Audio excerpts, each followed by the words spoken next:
Aha! Hello! Hello! Hi, Johnny and Diablo. Thank you for the lurk, Diablo. Hello, hello. Hello, hello. Do you guys hear me? Do you guys hear me alright? Huh? Huh?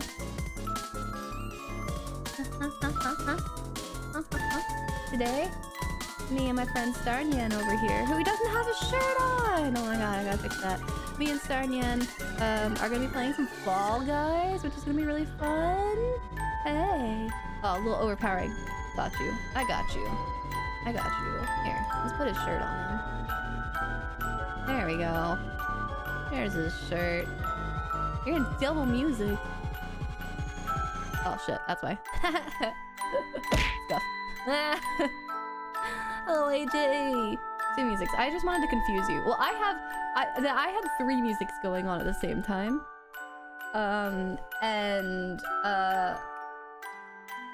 Yeah, it was insane. But yeah, so StarNyan and I are gonna be playing some Fall Guys. I met StarNyan actually through Sonk. Sonk and I met StarNyan at a convention recently. And we tried to go to Margaritaville and failed because Margaritaville wasn't open. So now we are wasting away again in Margaritaville on stream because I just think it's like way better.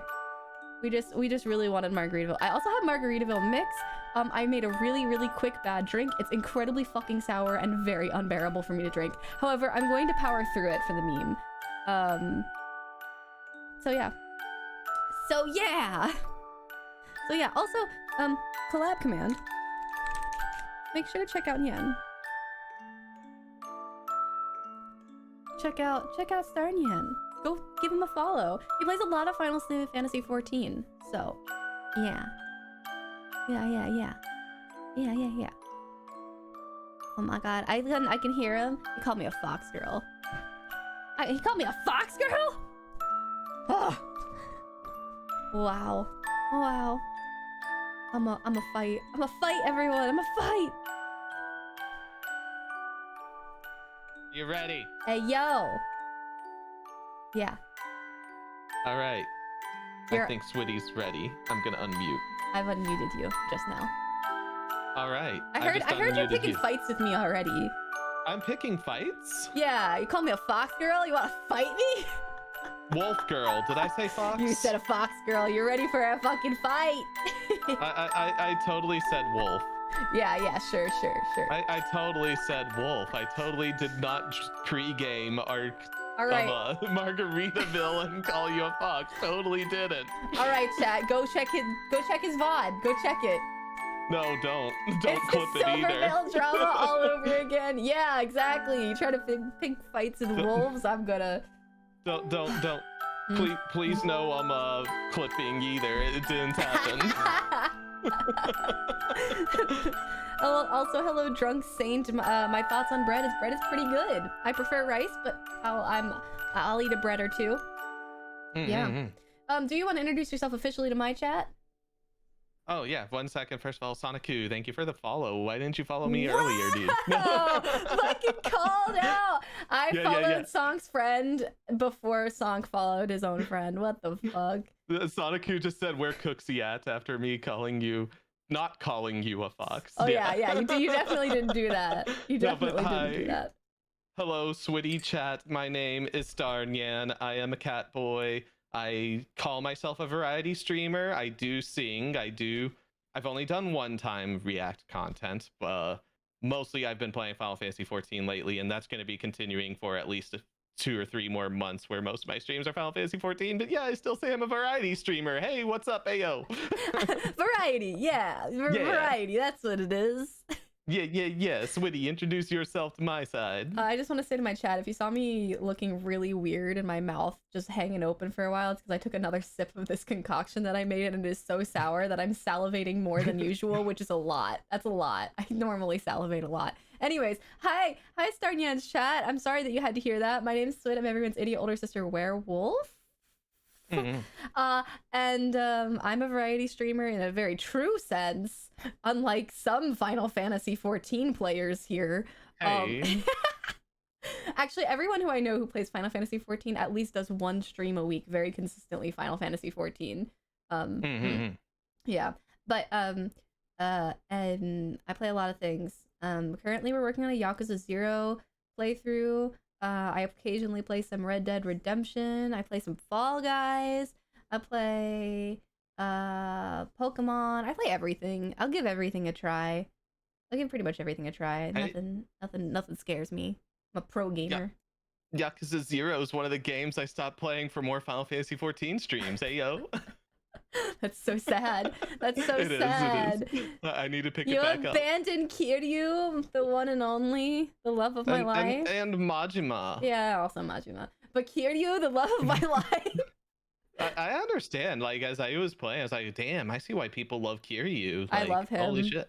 Yeah. I'm a Kiryu simp. I'm actually going to make a website, a fan website here soon. Yeah, it's going to look like it's out of the 1990s. 1990s Angel Fire fan website. Was Angel Fire in the 90s or was it early 2000s? No, it was definitely the 90s. It was Angel Fire and GeoCities were the two big ones. GeoCities, yeah.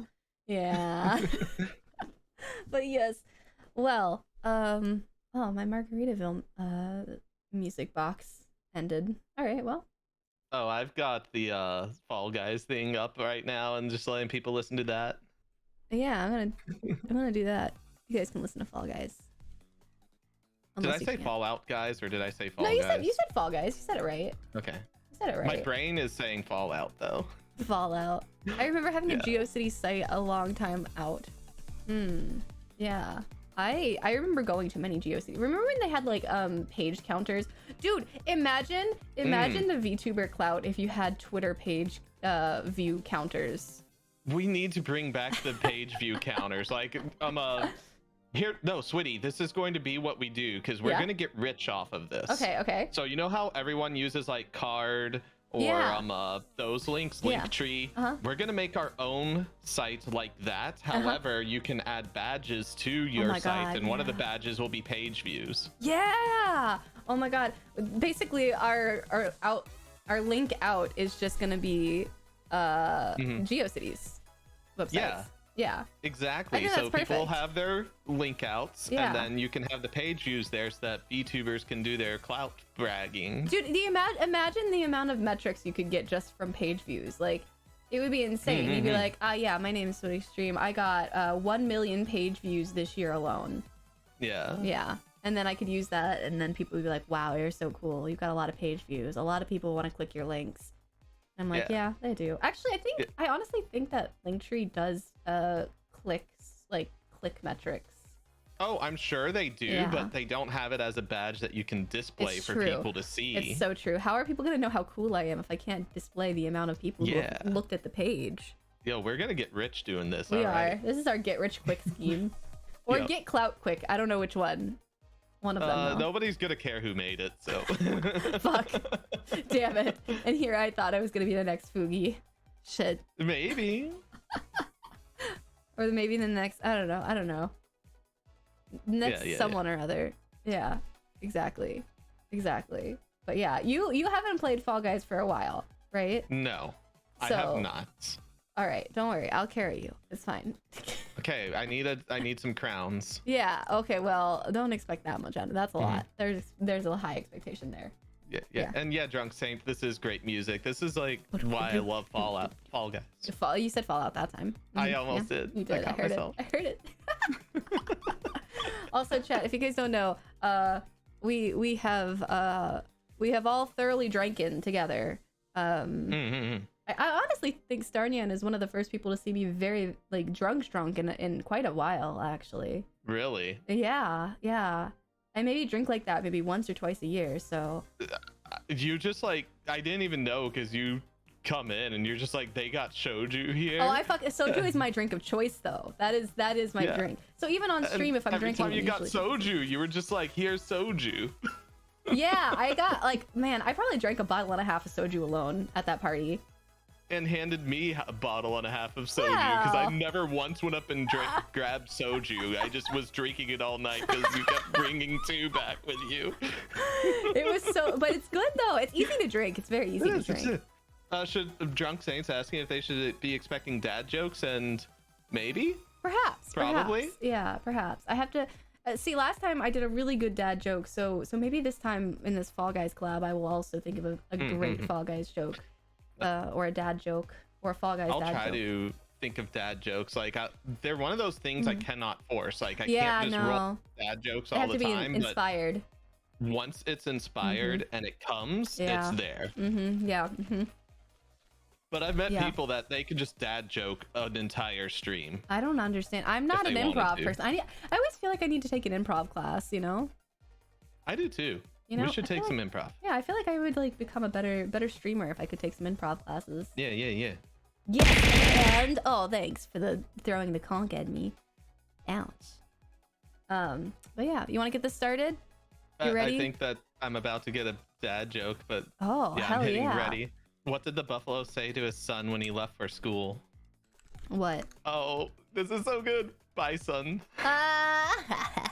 Oh, fuck. You guys can't see what we're playing. I should do that. Hold on.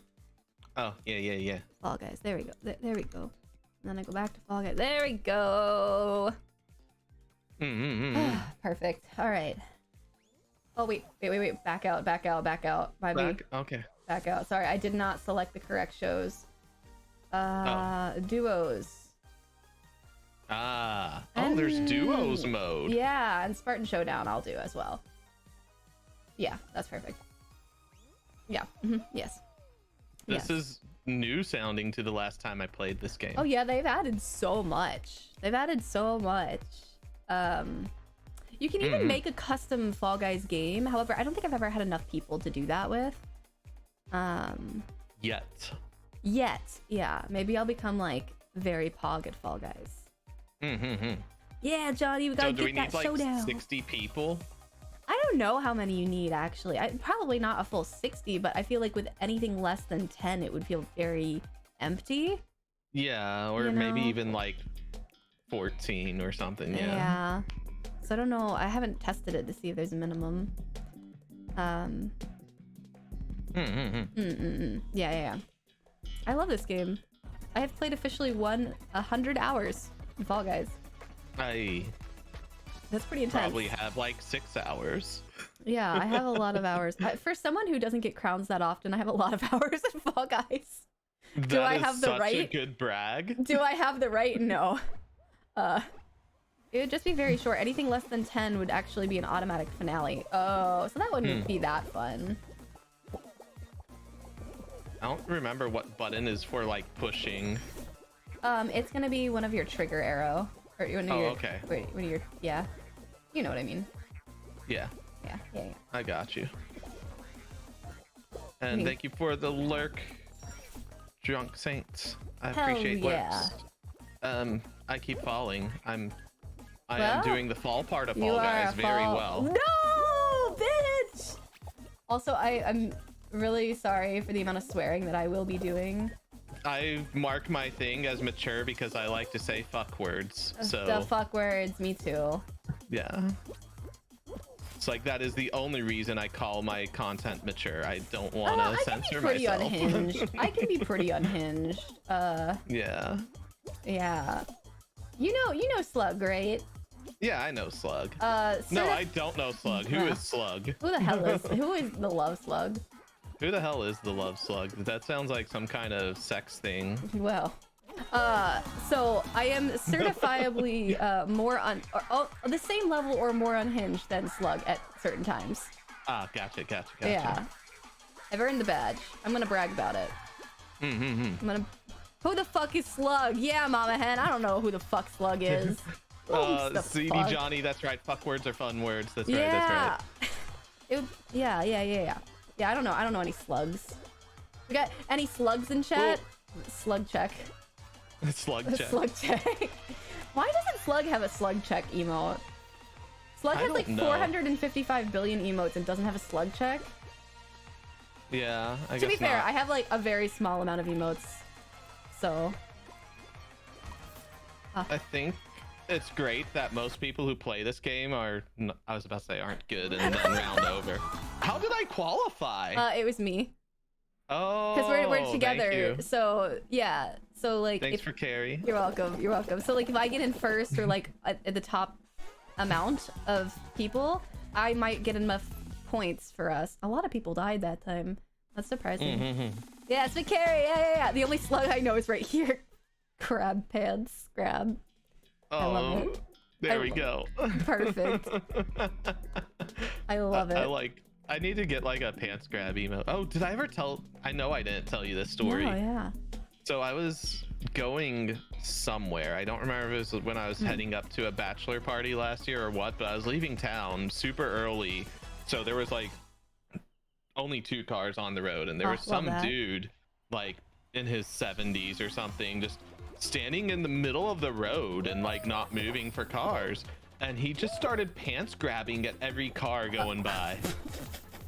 And I was just like, you live your best life. What are we supposed to be doing right here? Oh, get balloons, pop bubbles, get little suns. No. You want suns, okay. Yeah, this time you want suns. But am I having any luck? Absolutely fucking not. I got one. Yeah, okay, I got a big one, so I got a big one. I don't even know where to find. Oh, there's some. Grandpa, was that you? Yeah. I like how we all went over here. Oh, didn't do that right. Oh, they got it before me. Damn. Yeah, so to qualify in this one, you have to get the amount of bubbles that you need. Like, you can't just be carried by not having enough, unfortunately. Okay. Yeah. That's fine. I'm gonna die then. Understandable. Same. All right. Oh, what's happening? This game is so different now. What is this?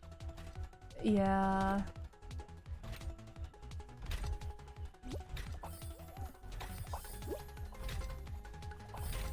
I'm getting some now. You got this. Oh no. Ah, damn it. No. It's okay, we only got a few more. Okay. We just gotta get like less than 5. Like 4. That's the number. Got 1. 2. Yeah, we did it. Let's go. I contributed like 8 of those. Hey, let's go. Sometimes it's really hard because people bum rush for it. Yeah. So we did it. We're good. Well, I didn't even know what the mode was because I didn't even see any bubbles until after you were like, go get bubbles. And you were like, oh fuck yeah. It's they like light up the area the bubbles are in, but it changes once everyone gets all the bubbles. That makes sense. Yeah, that makes sense. That makes sense. That's the visual cue to be like bubbles here. Okay. Bubbles here. Go here, bubbles. All right, this one, you just have to jump and time yourself, and don't let the fan hit you, because if the fan hits you, then you'll be out. You don't want to fall in the goo. That sounds intimidating. Just don't fall in the goo, basically, and you'll have to time your jumps. So run forward, don't hit goo, don't hit fan. Timing. Okay.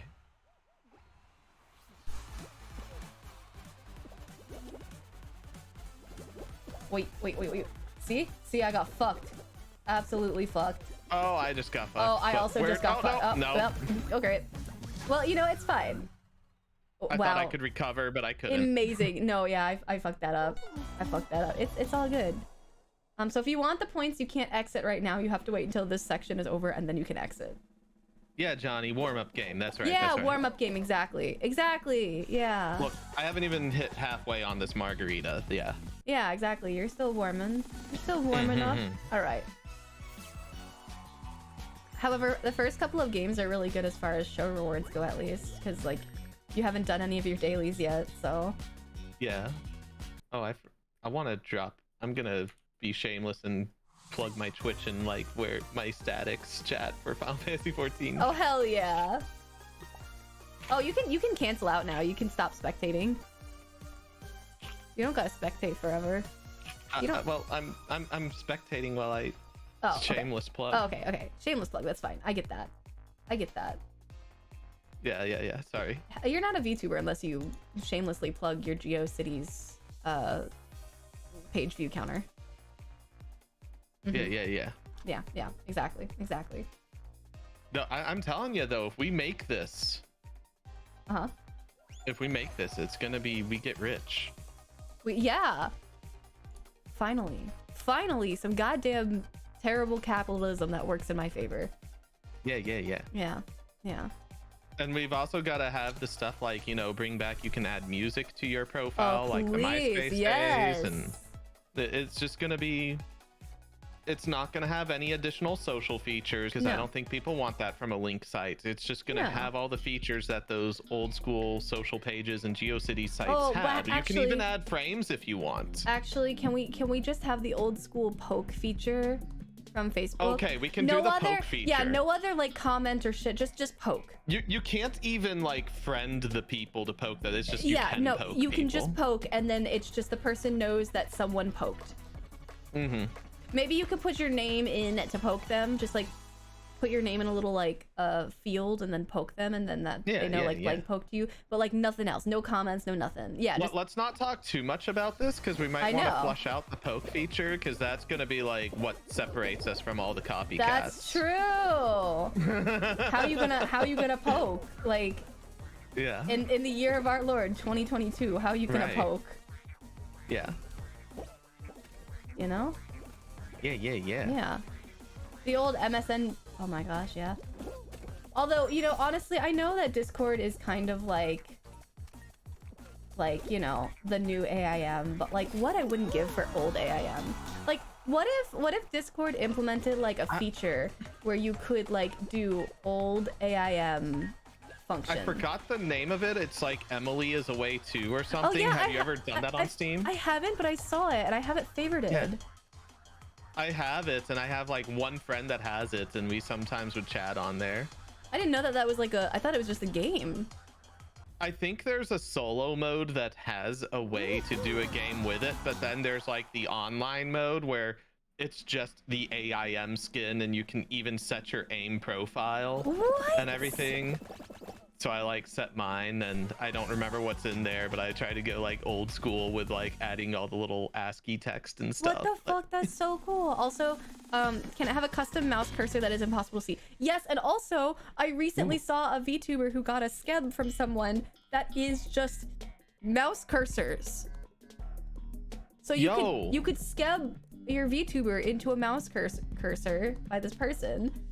Yeah. And then I was just like, that's insane. That's wild.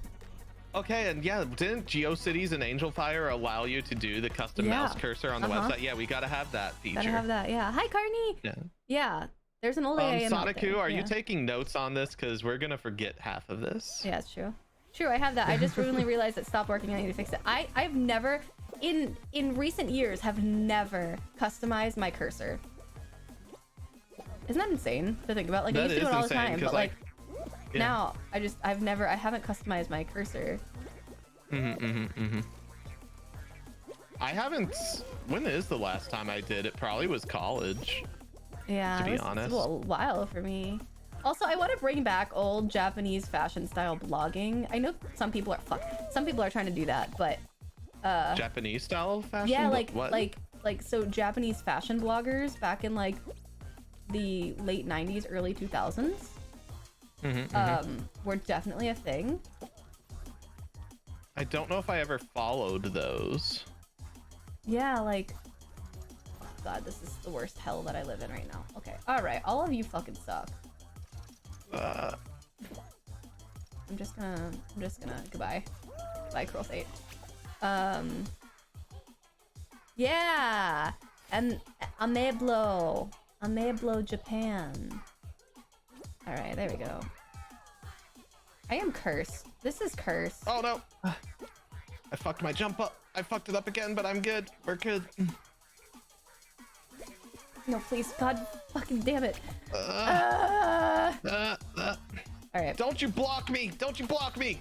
All right, I'm in the struggle bus right now. It's okay. I just qualified. Thanks for carry. Top 13. Thanks for carry. Please, for the love of all that is holy, I'm gonna scream. I I'm am spectating now and see what the hell that you're in. Oh my god. No. No, fuck you. Okay, we're here. We're fine. Normally I don't have this much trouble over here, but fuck that guy. Yeah. There it goes. I have a little anime alien dancing on the cursor now. That's incredible. Nice. See, we need more of that. Yeah. I want to just go back to old school internet. Yeah. And like I said, we've got to allow frames or no frames. Yeah, absolutely. The only thing is that we're just never gonna get fucking Flash Player to work, but Yeah, that's fine. you know, that's whatever. It's fine. I mean, the oldest of old school GeoCities and Angel Fire sites didn't have Flash Player anyways. That's true. It didn't exist then. Yeah. It didn't exist then. I remember learning Flash Player in high school, or learning Flash in high school, like the animation Flash. And I was like, dang, this is really fun. And now as an adult, I hate doing anything animating whatsoever ever. Right. Like, I have animated a couple of stingers and felt pain the entire time. I don't understand. Oh, no. Video editors, I don't get it. Animators, I don't get it.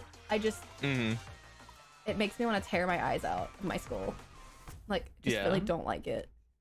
You remember when you would have to go, like, have like a flaming sword or a gun cursor when your friends would come over to watch videos on the family computer and they thought you were the coolest person alive? I remember playing The Sims 1 and The Sims 2 with my friends, but one of us would sit in a chair beside the computer chair and we would have to take turns playing The Sims. You know what I really miss was all my friends, like, you know, back in the dial-up days, we all played Diablo and StarCraft, and one of my friends had three-way voice calling and all of us had 2 lines. So I would just take my parents, they had for one of the cordless phones a headset. So I would use the headset and then the person with three-way calling would call, and if we were doing like 3 versus 3 in StarCraft, or we were playing Diablo with 2 other people, we were doing voice chat over the other line. Your fucking phone bill must have been so high. Your parents. Poor parents, yeah. Yeah, racing on Lego Island, let's go. Yeah, well, it wasn't long distance, it was local calls, and I wasn't the one doing the 3-way conferencing. Yeah, so that was fine. Okay, yeah. Yeah. Yeah, so I didn't like, okay, I didn't play many video games up until I started streaming. Yeah. Like, I was not, but like, I played mostly simulation games, which still carries kind of over to streaming, because I do play a lot of sim games now. But like, The Sims, any horse game, like browser games and stuff like that, I would play a lot of as a kid. Yeah. So like, that's why I never played any FPS as a kid, is that we just like, we played a lot of racing games as kids, like in my family, like as far as like racing games were way more popular back in the day than they are now. Yeah, we used to play like MX versus ATV a lot. Yeah, like, I want to play one of those everyone now. played racing games. It wasn't just like a niche thing. It was like everyone had their one racing game they played, their one fighting game they played. There wasn't like, I mean, I'm sure there was an FGC community, but that's not what like people focused on when they played these. Yeah. Those were good times. Yeah. We also played Midnight Club Dub Edition. Nice. That was a good one. We played those. Oh, I wanted to play Skyrim when Skyrim had first came out because I thought it was so cool. And I was in high school at the time. Like, I think I was like a senior in high school when it came out. And I thought it was like the coolest fucking thing. But I had this boyfriend who was like super misogynistic, and he was just like, oh no, you wouldn't enjoy this. Like, this is not a game for like people who don't game. And I was like, but I want to play it. The dragons look cool. So then as an adult, I've played it a little bit and I really enjoy it. And I really should go back to it. But yeah. So did you play Barbie? I played Barbie Horse Adventures. Yes. I'm a verified horse girl. Oh, I've got Cody here saying Midnight Club Dub Edition was their shit as a kid. It was so good. It was so good. We used to like role play drive through the cities. Oh, this one is insane. Grab the little friend. balls. We would role play in any video game we played. So we would have like 4 of us in front of an N64 playing Mario Kart and start role play driving through levels. Yeah, exactly. Role play driving is the shit. Like role play walking, role play driving. If I wasn't on stream and like just trying to complete games and like enjoying the completion of games, I would be role play walking everywhere. I would not when be you able to get stop. to Final Fantasy 14, we need to get some people. Like, we need 4 people total to do this, because we would get reported or something if we didn't. Whoops. I'm sorry. I died. Okay. It's all good. This one is... I think this is the last level. But what we need to do is we need to do an RP walk dungeon run night. Oh my god, yes. Just do a bunch of dungeons and we're just walking through the dungeon on stream. Absolutely. Abso-fucking-lutely. I would love that. That sounds really fun. Yeah, what else? I seriously was like... Yeah, 1000% down to do that. Hell yes. Oh. Oh no, fuck. Well, I died. All right. Oh, that's fine. At least you properly died. I literally was just like walk off the talking edge. and didn't realize I was walking toward the center hole and just fell down. If my sub was still active, I would want to tank for that. Yeah. Diablo says, what server do you guys play on though? I probably got an alt on. I don't have a server. I'm not on Final Fantasy yet, so I don't have a server. So Yeah, I'm down for whichever.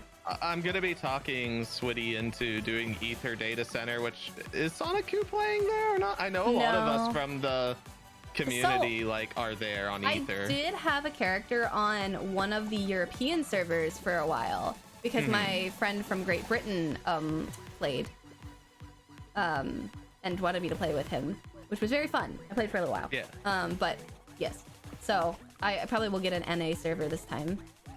Yeah, Although if you it do was, go let me tell Ether, you, that's where people like Nom and Jugs and them all are there. Okay. Yeah, I mean, honestly, like, the one nice thing about EU server was playing it, like, when I would play, the times that I would play, it wouldn't be busy in European time. True. Or, like, in American time. So, like, the load times were good. But, I don't think it really matters that much.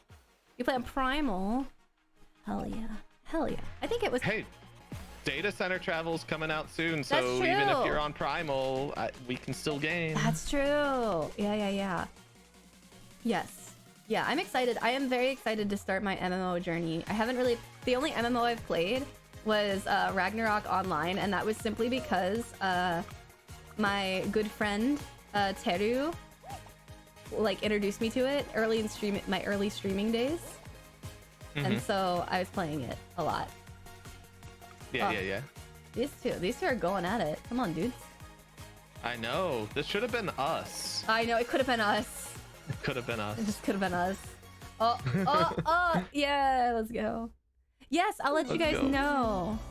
Yeah, I'll let you guys know in the Discord, because it's going to be after I finish Tales of Arise, which I know it sounds like a very long time from now because it is a long game and I can't play it as much right now because of my hand.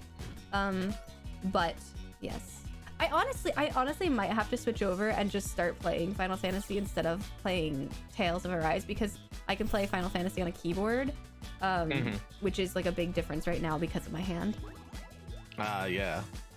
Bro, that was a retribution play. That statue being kept pushing that poor guy. Yeah, true. I watched it happen. Yeah, I watched it happen. Tragically. All right, here we go. Gosh. My kitty's about to jump on my lap. Oh my gosh, let her. Allow her. Come here, Aelwyn. What a baby. She's in position on my bed, which my chair is next to my bed. Thank you, and I'm just waiting for it. Diablo, I will say that I did purchase this skin for real people money. Don't judge me. I have to be aesthetically pleasing in every game that I play, or else I'll collapse. Dude, I was playing Valorant with one of my Final Fantasy 14 friends, and she has blown a lot of money in Valorant skins. And at the start of every round, she's like, "No, don't use the default skin." She would just like drop a gun on the ground, like, "Pick this one up with her skins on it." Oh my god, that's so funny. Like, I will not be on a team with anyone who's not aesthetically pleasing. I respect that grind. Hydrate, thank you so much for the hydrate. It's like, how many buy dollars are you wasting just making sure my guns are pretty? Like, holy shit. Incredible. I feel that. That's a real hustle right there. Yeah. That's a real hustle. Also, I realized that there is another she was top Margaritaville. of leaderboard too, so like that's probably why she could afford it. But yeah, probably. I realized that there's another Margaritaville actually kind of near where I'm at. Really? And there's also a Margaritaville too in the place where I am vacationing this month, in the month of July. Oh. Yeah, so I got the yellow shirt that I sent you. Yeah. I have that in red. I bought it off Amazon recently. Oh, nice. Because this weekend we're having a kind of Guy Fieri themed barbecue cookout. Oh my god. Yeah. However, unfortunately, the shirts with the flames on them are double priced regular Hawaiian shirts. Oh, that's a shame. So we got regular Hawaiian shirts, which are still very cool. Certifiably, very cool person status. Well, flames make everything better, you know? It's true. It's so true. you've got to pay a premium when it has flames, because it's like either gonna go faster or that's true. Oh my god, it's gonna survive more washes. Like, you know what I mean?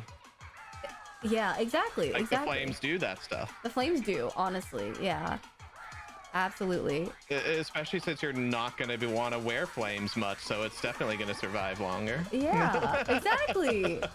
Exactly.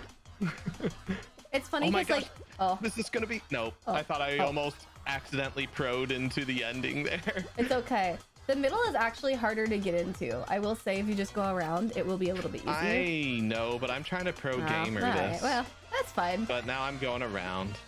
I don't blame the grind. I don't blame the hustle, the gamer hustle. Yeah, sometimes a gamer has to game to feel valid. True. Oh my god, so true. So true, King. Flavor Town. It'll take a while, but you will live for glam options. And oh, absolutely. When it comes to Hawaiian shirt, I accept only silk. I have 25 of them from... Holy shit, Mama Hen, that's a lot. I have one... silk Hawaiian shirts, the first time I wore one, I was like, oh my god, I can't go back. Holy shit. No, we have these shitty polyester ones we got off Amazon. Because I couldn't find any at the thrift store. They cost a bit, but holy shit, they're worth it. What the fuck? Well, now I'm kind of jealous. Also, mine is like a men's medium, which I thought was going to be like, you know... Not too bad. It swallows me whole. I'm definitely a men's small, not a men's medium. That's fine. But it's fine. It's whatever. It's fine. It's fine. Yeah. But I need to buy more Hawaiian shirts. I haven't been a purveyor of them for a while. I feel like as like in middle school, your mom buys you a couple Hawaiian shirts and they're like your favorite, right? And then like when you get to high school, you're like, this is fucking stupid. I'm not wearing this. I actually never had one, but what happened with me was senior English in high school, my English... Oops. It's okay. I did the thing again where I'm talking and not paying attention. It's okay. You'll get to a point where you'll be able to talk and fall. And be a gamer, yeah. Yeah. But so senior English at high school, he was a really big fan of The Office. So he actually had where you got extra credit if you wore a Hawaiian shirt and jeans every Friday. Oh my god. I fucking love that. Like, Mom, you gotta get me some Hawaiian shirts for extra credit. Yeah. And then that got me hooked on Hawaiian shirts. Okay, that's a really good reason to be hooked on Hawaiian shirts. Yeah. See, I also like The Office. I know it's like, I guess it's like a millennial thing to like, I guess now. Or not The Office, Office Space. Oh, I'm Office sorry. Space. Okay. Yeah, Office Space is also good. However, I am a boomer millennial who likes The Office. Yeah. Yeah. I will say that's like my toxic trait. Yeah. My toxic trait is liking The Office. Is that a toxic trait? According to some people, yes. The toxic trait with liking The Office is when you go on like those social media sites and you're like, I'm just a Pam looking for her gym. Oh, absolutely not. Absolutely That's the toxic trait with it, which it was so funny because I was mocking it for a while on my Tinder profile, but it actually confused people because I learned a lot of people haven't seen The Office because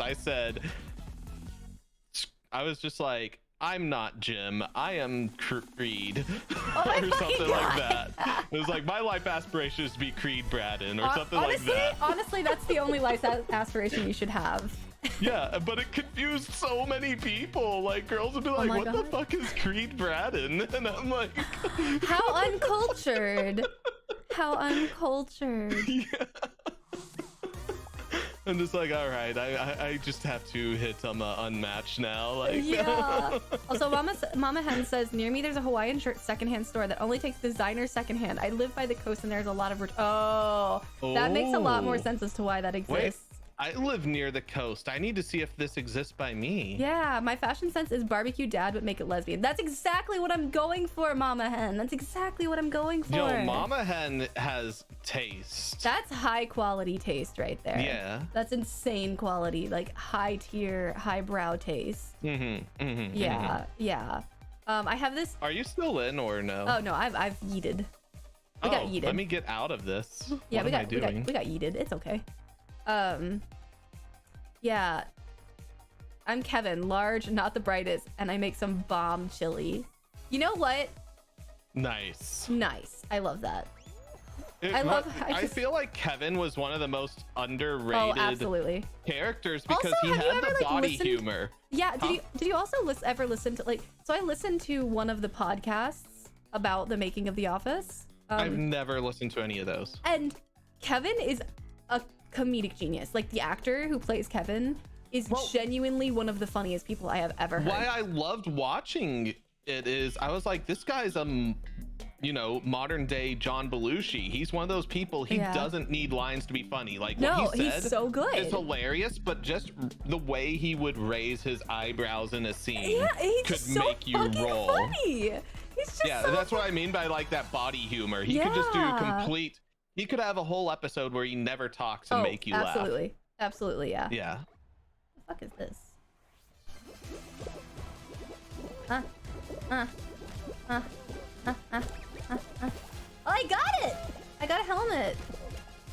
I don't know what the helmet does, and but apparently when he picked up Cameo, I never really got too into doing cameos, but apparently his are the best. Dude, I would totally totally want a cameo. Yeah. That's insane. Yeah, Brian Baumgartner hosts an oral history of The Office on Spot. I'm gonna listen to that. It's incredible. It's so fucking funny. Because I mean, that dude is just great, and I know I could listen to him talk all day. Oh, absolutely. He's so fucking funny. I'm out. It's okay. Get out of here. It's okay. Okay. Get out of here. Get the carry. So 22 seconds. I hate this. I love that there's somebody in this match that's Amogus. Oh my god, yeah, the Amogus. Amogus. No. Yeah. I'm not near as much of an Office fan. My jam was Parks. Oh, Parks and Rec is really funny, and Arrested Development is also very funny. Arrested Development is the one that like I missed. I was in college and somebody had the DVDs, so I watched the show at their place, but then never picked it up on my own because streaming wasn't as big during college years for me. I really also liked Community. Community's the best. So funny. I really want to do a rewatch of that because I know like there's a lot that I've forgotten. Yeah, I watched it recently actually. So like most of these things I watched more recently. But the creator of Arrested Development spoke at my high school graduation because he was that's fucking cool because he was an alum of the school. That's fucking awesome. The Good Place is also incredible because I really enjoy like existential humor. Because I'm just a very existential person, which is really a terrible fate. Don't be like me. So you're basically a cheaty. Yes. Yeah, actually, I have so much anxiety. I have so much anxiety. Yeah. But yeah. Nice. Oh, we're in a line. That's incredible. Okay. But yeah, we're getting so many bombs now. Why this? What? No, go, dude. Oh, I just wasted so much time trying to force my strategy. I suppose I should not be doing what I'm trying to do, but I'm gonna make it work because I'm a game. No, I'm not. You're like, I'm not a gamer. I'm not a gamer. A gamer couldn't be me. Yeah. Couldn't be me. Cheaty's very painfully relatable. Yeah. Absolutely. Nice.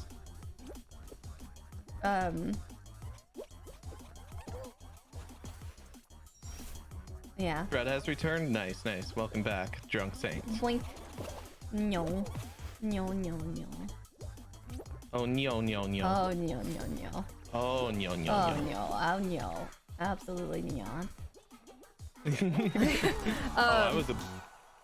The Good Place is on another level for me. Like, Parks and Rec is funny in that. But The Good Place... Oh, yeah. The Good Place is a completely different humor style, I think, than most of those are. You know? Yeah. Than the rest of the Mike Schur shows, yeah. Yeah, for sure. Rip. It's okay.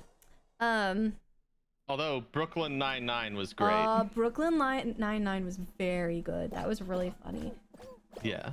I think because of the existential nature of The Good Place, it makes it really funny to people who get it. You know? Yeah. Like, for some people it's really not that funny. But right, and I found it hilarious. It was one of my favorite shows for a while. I do agree, like later seasons it kind of fell off some of it. Yeah. But overall it holds a special place in my heart. Yeah. Same. Those all of those shows are really, really funny. And I really liked in one of the things they did in the later seasons when Ted Danson's character was like the bartender. Yeah. Kind of, you know, the reference to when he was in Cheers. And I was like, that's cool. Yeah. A lot of those shows were made for the jokes, and the plot is incidental to make it easier to make the jokes. The Good Place was telling a story. Yeah, Mama Hen. That's correct. That is absolutely accurate, especially in the case of something like The Office, where there just straight up wasn't a plot. Parks and Rec, I feel like there was a little bit more going on. There was a little plot in The Office, but it took later seasons to really, like, there was canonical events, and then at the later seasons it was tied up by a plot. But in the early, but the first Good Place, start to finish, had a purpose and a plot driving. Well, also The Good Place, I think The Good Place didn't doubt themselves as much as The Office doubted, because like if you listen to that podcast, basically they do say that like at the beginning they did not think that anyone would even care or give a shit about an English or American version of The Office. Like they had so little faith in it. That's why the first season is so weird. Which is, I couldn't stand the first season of The Office. It's because they tried so hard to mimic the British version of the show that they wanted to, like, because they knew that was successful over there, and they were like, well, we can't risk it by making it, you know, we just got to make it its own American thing, but make it the same humor. And eventually they got, you know, they got what they needed to get. Oh, damn. Yeah. But yeah, so I think The Office is one of those really like kind of cool and unique things. Like as far as like the different like periods of time that it was made through. Yeah. They also go over like how it did very poorly during the recession and things like that, which is pretty cool. Oh, fuck my life. I've chosen incorrectly once again. Yeah, me too. We're just both gonna drag each other down this one. Yeah, it's fine. Seesaw is like that. Seesaw is actually ruthless when it comes to oh, that does not grab onto ledges to pick yourself up. I thought it does. It does, but these are not ledges that you can grab. Oh. Seesaws you cannot grab the edge of. Oh, I am not a gamer. I could truly never get into The Office because Michael, as the central character, is also an irredeemable asshole. That's true. Yeah, he is pretty shitty. He can, yeah. He's they pretty tried shitty, to redeem him later on, and it works to an extent. I think honestly, but I feel like they locked him into so much like stuff early on that I think if they had redone the show after they found his stride, it would have been a lot better. The first season of The Office with Michael is unbearable. Like he is not, he's the worst character in the show, and the rest of the characters have no flavor. But after the first season, he I think by the end of the show, at the season finale, he really did redeem himself. Like I think he was really like, he did. But you have to just like let him be that stupid, clueless asshole in your head, and if you can't, like, you know, kind of have to suspend the real world belief of anyone knowing actually what the fuck they're doing, because like, you know. But I can completely understand like not being able to let go of like him being a fucking asshole, you know. Oh, totally. Also, I really love the fucking scene with Dwight in the fucking basketball game where he's wearing the anime t-shirt. Yes. It's a made-up anime convention t-shirt. It's not a real anime convention t-shirt, but it's a made-up one. And I think that is incredible that they went so far as to make an anime t-shirt of a fake convention. Yeah. Like, hello? That's great, though. Like, in the stories, that kind of stuff, or a plot based solely on characters who refuse to have an actual conversation. Cough, supernatural. Oh, wait, did we die? Oh. Yeah. Might be. Yeah. Hey, this time I got to the wait screen before you. Oh, incredible. Yeah. I'm getting better at the game. I thought that we were still in there. I was like, damn, I'm excited for this one. I like this one. Oh, no, we got eliminated. Well, guess I can just not play that one. That's fine. Thanks, Fall Guys. Yeah. I actually never watched Supernatural. You know, I did watch the entirety of Lost with my family when I was younger. I've heard I should still do that. I never watched it, but I heard it's like good to just kind of watch and understand like the timing of when it came out and stuff and recognize that it ends terribly. Yeah. But like the impact it had on television makes it worth watching. Basically that is how I feel. Basically that, like, the ending was really bad. I think that the concepts were very, very cool. They had very interesting concepts, but I also like anything with a darker plot of like human experimentation and things like that are plots that I genuinely do like watching. So yeah. But yeah, the end is very lazy, but I will say Lost did have a very, very big impact on television and because this was also a time where we were transitioning from regular television to streaming. Oh, right. Netflix, like, DVDs were a thing. Like, you would buy DVDs and binge watch things more at that point than you would. Yeah, and people owned like series on their DVDs. Yeah. Like that was a big thing to exactly. actually own a whole series. Dude, okay, so there was one of the Lost DVDs has this eerie as fuck soundscape to it on the main screen. Yeah. To the point where I would not like go in the television room with my family until we had started the show because it was just so eerie. Because I'm not scared by very traditional means of like jump scares and things. I am very scared by sound though. So any like, you know, those creepypastas that like involve a lot of like creepy soundscapes, like distorted noise. Yeah. Things like that scare the ever living daylights out of me and I can't listen to them. You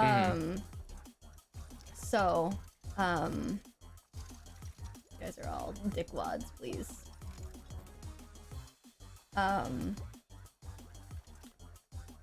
But yeah, how to Saraswat, yeah. So I'm better about it now. I cannot make that. I almost made that jump. Sorry. It's okay.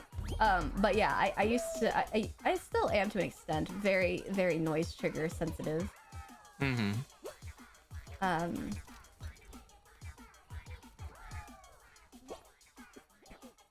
Yeah. This is bullshit. Where can I go? Okay. No, I can't go that way now, but this is bullshit. I'm Yeah. going for it anyways. The most I know about Lost is the island based on it, Just Cause 2. I didn't know that. Yeah, so we watched all of that. I also think I watched all of House with my family. Speaking of like irredeemable asshole characters. Yeah. But to be fair, Dr. House never tries to really redeem himself that much from what I remember. Like, he is just by and large an asshole. I think there is a reason for his assholishness, if I remember correctly, but it's still like, he didn't try to say like, I'm sorry about it. Like, he didn't try to apologize for being an asshole. That's just who he is. Right. He falls into that like, I will be the evil here that if you need an evil character, you know? What else? Oh, I also watched what is the show? What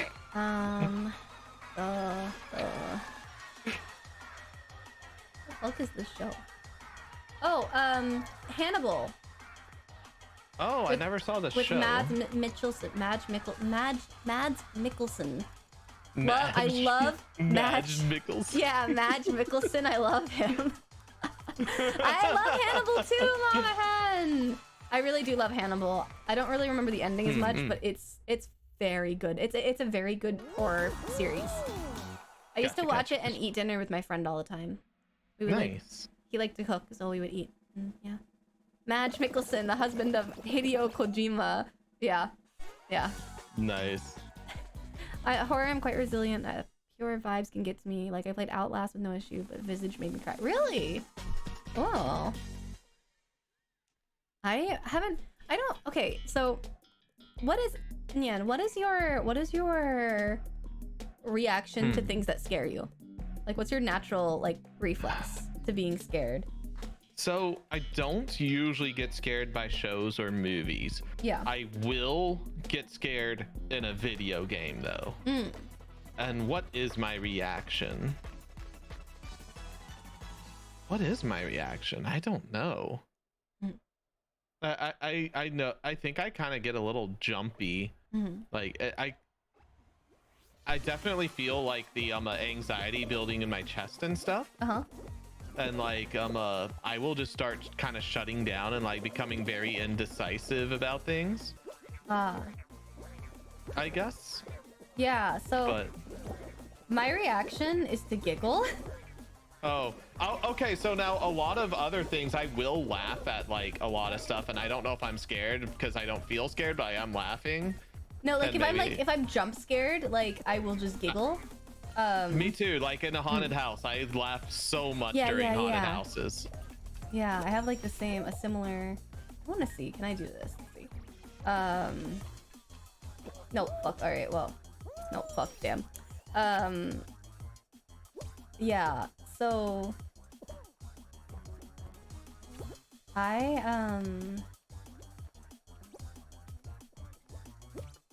what was I saying? God damn. I don't get scared in video games that much. I feel like Wow, what a Chad. No. I know. I don't really get scared in movies either though, but I also didn't grow up in a place where I watched a lot of horror things. And when I did consume any scary type media of any sort, like I was very constantly reminded that it's not real. Yeah. So and that's that how kind of I helped was me too. Yeah, that kind of helped me like kind of just not be afraid of things. I think with video games though, and Cody said I can immerse too well in games. I think that's what it is, the difference for me. Yeah. Like I get immersed in the game. That so makes it's sense. like Yeah. suddenly more of I'm experiencing this rather than just like I'm watching this happen, because I do have control over what's happening. Yeah, true. Yeah. Yeah. Horror and comedy are incredibly close build up and then pay off like a Jordan Peele. Yeah, that's true. That's very true. They do kind of go hand in hand. The one thing I cannot do is I cannot watch any like gore or body horror. When I was younger, I That just could, grosses and me these out. days, I get grossed out. I'm just these really days. squeamish about it. Like it's not scary, it's just really unsettling and gross. Yeah. I never really consumed horror until I was in my emotionally deadened state in middle school before I got mental health. Yeah, that'll do it. That'll do it. Okay, this one fucking sucks. We all hate Hoopsy Legends here. Just FYI. Okay. You have to go through the hoops, and we have to get a certain amount of hoops in order to pass, and it's a bum rush to get fucking hoops all the time. Do the hoops disappear when people go through them? Yeah.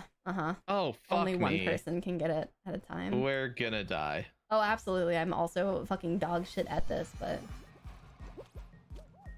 Well, at least I got one hoop. I did my role. Get the rest. Fuck off. Alright. I also got one hoop. There we go. We're gaming. We're gaming. We are video gamers. Oh, I got a golden hoop. Let's go. That's 5. Let's go. No. Okay. Oh, what? How did that not go? No, that was bullshit. That was bullshit game, and you know it. Ha, I got it, I think. Oh, I didn't get it. Okay. There's a lot of people going for this gold hoop right here, and I'm trying to go for it. I'm just gonna be patient, because I think most people are gonna fall off trying to be the first. Oh, it's not gonna happen how I want it to. I need to go find other hoops. Oh, fucking hell. This one is shit. Why the hell? I got it. Alright. Got one. Really? I just... don't know how to get through that one. No! I almost got it. Are you sure that's the... Oh, that's the button for climb ledge. There we go. Now I can do this.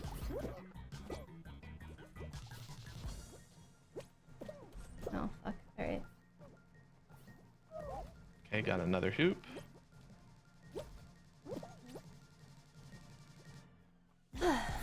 Hey, we qualified. Let's go. We did it. Oh my god. Let's go. That's always so stressful. I hate this fucking level so much. Yeah. Like, if you don't get a gold hoop, you're like kind of fucking rough, buddy.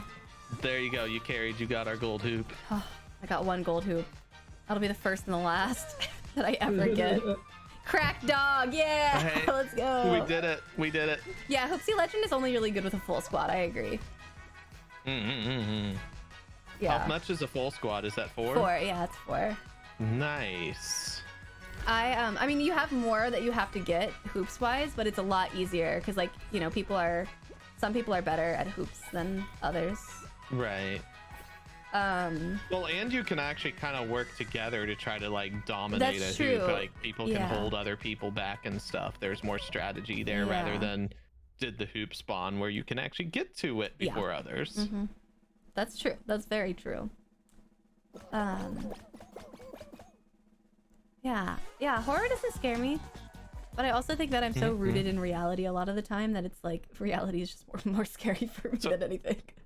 So because we're talking horror, I have to bring this to Doctor Strange Multiverse of Madness. What did you think? I didn't watch it. Did you see it? Oh. So one, I don't consume that much Marvel, but I did consume. Which I understand. Yeah, I consumed the required reading for it, I think, which was what was it? It was just the first movie, and then that one series with. Yeah, WandaVision. WandaVision, which I really enjoyed WandaVision. Even though I don't like Marvel that much, I really did love WandaVision. Yeah, I thought it was really cool. To me, what Multiverse of Madness was, hey, Sam Raimi, here's Disney's budget, go. Yeah. And it was incredible for that reason. I love Sam Raimi, by the way. Like Evil Dead and Army of Darkness. Oh, yeah. That's my shit. Oh, So, that's the fan. Yeah, there's the fan. I didn't watch it because Song hadn't done the required reading. Oh fuck, no, not the fan. And so I didn't want to go like see it without him. Oh, how did I fucking die? I was still going. Oh, All right, eliminated. Well, incredible. Oh, that's fine. I died before you, so. Normally I don't get caught up in the fan, so maybe I just wasn't running fast enough.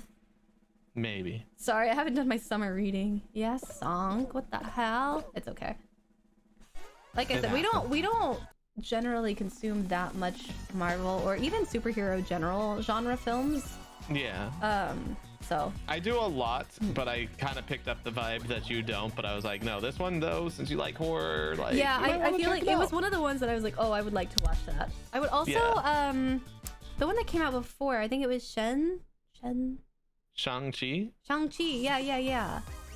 Yeah, I want to watch that one. I heard that one was quite good too. I liked it. Yeah.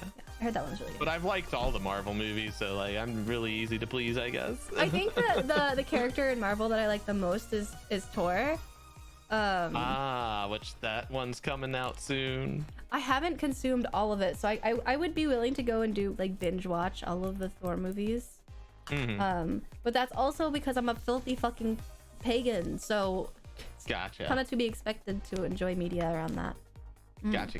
Yeah, but yeah, so I would watch it. I used to love Iron Man back when the films were first coming out. I was like, Iron Man's cool, but now I'm like, Iron Man's a filthy capitalist. That's fucking disgusting. I hate Iron Man. So, how the tables have turned. How the turntables have turned. How the turntables have turned. How the turntables have turned. Ah, that's at the end. If we are first, then we can get it. The helmet. We'll get it.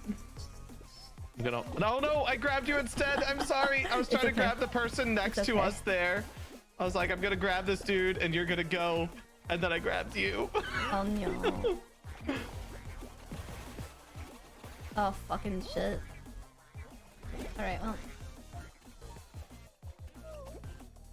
Come on, that thing's not moving. Oh fuck, you Wow. guys. No, all right. Oh, none of us fucking got it? Are you shitting me? Damn it. I could have gotten it. I assumed that the people in front of me were gonna get it, so I just didn't go. Oh. Hulk That's and Thor fine. are the best boys. I have a friend who absolutely loves Hulk. Like, she is in love with Hulk, and it's so funny because it's like the last person you think would like be in love with Hulk. Oh, nice.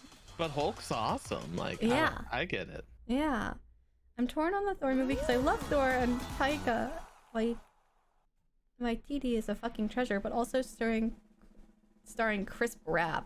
Crisp Rat. That's true. Yeah. He is very stinky. He is very stinky. That's true. I always get confused by all the Chris's in the Marvel movies. There's a lot of Chris. There's a lot of like, Chris's. If your name is Chris, then you might actually get cast in a Marvel movie. I think there's like a chance there. Yeah, there's definitely a chance. The helmet stays for everyone until you specific. Oh, I thought it was the first person to get it gets it. Huh. Or they didn't see it and it was only me? Oh no! I'm a fucking fool! Alright, well, that's fine. Where's the helmet? Is this like the ice breaks below us, or? Yeah, it breaks below us. Is this the last level?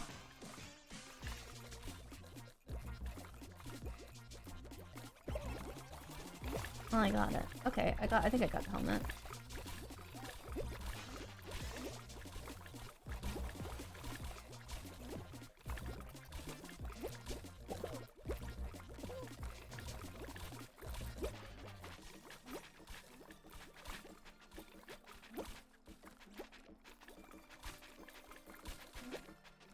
Hold up.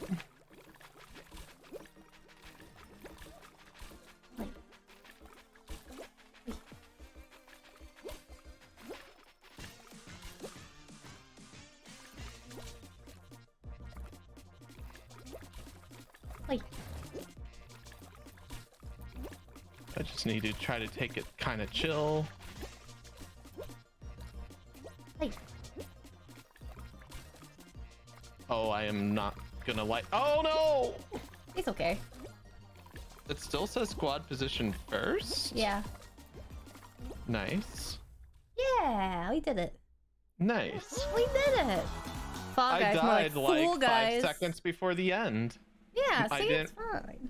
I skidded off the edge. I was like, I made the jump, but then I skidded. You were like, like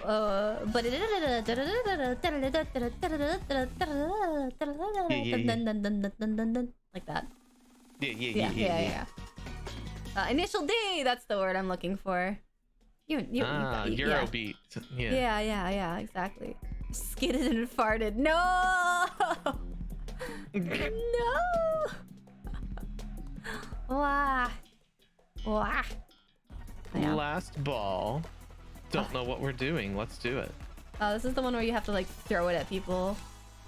I don't have much hope for myself, so. Oh, you throw balls at people. Yeah, they're gonna explode. Exploding balls.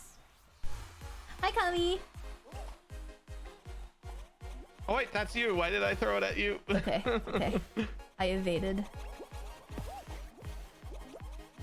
Oi. I'm in it. That's you. Go. Oi. Gonna make a gamer play. Did it. Push someone off. Yeah. I'm so sorry. That was you. You're good. I positioned. I'm fine.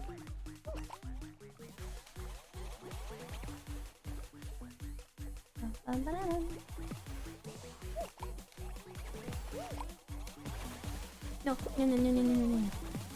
Don't fall. No, I missed that. I get. It's fine. Oh, I want to go over there and get some of those balls. Oh, here was just This my command. person thought That person thought. No, it's just us three. Gonna fucking go? Yeah.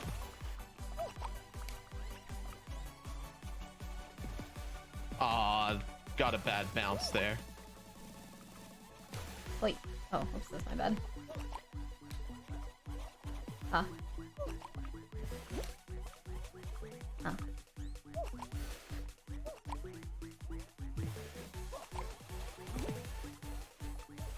Oh, hell yeah. Oh, did you do gamer?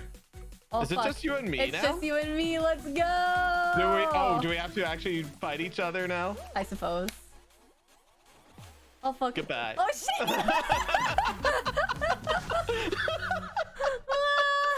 Damn. You a gamer move. I died by gamer. We still won now. Let's go. That's right, let's go. Wow. That's my first crown in this game. Let's go. Let's go. Incredible. Incredible. I can't believe they made us fight each other. That's fucking whack. Right? It's like we won. All right.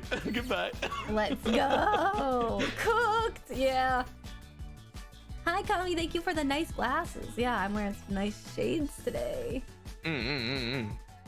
Me still doesn't make enough points though. That's stupid.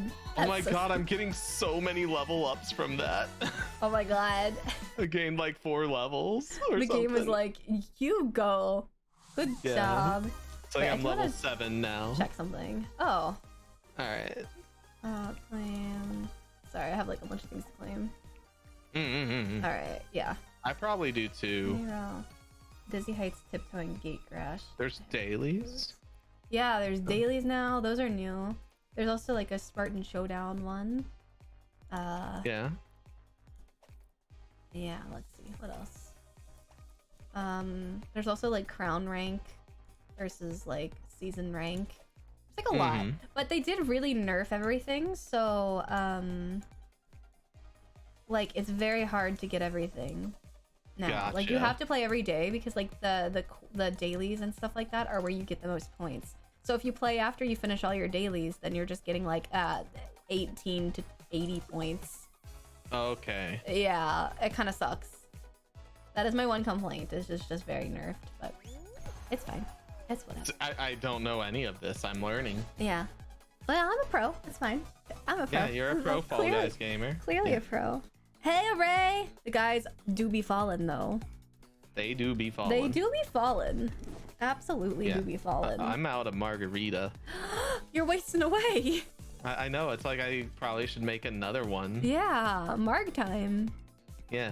How are you gonna margarita? Let's get another crown. Yeah, we gotta. That's the power of Margaritaville is giving us the crowns. Exactly. I did drink about half I'm of mine. still sad we didn't go to that Margaritaville when we were at the con. I'm truly sad. Like, that's what I don't like about this city is it just doesn't. Everything closes really early here. That's insane. Unless it's like Waffle House, but like or IHOP or something. But like, Yeah. most things. And like the farther you go, the earlier they close. So there are some places where it's like 9 o'clock and you can't get anything to eat anymore. Oh my gosh. Mark time. Yeah. And like where I am, things close early, but I feel like they're still open a little later, and we definitely have the 24-hour McDonald's and Waffle Houses and stuff. Yeah. So, a 24-hour Wawa. Yeah, but like, yeah, it depends on. And then if you go to the beach, places are open later too. Oh yeah, for sure. Like, so here it depends on the Waffle House. It depends on how they're staffed right now, because staffing Gotcha. shortages are still kind of a thing. Yeah, they are. And so like, Waffle House staffing shortages are like fucking causing mass chaos to Waffle Houses locally grown Waffle Houses. Yeah. Yeah, you know. My area has actual nightlife, kinda. My area does not have nightlife. Soniku was telling me that. Oh yeah. Yeah. More than your guys' area, yes, but not as much as like elsewhere that I've been. It's weird though, cause like it's such a big city, you know. Yeah, you would assume that there would be. I always nightlife. just assumed it does, because like I've heard people be like, oh yeah, there's like so much to do there and stuff, and I'm like, there's a lot during the daytime, but it's a lot of it is food, I think. Yeah. Like, Which city is I known love for food. That's yeah, not a bad thing. it's just like, can you do food all day? Like, I guess it depends on the person. Sometimes yes. Yeah, like I But- certifiably cannot do food all day. Goddamn. I can't do it often, but like when I go to Disney and do Epcot, it's like, yeah, I'm gonna do food all day. Well, yeah, that's different though. Like that's not full plates of food. Oh, that's true. Yeah, you're not going to get like a full plate. Yeah. Yeah. Those are small plates. Yeah. Those are like you get an expensive snack here, you get an expensive snack there. And it's like if by the time I've eaten out 2 times in a place, I'm just like, I kind of just don't want to go eat out anymore.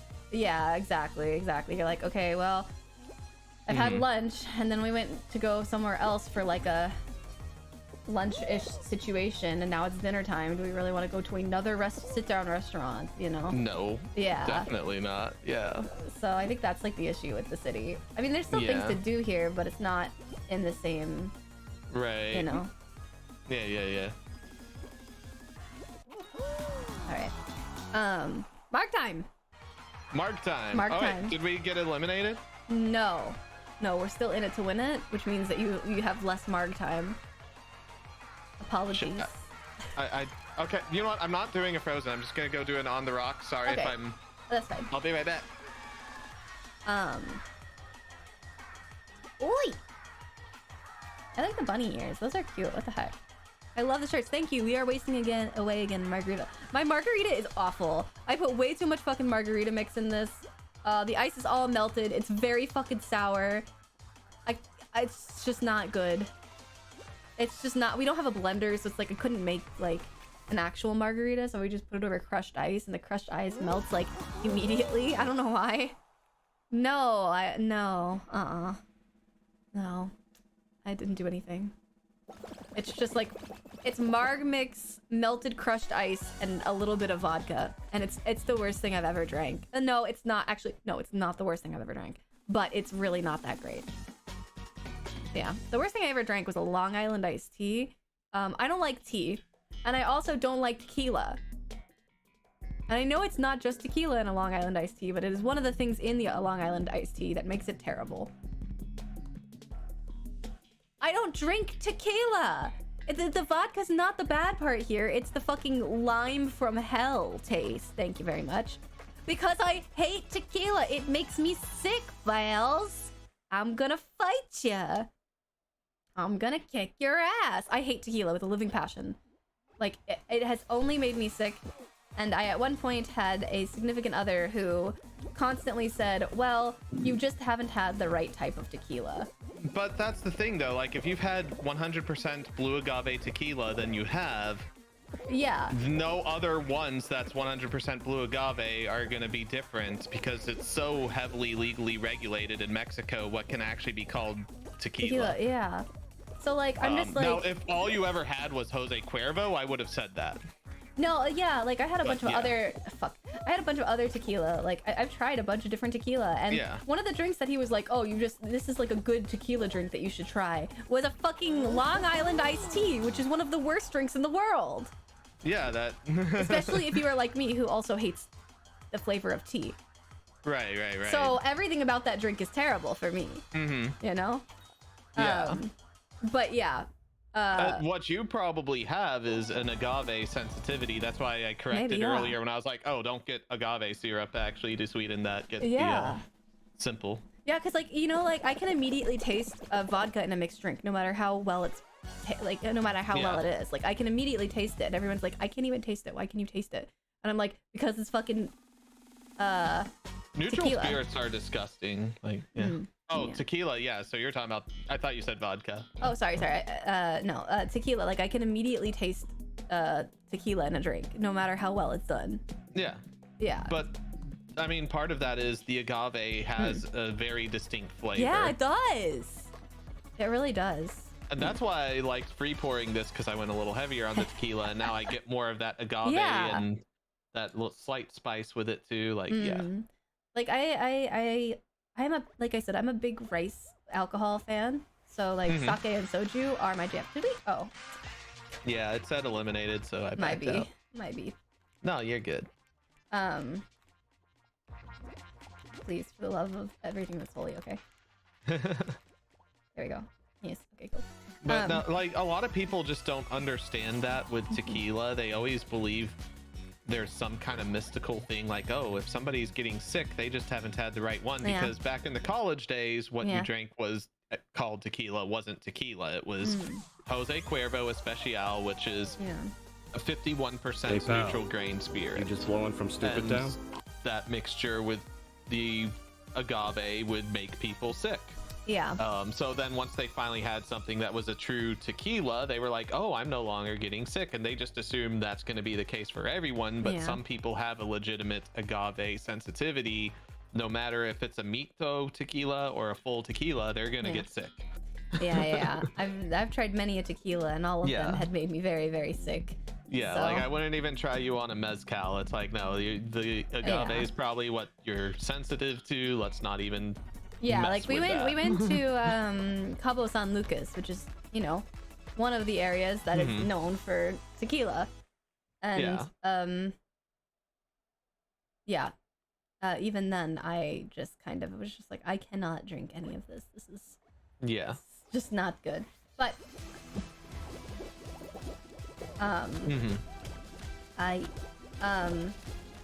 that's just, you know.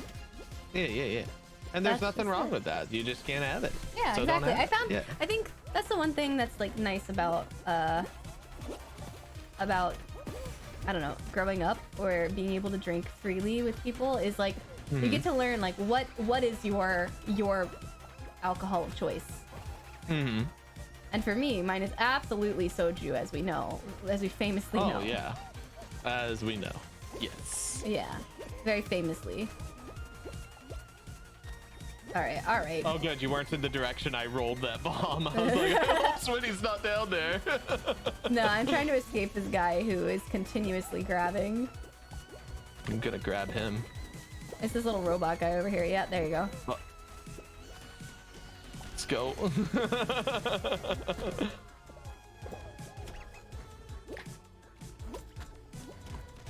Yeah, just no. All right. Nice. Rum for me. Oh, rum makes you sick. Is that what it is, or rum is the one you like? Yes. I like rum. I'll see, that's what I told you should put in this mix is rum, because then it'd be a daiquiri. So we had vodka at the house gotcha. that we just will never don't drink. Want to spend the extra, we're just never gonna finish it. So I was like, this is the perfect opportunity to finish this vodka. Yeah, there you go. Because again, like, Sonk likes he likes Yamazaki very specifically. Okay. And then I like usually I'll get like a Midori drink. So whatever with Midori. Usually I think it's usually just vodka and Midori, honestly. Gotcha. And then soju. And sometimes apple ale. Ah, nice. Like a fruit ale of some sort. Yeah, those are my drinks of choice usually. Heck yeah, I hit people with that Let's bomb. go! I went right fucking through it. Oh, fucking nice. I just hit that person next to you. Did you see them yeet? Yeah, I did. I'm going toxic this play. You're doing I just used it to go over the wall. Let's go! Rocket jump. There we go. Can I do it again? No, I messed that one up. That helmet. That's fine. I just wanted to get that helmet. There we go. Yeah. And I could probably, like, if I tried more bourbon or whiskey, I probably could be fine with them because, you know, I think I would like a honey whiskey, honestly. Honey whiskey's pretty good. Aw, lemonaded? Really? Yeah, I wanted the helmet more than I wanted to get in the end, so. That's fine. That was me. That was me. I've just gotten so used to crab game where, you know, the round ends when enough people qualify, so I get surprised when we both qualify and then get kicked out. Yeah, true. Yeah. Exploding projectiles. You know. Mm-hmm. Oh, now I got the Amogus top. Great. Ooh, there you go. Amogus. Sus. Amogus, yeah, very sus. Super sussy. Very sussy baka. Sussy baka. That's me. Mm-hmm. That's me, the sussy baka. Rum is my drink of choice. Baka, Oh, okay, Switty. okay. Daiquiris, yeah. I feel like I'd like a daiquiri. A daiquiri sounds quite nice. I think you would, especially like a strawberry daiquiri or something. Yeah, or like a mango. Do they make mango daiquiris? Ooh, mango would be good. Fucking love mango. Yeah, I love mango too. Yeah. Or a watermelon daiquiri?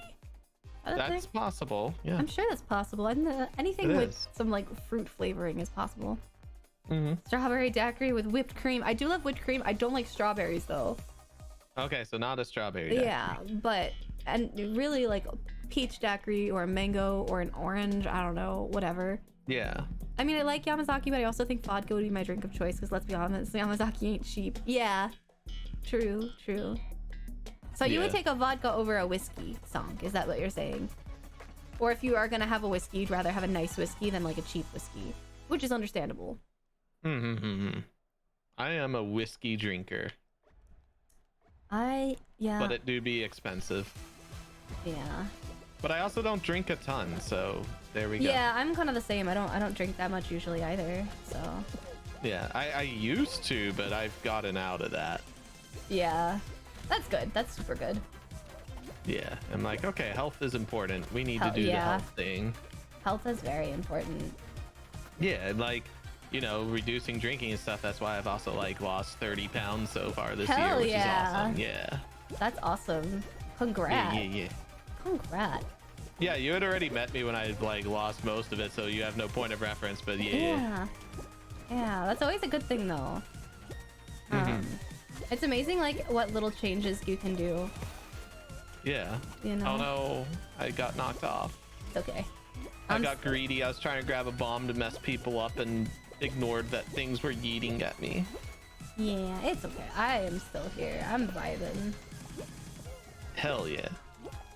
We gaming. We video gaming. Yeah. No. Okay, there we go. We're fine. Yeah. Oh, yeah. All right, there we go. Yeah. Okay. So vodka is first song. Vodka. Oh, I totally missed this follow call out earlier. CD Johnny, thanks for the follow. Hey. Sorry for making you wait an hour for that. Johnny is chill. Yeah. Johnny is famously one of my Discord mods. Oh, famously. Nice. Yes, very famously. Nice. He's also incredibly good at Fall Guys too. Okay. Yeah, he's carried me many a victory. Yes. Yeah, I'm glad Fall Guys is like free for play because that means that like I could play more Fall Guys with more people now. Right. Beforehand, I was like, oh, I guess. And see, I had like spent the $20 or whatever back in the day, played it for like one weekend and stopped.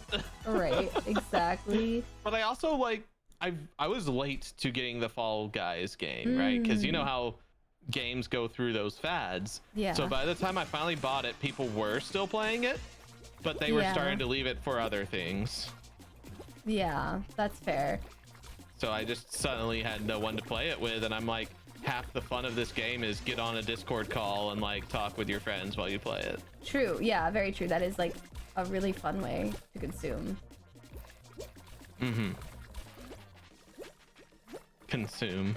Gonzoom. I just like how you ended it with consume. Didn't continue the thought. Just that is a good way to consume. Yeah, consume, you know. Yeah. We're consumers here.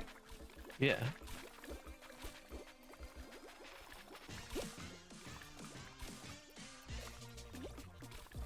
We consuming. We do be consuming. I'm consuming.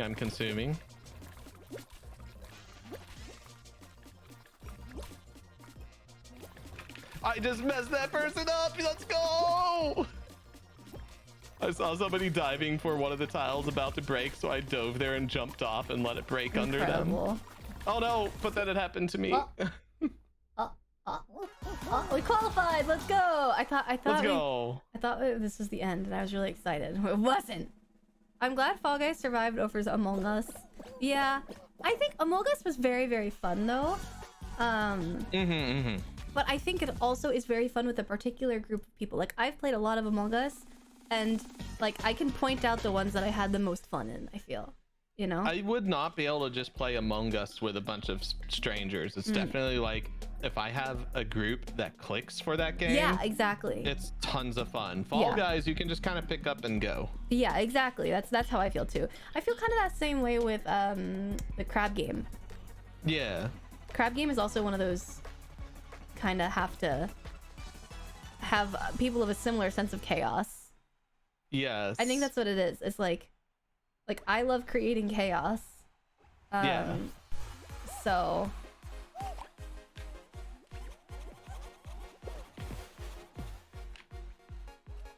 I do too. So I felt so bad. I was like in a crab game collab, and for some reason that just reminded me of something. Like we had formed these alliances among the people, and somebody that I don't know if they're in my alliance or not, but I don't remember them being. I just fucking betrayed them, and they were like, "Star, why did you do that?" I'm like, "Cause I had to pick between you or one of my alliance people." That's incredible. And they're like this really sweet person too, and I was just like, "Oh." I love creating chaos, so yeah. That's also one of the reasons why I kind of enjoyed Among Us, is just like the amount, like, so I would do this thing because I saw someone else do it before. I was like, okay, I'm gonna do this thing where I'm gonna see if I can what is it?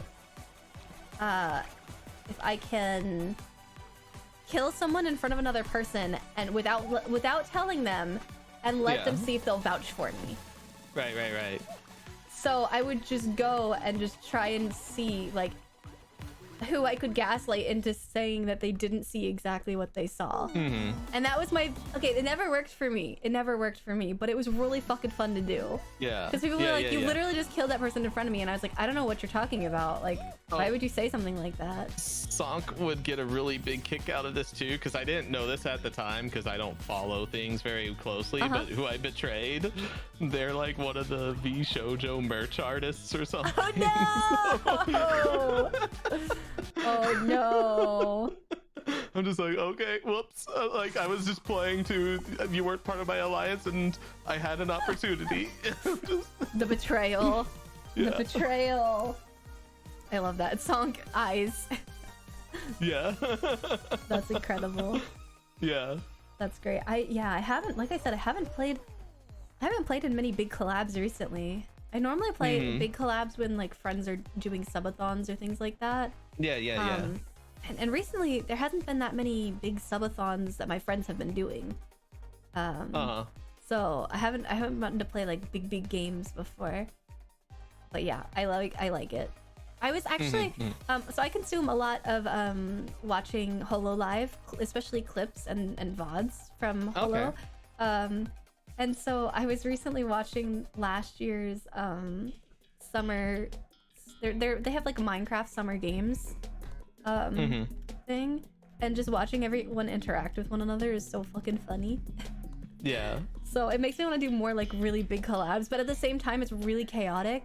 You have no time to deal with chat in big collabs like that. So yeah, that's like the downside, is like everyone has to be on the same page of like, it's fine, we're here for the entertainment, not for the chatting this time. I've been in some of those big collabs where you have like one or two people keeping up with chat. Yeah. And it's like, you know, when we're doing a one-on-one collab, I don't mind when people do that. But then like when we've got 5 people in there and you've got somebody doing it, it's like, yeah. Now you're just taking over the chat, and it gets really even more chaotic. You're gonna have to push to talk on those really big collabs. Yeah, that's exactly. Like absolutely a thing. There needs to be a mutual understanding of also push to talk on those kinds of collabs. Well, I'm yeeted. It's okay. You've been yeeted, but we haven't lost the war yet. Good. Haven't lost the war. I need to get that cheese head because I'm a Green Bay Packers fan. Ah, you are a cheesehead. Yeah, I am. A sports ball cheesehead. Yeah, and that's something like I know I could technically probably just find a PNG and do like I'm doing with the dad True, shirt right yes. now, but I actually want to get some whenever I can afford doing this type of stuff, like get some alternate outfits Oh my for God, my yes. model and have like an Aaron Rodgers jersey or something and That a would cheese be- head. That would be so Yeah. good. Yeah. Official VTuber merch, or official merchandise of the Green Bay Packers for VTubers. Hell yeah. VTuber merch store. I mean, I feel like it's becoming more and more possible if, like, you get an item that's just the item itself is rigged, and then you could just add it to yourself as an asset whenever. I know it's really not the same as having the clothing on your body, but. And you know, and if I did it on my body, I probably wouldn't do it super specific to Aaron Rodgers. I'd probably have it more generic Packers, so that, you know, as they change rosters. But yeah. I should at least do something, but it's like that's one of those things I wouldn't mind having as an actual outfit, just because that's going to be with me my whole life. Like I'm a lifetime shareholder of the team. Yeah. You big time fan. Yeah. Like, yeah. That's crazy. Am I a fan of anything? When I think about it, because like I think about some like people who are like really big fans of things, and I'm like, that's a lot of passion. Like that's really cool to have all that passion. Right. Oh my God, that's so money, Bob says. It's worth it if you love it. Exactly. It's worth it. And what's funny is a lot of people, when I bought my share, they were just like, you know, that's the biggest scam, right? Like that doesn't gain value. You can't get into games with that and blah, blah. And I'm like, you know what that 300 share has done? It has done what season ticket holders for like the St. Louis Rams did not get. So you've got all these people that spent thousands upon thousands of dollars in merch and tickets, loving their team, and then some billionaire just sells the team to California. And now all of that is just gone. And guess what? I bought one $300 share, and I'm one of the people that has to vote yes, it's okay to move the team. Yeah, exactly. And they're gonna be in Green Bay forever because of that system. Yeah, exactly. It's very easy to get invested in teams if they're local to you. That's how I feel about Tampa Bay teams. Yeah, Bales really likes sports, especially Tampa sports. Oh, okay. Yeah. Whereas I haven't lived in Wisconsin forever, but because I was born there, it just kind of gets baked into your DNA. That's fair. Yeah, especially because Wisconsin's very the Midwest in general is very sports ball related. Yes, the South is very college sports. College sports and even high school sports are very big here. Yeah, that like weirds me out. There's a very big culture. Yeah, like basically so I went to a high school that was brand new when I went to it. So every person who was a teacher also had to be a coach of something. Oh. Because they didn't have enough coaches and teachers to go around. So if you wanted to coach, you had to teach. So what is this fucking guy doing? I don't know what this guy's doing. Okay. Interesting. I don't know either. He's just like running around. He's having a mood. I know. It's like, yeah. See, like I knew he could like. I don't know. He was RP playing the game. You know what? Honestly, valid. That's valid. Yeah. RP to your heart's content, my friend. Yeah. Hockey ball. Very similar experience to my high school. Yeah. High school sports are really big in the South. Very, very important. Oh yeah. It's weird though. I guess because I don't consume sports and never did even in high school that much. I was on the swim team in high school, but that was it. But like, even then, I don't remember like any of the kids on that team, on the teams. Oh shit, I still remember kids from the team, but I also played like my freshman year, and then I had to pick, do I keep playing football or do I do marching band? And I hated that choice. And yeah, that's a hard choice. Even though I was at a public school, I was in the part of town that was where a lot of the doctors and engineers and stuff lived, and so if they weren't if your family wasn't contributing to the team, you didn't really get to play. True. Yeah, like I actually was like, yeah, I'm just gonna go do band. I actually I did a lot of tech classes in school, to the point where it was like I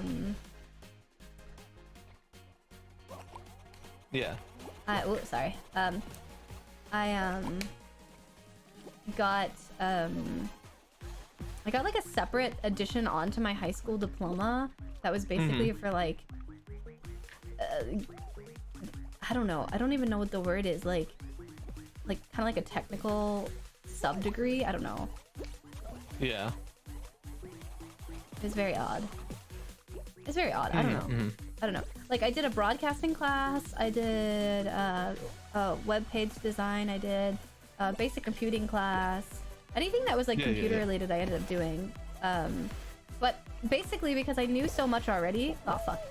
I knew so much already that like my graphic design teacher and like who did most of the computing classes was like, I don't even need to tell you what to do. Just I know you're gonna do your work, so you can fuck around in my class all you want. Like I literally could just be browsing the internet playing Tetris or whatever, because he didn't care for most of his students as long as you got the work done, but like he knew that I would just have it done and I would do it right and I was really good at it, so he's like, I don't give a shit. Right. Oh, did you get eliminated? Yeah, I did. I'm sorry. Oh, it's fine. I failed us. No, it's fine. We might still make this, right? No, this is the end, I think. Oh, this is the end. Round, yeah. Never mind. It's okay. It's all good. I wasn't really a sports ball person until I got to college, and I was more recently. Now I live in a sports ball city. Yeah, that makes sense. Song says high school football was televised in my area. They did That's crazy. televising in my area where I grew up in Tennessee. It was called Friday Night Lights. Oh, one of the I know local that. stations. Yeah, I know that. Yeah. Yeah. So they would just pick one of the high school games to televise every week, and it was kind of cool. Yeah. Hey Pantera, hello. Yeah, I didn't get into. I've never been into sports that much, but I respect it. I've been to extreme sports, I guess I should say. So traditional sports, we've never been a family who was into it.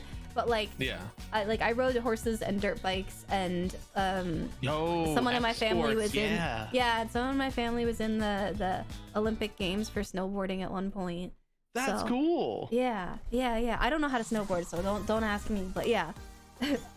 So yeah, I have like. Well, I know. I was wanting to learn to snowboard. I know, me too. Well, me too.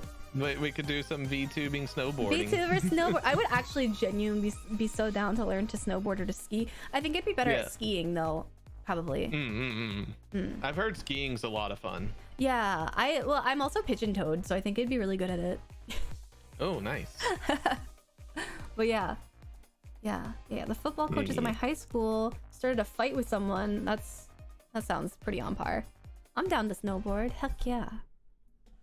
My mom sent me a thing I did in 5th grade, and I said something about going to the 2012 Olympics to see my sister compete. That did not happen with big dreams. Wow, you were a dreamer. Yeah, so we're an extreme sports like family background mostly. Yeah. Yeah.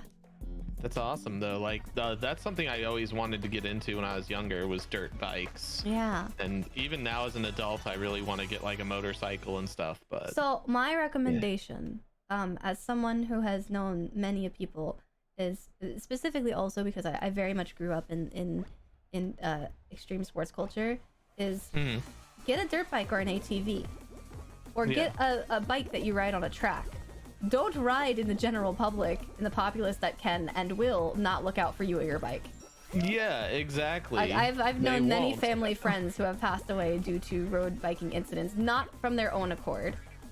Exactly. And like for a while I wanted to get into road biking, and then once I moved to Florida, most dangerous roads in the US, I'm like, yeah, that's just not gonna happen now. Yeah, exactly. I would need to get into some off-road stuff, and yeah.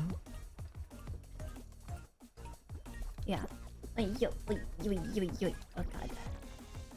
Which is sad, because like it'd be so fun to go on those mountain roads and stuff on a bike. Yeah, it probably would, but yeah. Yeah. There are like different tracks though that you can go on. But it's different. It hits different, I think. But yeah, dirt biking is like a hell of a lot of fun. Yeah, it looks fun. Yeah.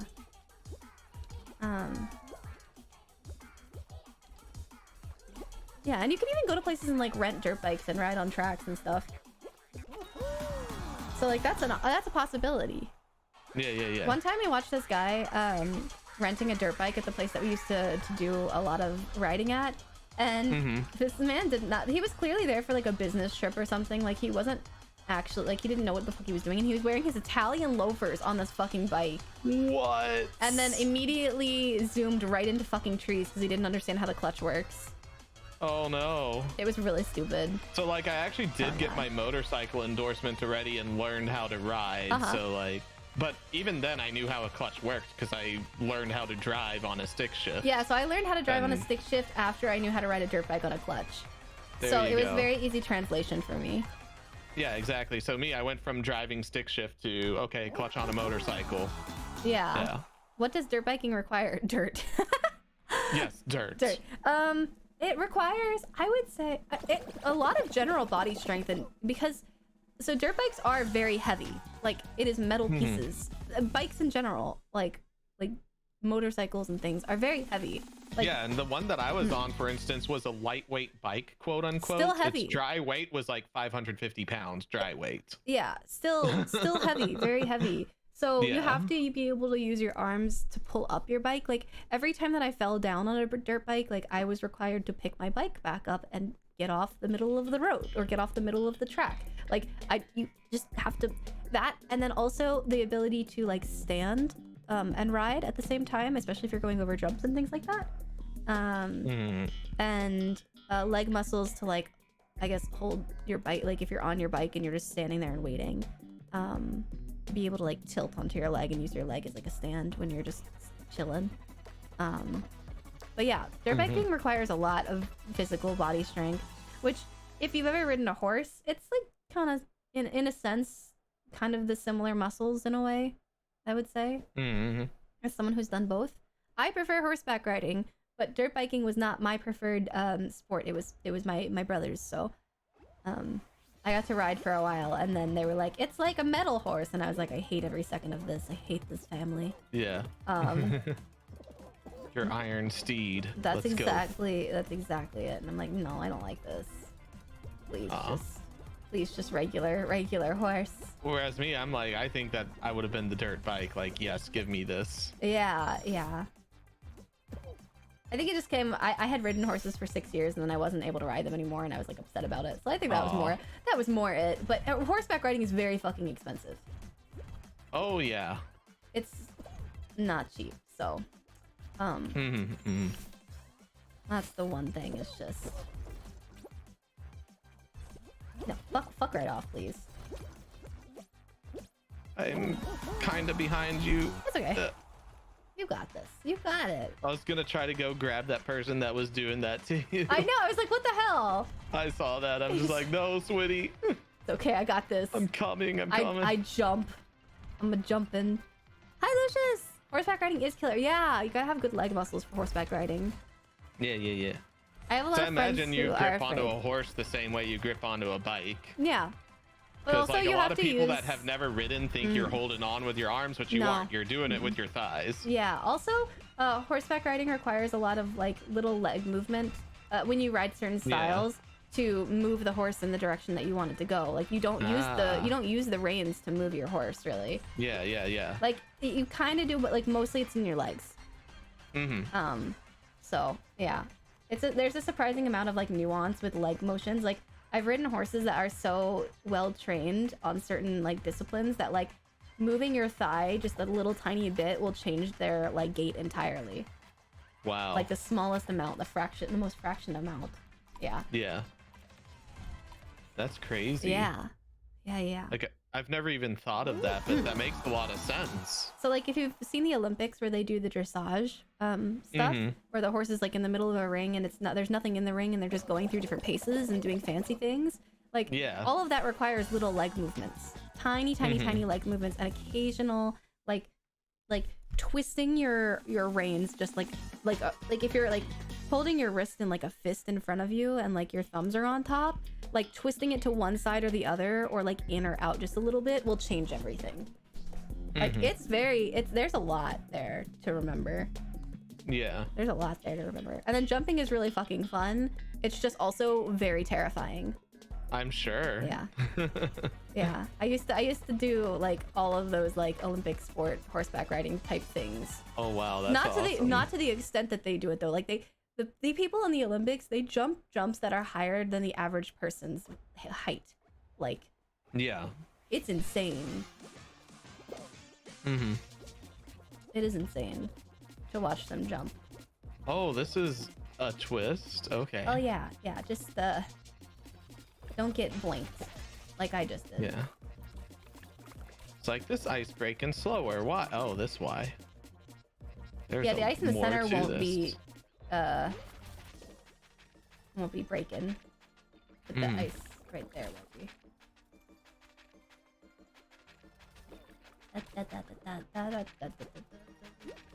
No, no. Okay, well, that was me. That was me. I died.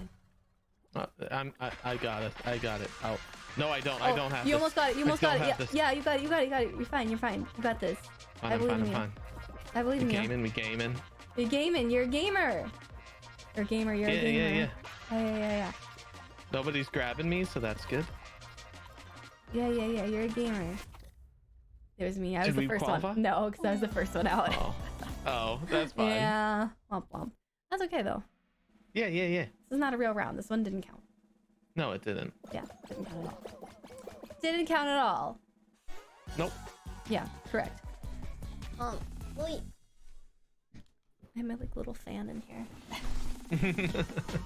I gotta have my fan. If I don't have my fan, I will Yeah, cease to exist. that's understandable.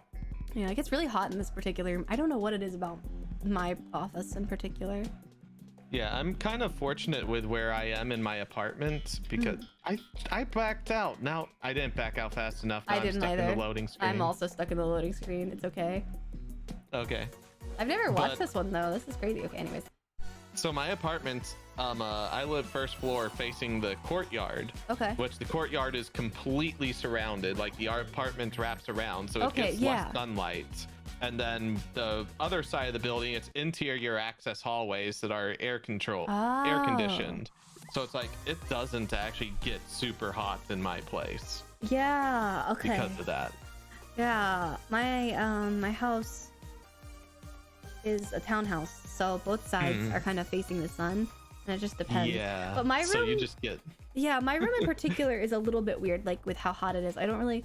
Because Song's office does not get nearly as hot as mine does. We don't know why mine gets hot. Huh. Yeah. Yeah. I don't know.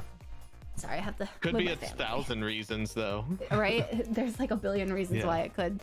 They're like right next to each other, but I think the airflow in this room maybe is less good. I don't know. It's weird. Yep. Hey, yo, just make a swamp cooler. Yeah, swamp cooler. Sonk will get that reference. Sonk gets more AC than me. Yeah, well, you know, Sonk pays for the AC, so I guess he deserves more than I do.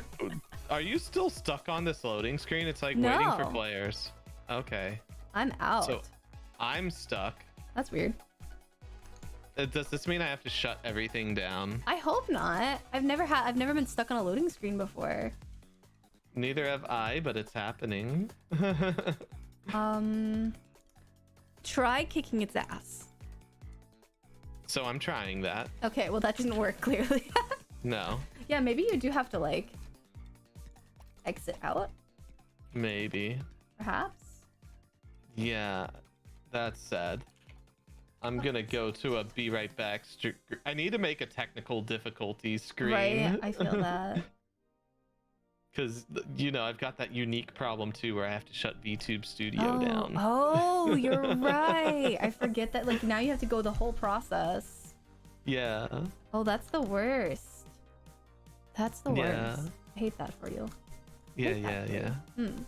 It's okay. It's only when I play a game with a controller, Wow. which is every game I've done a collab in recently. It's just not what is the word? Just not Final Fantasy 14. Yeah. Play that without one. Mm-hmm. Yeah. Yeah. Let's see. What else? Oh, have you been watching any anime recently? No. Oh. I know I work all these anime cons and I don't watch a lot of anime. I understand, because like somehow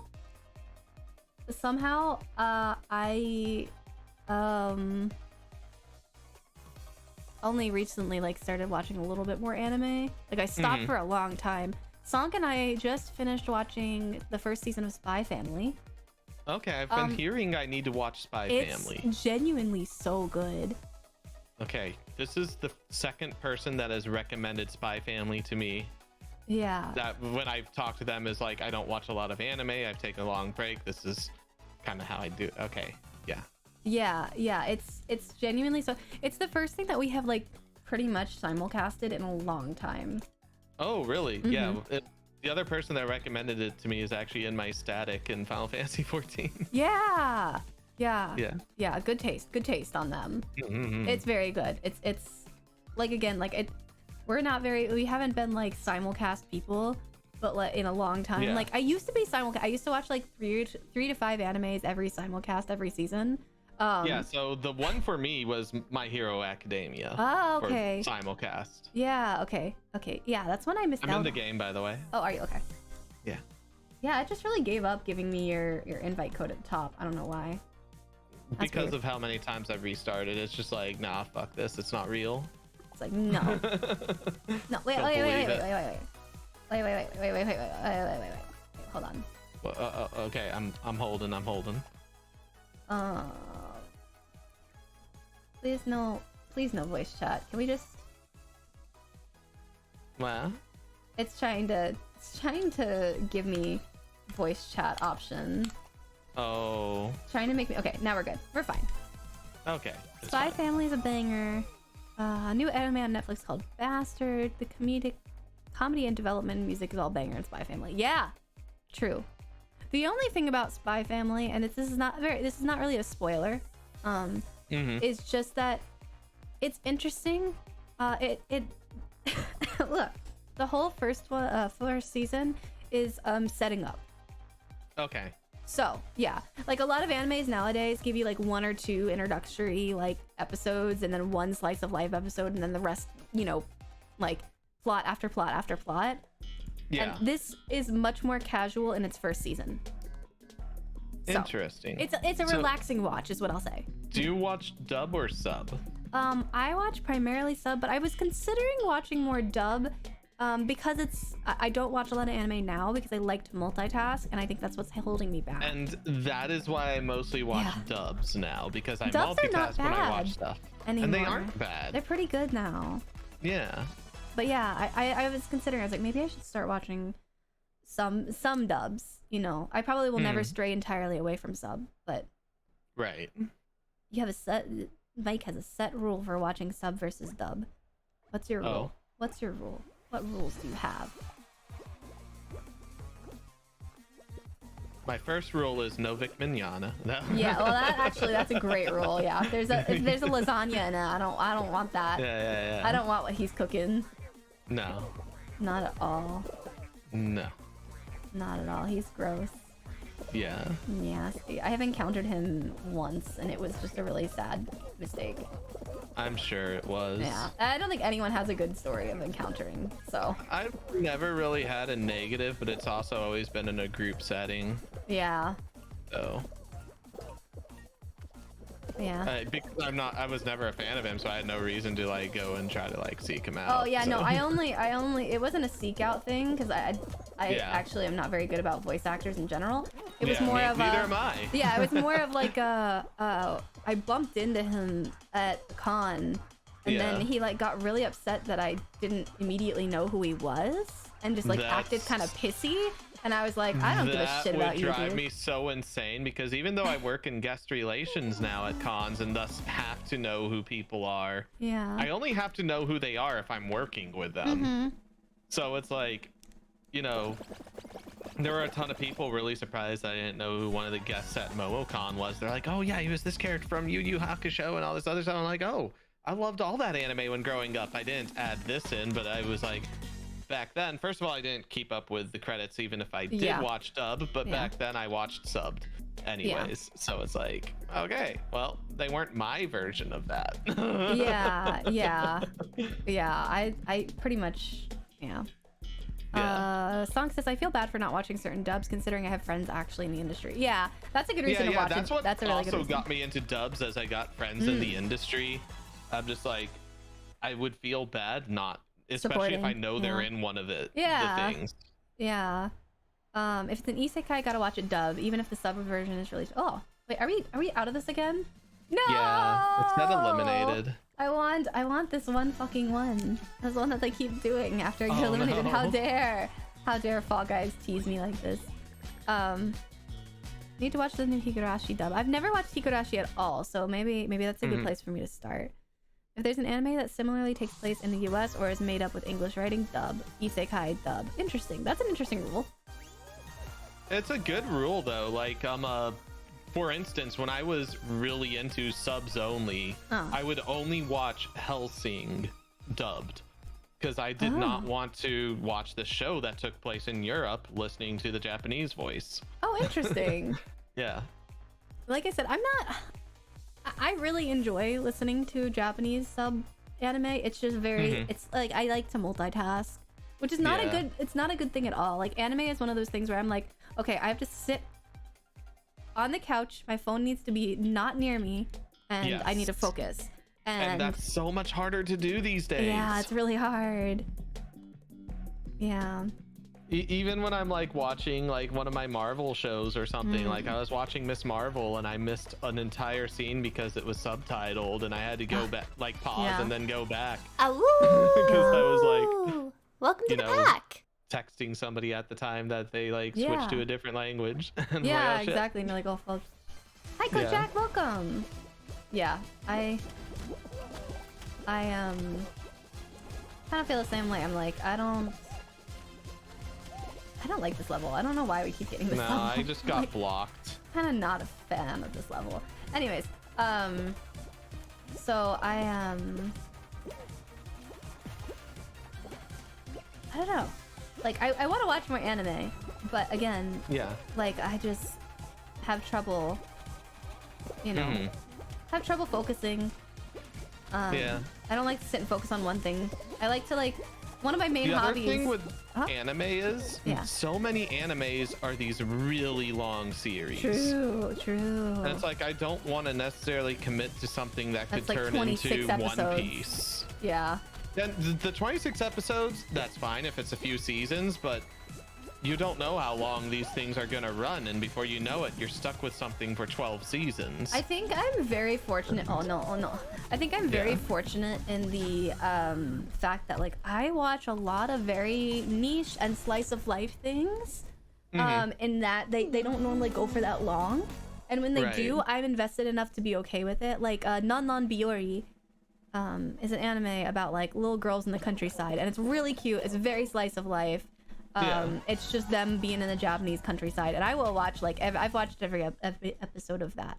I love it so much. But sunk over here, like, or something for 800 plus episodes. I'm looking at you, Detective Conan. Yeah. Speaking of sub versus dub, that was one I tried watching on Adult Swim, but it was the dub, and I was like, why do people like this show? This is trash. And then I learned, like, they had to actually rewrite the plot of Detective Conan for the English dub. Like, the wordplay and stuff doesn't work. Doesn't work because, like, with, all the characters. Same with Monogatari series. Monogatari series is just full of, like, Japanese wordplay, so it doesn't really lend itself to English very well. Yeah. So I was like, why is this trash? And then somebody finally explained it to me, and I was like, oh, it's not trash. And because I was like, there's nothing wrong with the way these voice actors are acting, so I don't see how Japanese would make it better suddenly until I learned that. Yeah. Johnny says, I remember I got blocked by Goku's English VA because I asked why he made homophobic slurs when the Funimation leaks happened. Oof. Yeah. Oof. No, my like I said, my only really bad experience was just with Vic, but that's not an unusual situation. And also it was just him getting, like, pissy in the elevator or wherever we were because I didn't know who he was and I didn't really give a shit about who he was. Oh yeah. And I'm just like, like clearly you get swarms of, like, teenage girls just fawning over you, which is pretty gross. Yeah, exactly. For a man of your age, sir. Especially for somebody that, like, expects that attention and wants it and gets mad when it doesn't happen. Yeah, exactly. Like, you know.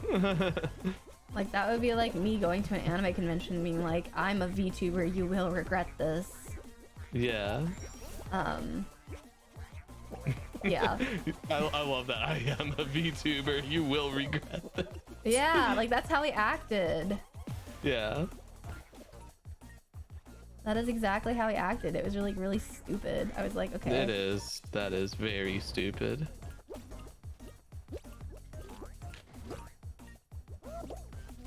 That's sad. Yeah. I hate when people are like that. I know, exactly. Fortunately, I've never had another bad experience like that with anyone, like any guest or anything. Like, yeah. He's just like notorious for being a jackass, so. Exactly. Yeah, no. I know. I work in the industry. Yeah, you get it. You get it. You're like, I get it. I get it. Not particularly surprised. Yeah, not particularly surprised. It's like I won't name drop. Yeah. I don't name drop anybody, Oh, but yeah, that's the no. one that I will. Yeah, exactly. That's the one that really is the only one who deserves to be name dropped. Really is. Yeah, is him. Like, there's other things that like people have been borderline, maybe close to that, but I know like other parts of stories where it's like, well, I gotta give some benefit of the doubt here because blah blah blah. You know? Yeah. Like, with Vic, there's no redemption there at all. Yeah. God forbid someone doesn't know that he's Edward Elric. Yeah. The slice of life that I will watch and replay is My Love Story. My Love Story is incredible. That's a really good one. That's a really good one. I also consume like manga way faster than anime. Because I just read faster in general. So that's why we are getting these same rounds every time. I am surprised. I know, like I've never seen this map that you say is your favorite because I'm always backed out by the time it shows up, so I don't even know what it is. Constantly the same fucking round every time. Lenny and I were alone with Todd Habercorn in an elevator con some years ago. Rode up with him to our floor and then he continued on. Oh, what did we need to do? We did what we need to do and rode the elevator back down. Elevator doors open and Todd was there again. Oh my god. What? Sonk and a friend were in the elevator with Todd Habercorn a while. Yeah. That's really funny. But was it like chill in Apparently, there for a while? I guess it was chill. My assumption. Yeah. Yeah. Like I said, the only industry related experience that I really have is just so I run an indie event for performers. Yeah. And like an indie concert for performers. Yeah. And okay, all right. And we had at one point we had a Japanese idol group perform on our stage, which was really fucking cool. And that still was a nightmare logistically because we were running an indie event, so it wasn't like we knew real, concert stuff. So we got yelled at. So you're not just learning the concert stuff, but also the Japanese way of business. Well, I knew that already because I've worked for a Japanese company, so I know that already. So you do know that stuff. I do know that already. But it was more of the like I didn't know like the all of the technical aspects of what people need, what a group needs to sing on stage and things like that, because we had mostly been a dance only event for a long time. Right. So we got yelled at for not having stage monitors because we didn't really know what the fuck that was at the time. Oh no, you don't know stage monitors. Well, again, it's not like we come from just we love doing this and this is what we want. Yeah, so now I come from a performance background because I've done like singing my whole life and other stage performances. Yeah, so we had no fucking idea because we were mostly dancing and anything that we ever performed at like beforehand, it was already done. It wasn't like we were putting on that performance ourselves, Right. So when we started to get into like the big leagues of our event, we just didn't know. It wasn't something that we asked for ahead of time. Right. But we also like didn't have a list of requirements that they needed either. So like they never gave us a list of things that they needed, and like it was very, which is frustrating because like like definitely some of that stuff you would expect, like monitors and stuff, but you still need an input list at the minimum from a group. Luckily that whole group, their agency like literally ran their portion of the show. We did not have to touch anything, no music, no nothing. Thank God. Yeah. But yeah, it was I got yelled at. I got screamed at by one of the management people, and I was like, I'm fucking sorry. But I've learned a great lesson of even though it's a cool experience for everyone, don't ask for that. Don't ask to have people on your stage who are actual professionals if you're not a professional and don't know how to deal with it. Right. That's the takeaway. That's the lesson. Yeah. I'm not dealing with this shit. I'm sorry. I'm not dealing with this shit. Okay. But yeah. So that was I remember being terrified of everything. Yeah. Yeah. We told the performers. Well, we were told by the agency. The performers are not allowed to talk to anyone. Okay, that was crazy. The performers are not allowed to talk to any of the talent, that sort of thing. Yeah. And yeah. Oh, idol culture. Yep. Yeah. It was a lot, but it was a very good learning experience, and it's why my event has been so good, in my opinion. Not to toot my own horn or anything, but. No. Yeah.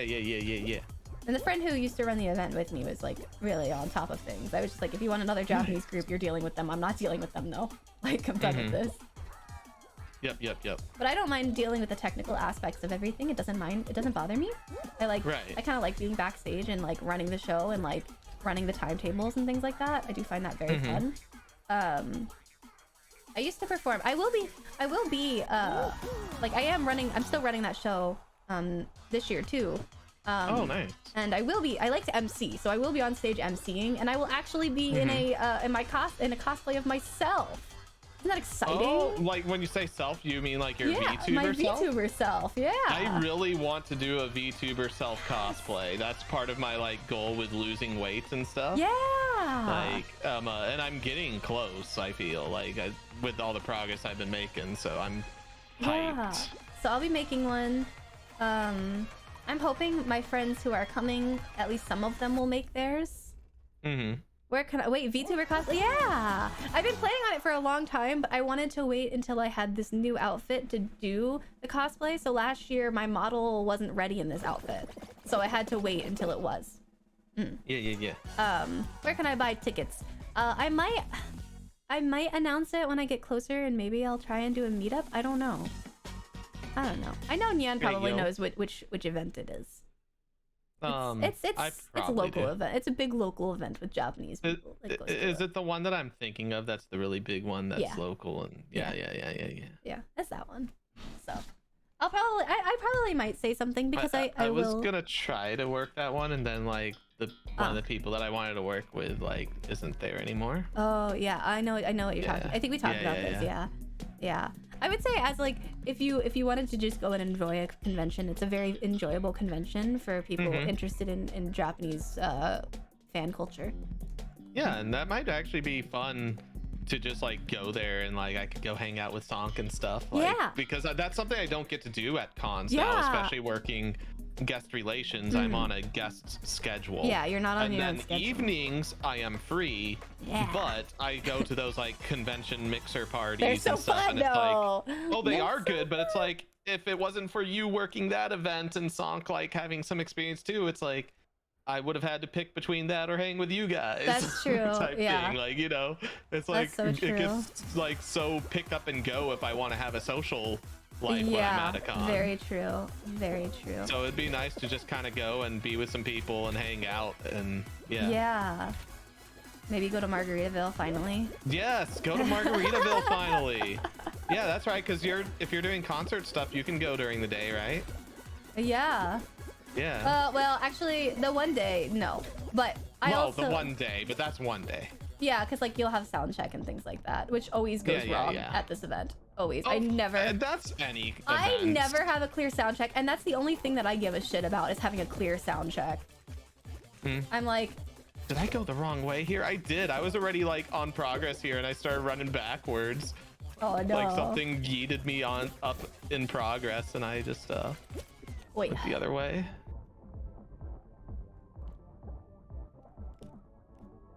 Oh shit! There we go. Wait, haha! Okay, I see how that thing works now. Okay. All right. I could do this better next time I do it. Yeah. No. Wait.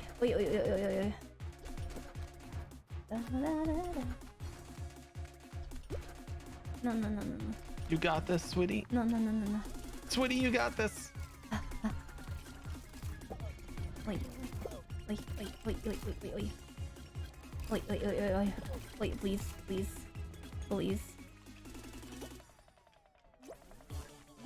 Wait. No. Absolutely fucking not. Illegal.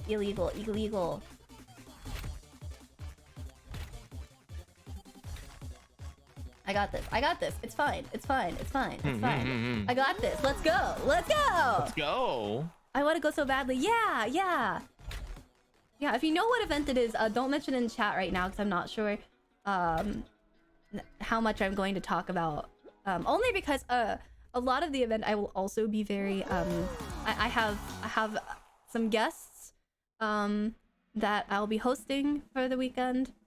So I also want to respect them coming a long way to see me, you know. Yeah. So that's another reason why I don't want to make promises to chat of a meetup or anything, because I don't know if that's even possible right now. If I do, I'm sure the people in the group would be fine with doing a group meetup, but I also don't. I want to respect their wishes. Yes. Yeah. Especially because especially at night and things like that, like. We have like they have a packed schedule of things they want to do, and since they're coming all the way out here, I do want to be very respectful. But yeah, I fucking suck at this one. Yeah. So let's hope all the other people suck too. I'm sure they will.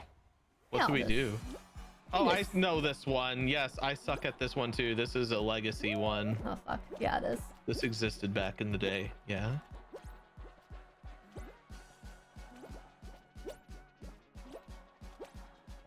Trying to mess that person over. I don't know if I did or didn't. Hey, we're both on yellow still. That's pretty good though. Yeah, so now I better take this slow because it's just you and me and we want to stay up here. Yeah. Oh no. Oh, see, that's where I suck. Like I fell and then it was a ton of platforms down, not just a few. Yeah.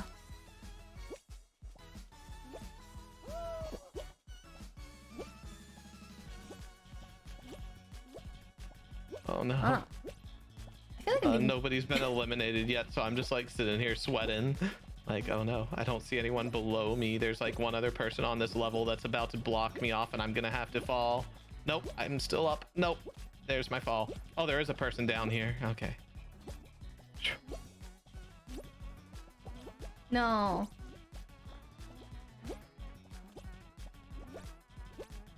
I sure hope my strategy pays off. People are trying to do the inner rings down here, but they have less space to go than I do. Math.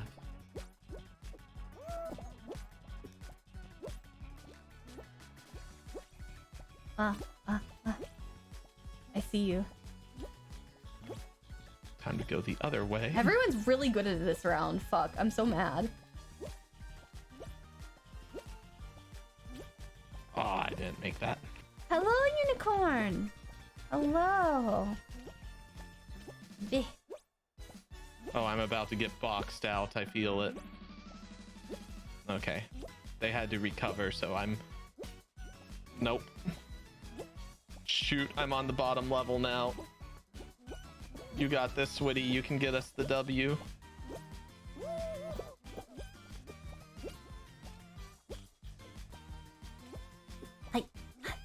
Okay.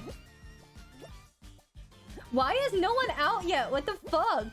Dude, there's like 4 of us down here now, I think. It's gonna start dropping like flies the moment. No. Okay.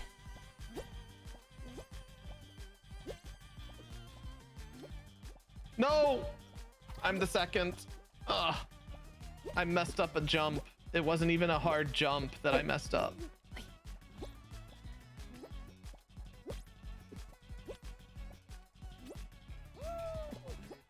Oh my god, please. Yes, I did it! You did it! The carry! Yeah! The carry! Yeah! Thank a good lurk. Wow, that was fucking good. Let's go! Who would have thought I would have won a hexagons?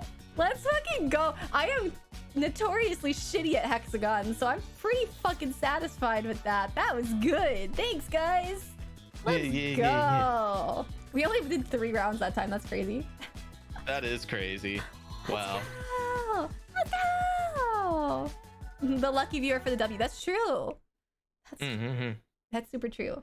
Yeah. This is that Margaritaville energy helping us. Oh, true. Oh my god, it is the Margaritaville. That's why I'm getting so many W's. Margaritaville. Yeah. How could I not? Yeah, we're wasting away. Wasting away? Yeah. Exactly. Exactly. Yeah. But yeah, I love... Okay, so now I don't work conventions anymore. I love them. That's how I feel. That's how I feel. Now that I don't work them anymore, I absolutely adore them. They're much more comfy for me. I still adore them working them, but I also work a very different field you work a very these days. I think that's probably a little bit more fun. It's what hard, I'm doing now is actually more busy, like because I don't have an assigned schedule. Yeah. However, it's busy around a person that's being treated like a human being. Yeah, exactly. So they know guests need food breaks and stuff like that. So it's like, okay, I at least get breaks rather than like, okay, sit in front of this door and watch badges for 8 hours. Good luck if nobody can respond to cover you to go potty. Like, yeah, exactly. You know? Like I was doing something very different too, but even then, I do think that maybe there's more interesting things that are happening in guest relations more often than not. Possibly. Like, I have found more interesting things because I'm not a person that ever really went to panels at cons. So now I'm going to panels more often because they're on them and stuff. Yeah. And I especially like it when they do more than just voice, so that I get more exposure to like different types of things to be talked about. I want to do more panels. I love paneling. It's so much fun. The other thing that I think is really interesting is when you're sitting at those autograph tables, you just see so many cosplays because people, they want the guest to like see their best cosplay of one of the things they voiced. So it's like a great way to actually like start hearing the story of the cosplayer, like what inspired them to do that cosplay and other things. Yeah. So that makes it really interesting too. That's super true. Yeah. Yeah, I want to like, I always wonder, like right now I'm working on a cosplay very slowly. I have not made any progress in this in a while. Maybe I will later. But of Korone from Hololive. Yeah. And so I'm excited to cosplay myself in my outfit. Because that's just really fun, you know? Yeah. Like at first, I'm looking forward to doing that someday too. Yeah, at first I was like really worried. I don't know, because I've always been myself, so I'm worried, you know, I don't know. I'm always like very self-conscious, but then like between like Kason and Lumi and, you know, Mary and like people like that going to cons and being like very public about it, I feel less self-conscious about just being myself, you know, as a VTuber. And it's funny, I was always on the fence of doing it. Yeah. But I was working at what I always called my home convention. Now that I've moved, it isn't my home con. But I was working there and they have a risque cosplay contest, which is basically super amateur burlesque. Yeah, and okay, yeah. I've been getting involved with stage kittening for it for the past few years. So one of my best, I shouldn't say one of, my best friend ended up emceeing this year because the normal MCs couldn't do it, along with the person who runs it. And he introduces me onto the stage as StarNyan, and I'm like, okay, I mean, I don't get enough viewers, and like people aren't gonna like make the connection to a VTuber that's in this audience, but at the same time, it's out there. And I kind of also, the fact that I'm a cat boy, if I'm stage kittening as a cat boy, you know, it's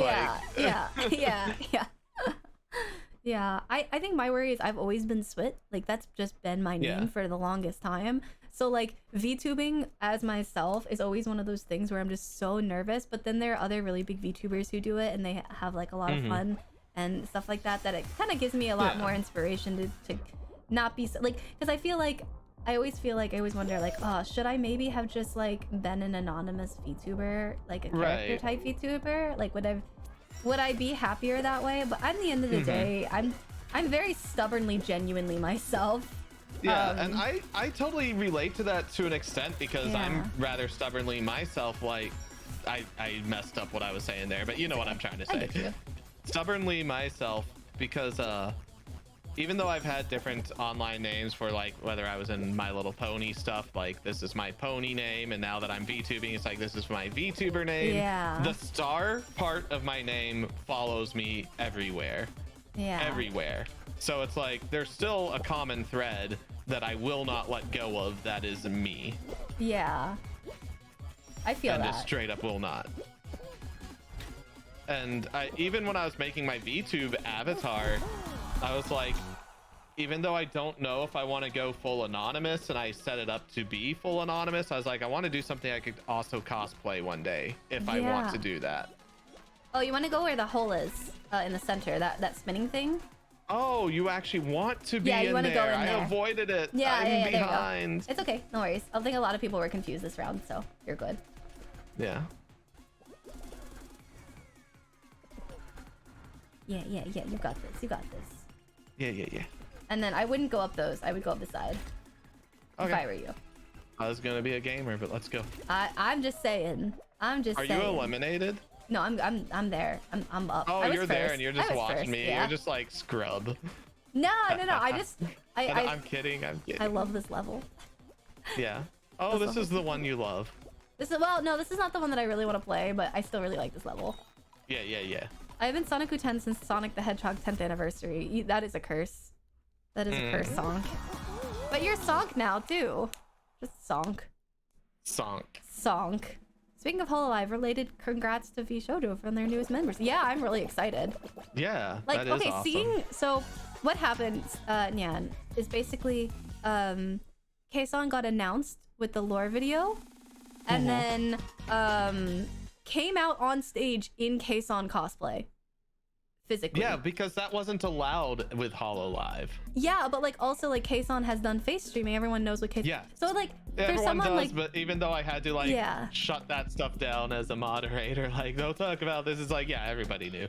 Yeah. But like for me, it's like one of those things where it's like I feel like so much more inspired now. Like I feel like maybe it's like not bad to not be anonymous VTuber. I've never thought it was bad. I hated the stigma that was around it. It's like, let people, like, this is such a creative outlet for content creation. Let people take it outside of the box of what's expected. Yeah, let people run with it. And I love Who Framed Roger Rabbit, so I'm like, if it turns Who Framed Roger Rabbit, do it. Like, you know, I would totally stream regularly collabs with meat-tubers, you know? Meat-tubers! Yeah. I heard that term a long time ago and I just roll with it. I love that, because I normally say flesh tubers, but meat tubers, that's unique. Yeah. So I've always been like very, I guess, worried. I don't know, because like again, I know a lot of people. I know a lot of VTubers, and it's like, I've seen the comments out there that like, yeah, I wouldn't call it an unjustified fear, but there's definitely opinions out there. There's definitely opinions, yeah. Yeah, exactly. But yeah, I've definitely worried and been self-conscious, like, oh, you know, like more of like the lines of like, would I be a successful content creator if I followed the route that everyone else does? You know? Yeah. But I also don't know if that's that's not the case for everyone. That doesn't necessarily mean that because I'm not doing it, I will be successful. I don't think that. But I do think that like it and I think there's a very important thing with content creation. You know, a lot of people, they get stuck in this loop of following what other people do, and it is important to understand what people are doing and what works and what doesn't. But at the same time, you also have to be authentic to yourself. Yeah, exactly. And that authenticity to yourself is where you can find something original and more unique as well. I am, and if like, you're being authentic, you're bringing something new to the table, you know? Yeah.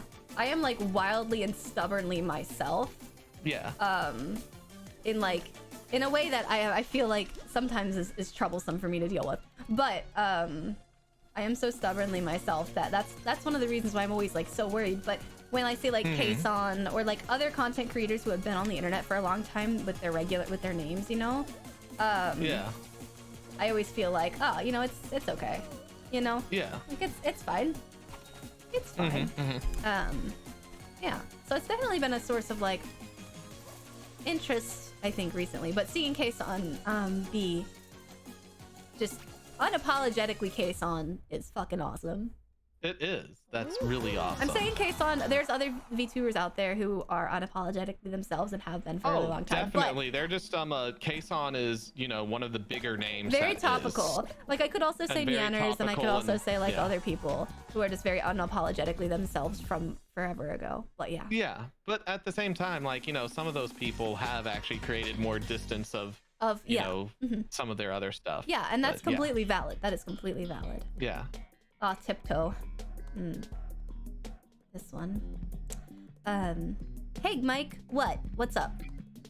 What's up? Oh yeah, what's funny is some days I regret this because I feel like it hurts me being able to properly build up in a weird way. But one of the ways I'm unapologetically myself is I don't want to run multiple Twitter accounts. So I don't have a separate content creator an IRL account. So it's like anyone that's followed me at any stage of the metamorphosis of my Twitter, they're just in for the ride.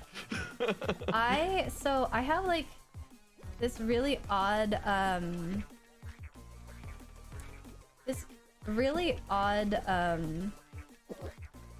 what is it? I don't know what to call it. Like I'm a very segmented person. I like keep everything like very segmented. Oh, I get this now. Yeah, as far as like, oh, what is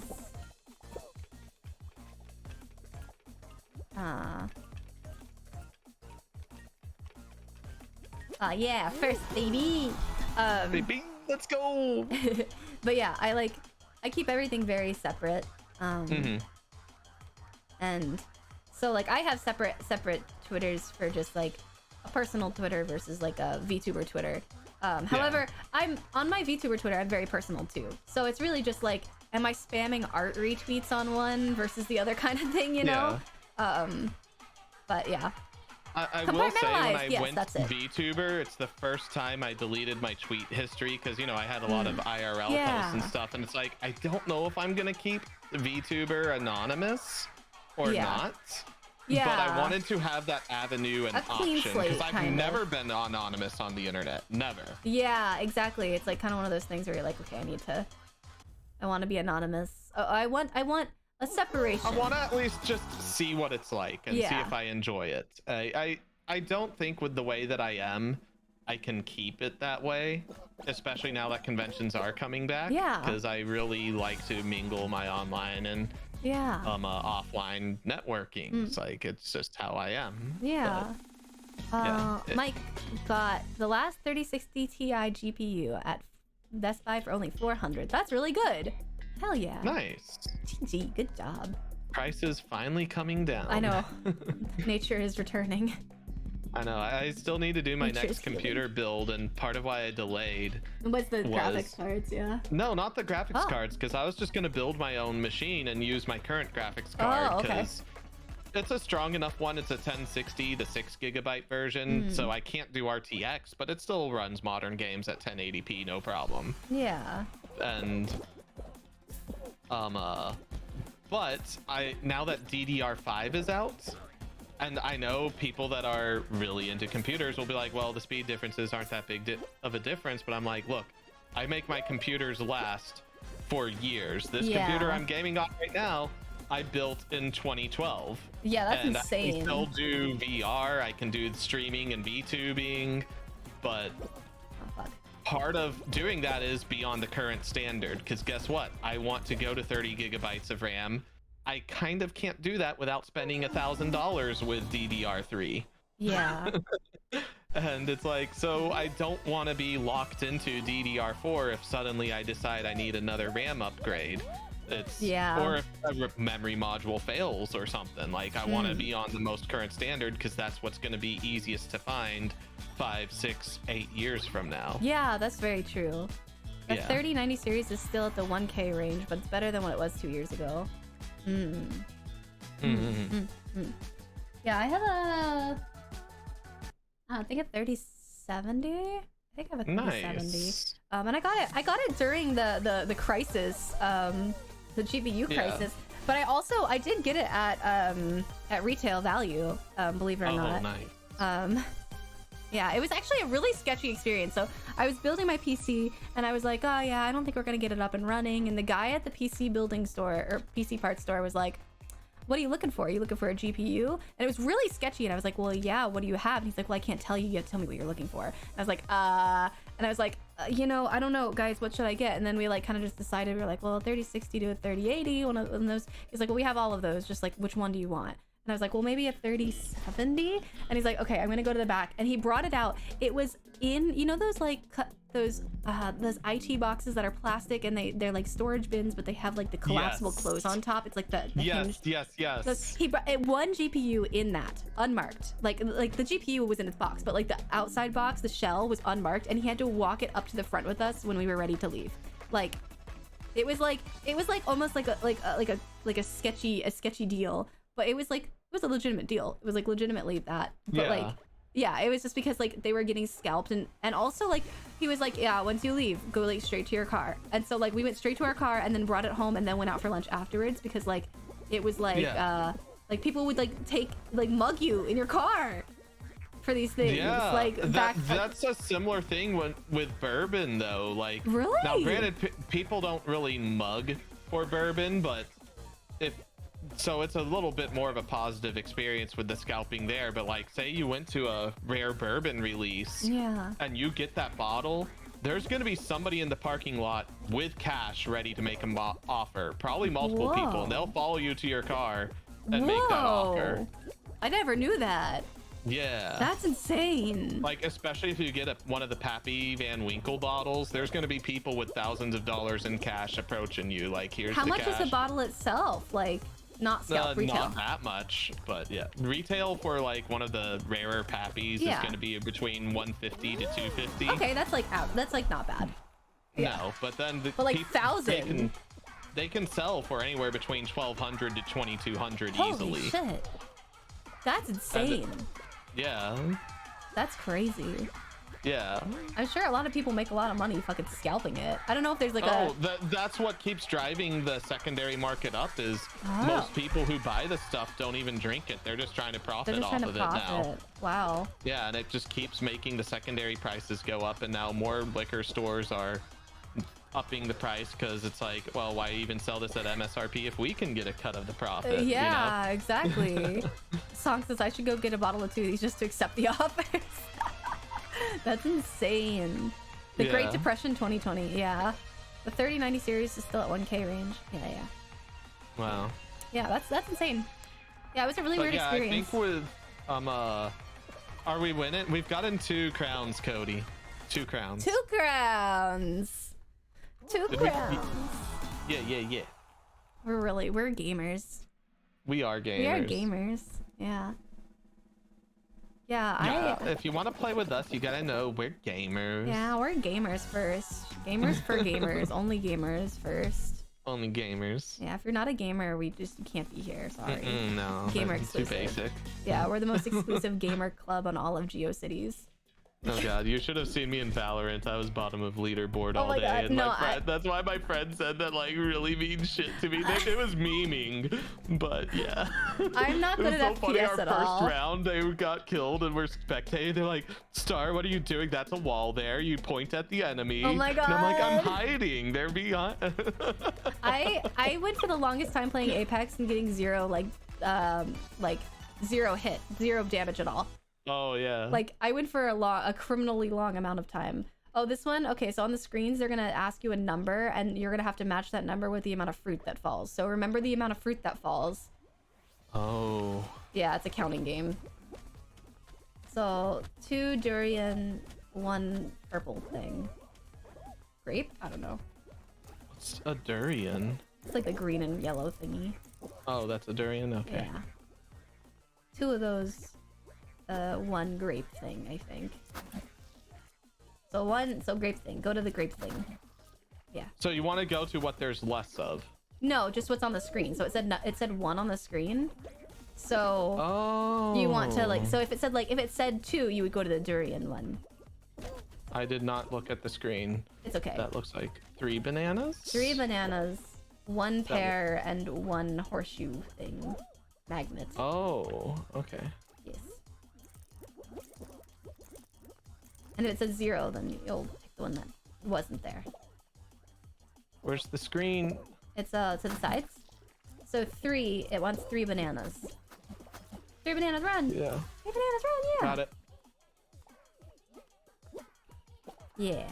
Okay, now it makes sense. I got it. Yeah. Stinky durians, yeah. Cody said gamers for gamers by gamers with gamers. Absolutely. Pro gaming, yeah. 2 banana, 3 of the little thingy-mabobbers. I don't fucking know. I'm just gonna go where everyone else goes. Yeah. This is the last one, so. When I got the 2 and 3. 3. Okay, 3 of these guys. Oh Everyone's wait, going no, here. not bananas. Yeah, there you go. That was last round. There you go. Yeah, we got 3 this. coconuts. Gamers! Yeah. Let's go! Gamers. Woo! Friends and I got our first Apex win last night, month after like 40 hours of playtime. Damn, it was extreme. Trial mechs were being explained right there. Oh. Hell yeah, let's go. Congrats on your W. Yeah.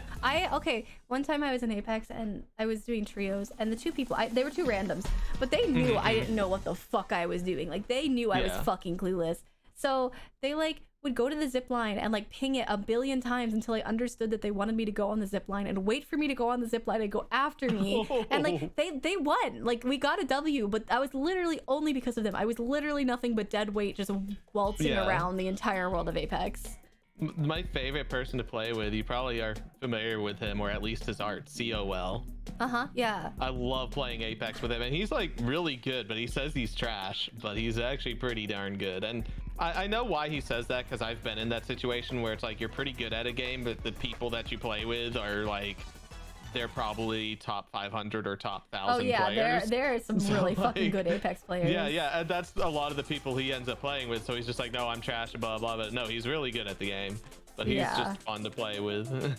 So when he starts snorting, he's gonna charge, and he's gonna try and charge you, or charge whoever, and then you'll get boinked off the map. Yeah, Cody, just the person talking to me is actually in my Final Fantasy 14 stack. Yeah, you can add me on Steam and we can play Apex sometime. It's in my Discord Apex profile. Yeah. Apex.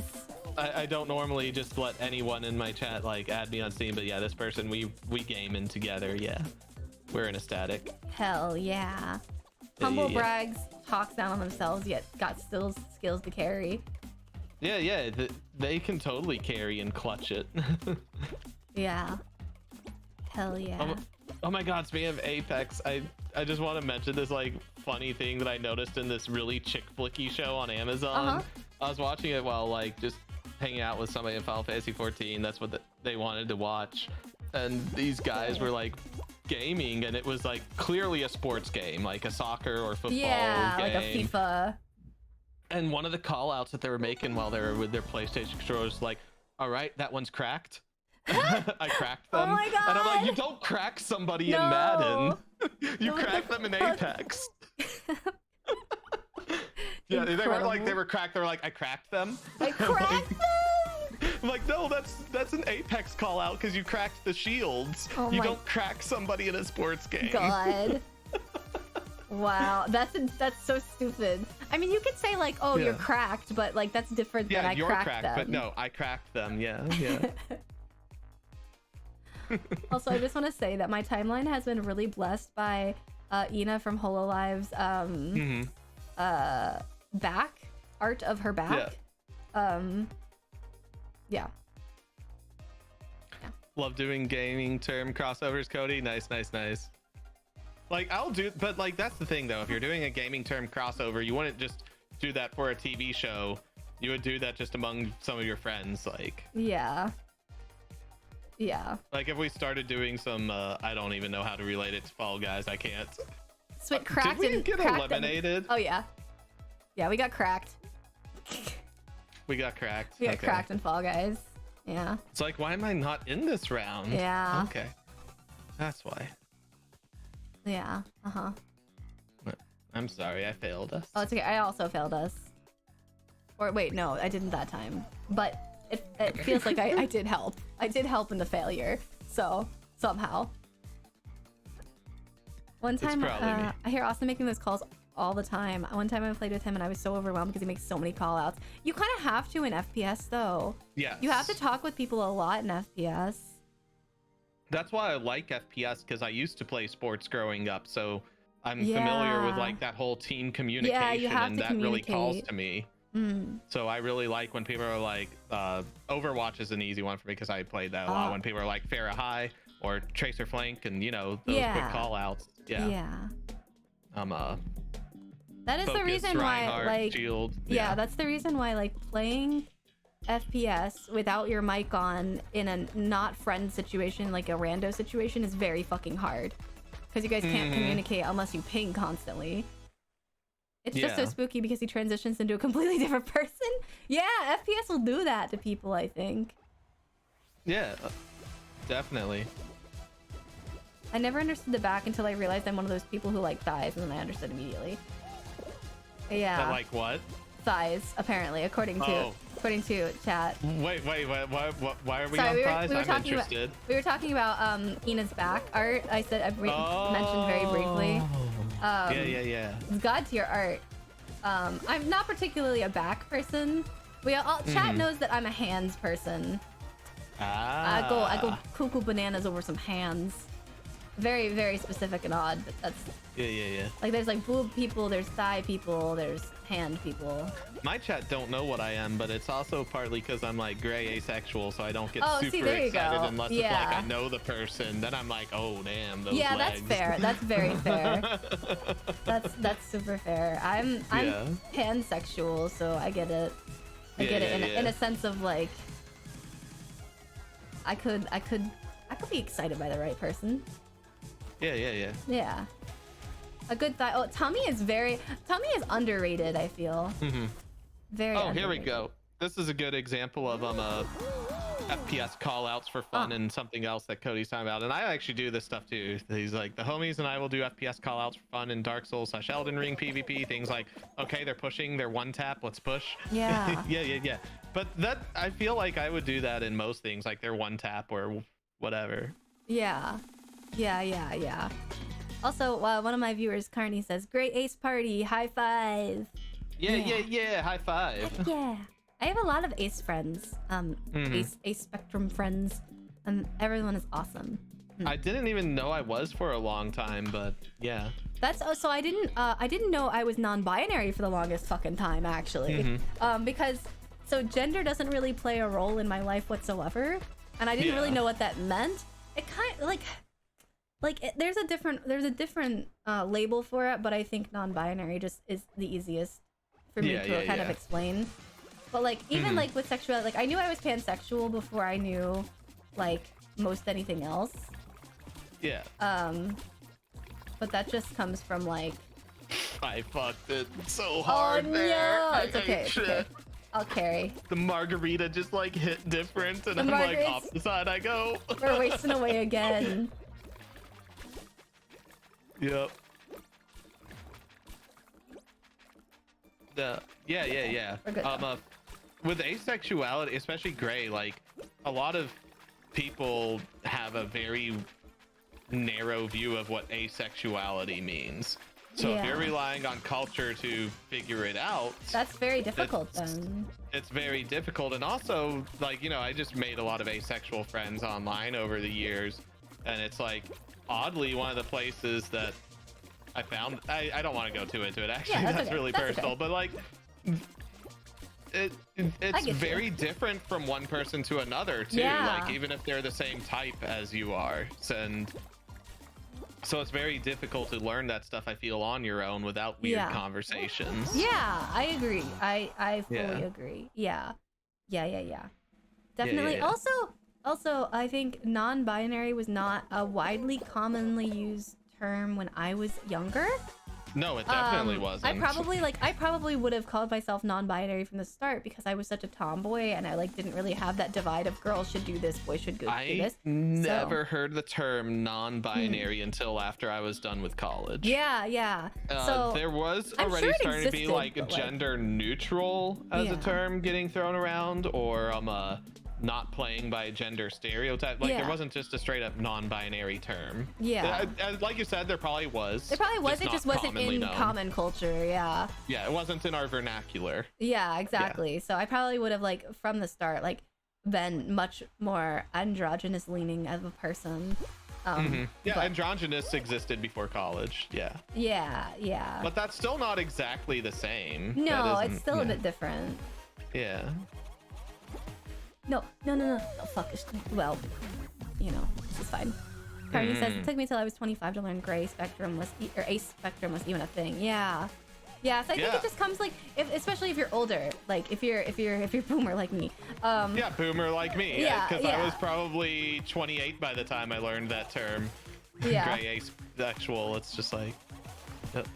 Yeah. It's one of those things, I guess, because it wasn't so common. Oh, Cody over here in the chat is like, holy shit, didn't know gray asexuality was a thing. Looking this up and it's spot on for me. Yeah, Hell breakthrough yeah, let's stream go! fog. Yeah. Isn't it Fuck crazy though? off. Like, yeah. Yeah, exactly. It's like, it's wild to like, I guess, suddenly learn these things. But again, like, especially if you're older, it wasn't common back then. So it was like, No. you know, you didn't really know. Well, Exactly. yeah. You didn't really know. So, yeah, I think And it's people just cool. straight up didn't talk about it, and especially Yeah. with gray asexuality, living here. Yeah. Even though I was born in the Midwest, Huh. growing up in the conservative Christian Bible Belt buckle Southeast, Yeah. and people would just say, no, that's the way things are supposed to be. You're not supposed to have those attractions for just anyone. Yeah. No, God yeah. would be upset if you did. Do you Like, really so- want to make God cry? So that's not like a great place to find out, like, oh, that No. isn't necessarily default normal type thing. Well, and honestly, this is coming from like a psychological perspective, but like there is no such thing as normal, you know? Exactly, there So- not, and that's also why I don't like to like wear like the flag for it, because I don't necessarily feel like I need to be a representative of gray asexuality or anything, or Yeah. wave it around and talk about it much. But like, because like you said, Yeah. there's no such thing as normal. But ever since I got into wine tasting and learning, you know, the wine wheel and all that, being able to talk about this stuff with terms really helps give an indication of where you're at Yeah. in things. So you can actually talk about that stuff with somebody. Yeah, exactly. Yeah. Yeah. I completely. Damn, that was crazy. I just leveled up a whole lot. Yeah, I feel the exact same way. Like it was very hard for me to kind of Like describe. now that when I go on a first date and the girl gets offended that I didn't want to kiss her, it's like, look, I'm gray asexual, and it's just like there. Yeah. You can explain that easier. It's like, I really Yeah. don't want to kiss on first dates. Yeah, exactly. Oh, I don't feel that physical attraction yet. Like, and it's not Yeah. that I won't. it's just that like right now it's too soon. Too soon. Yeah. Yeah. And also, it's kind of a good indication of reaction.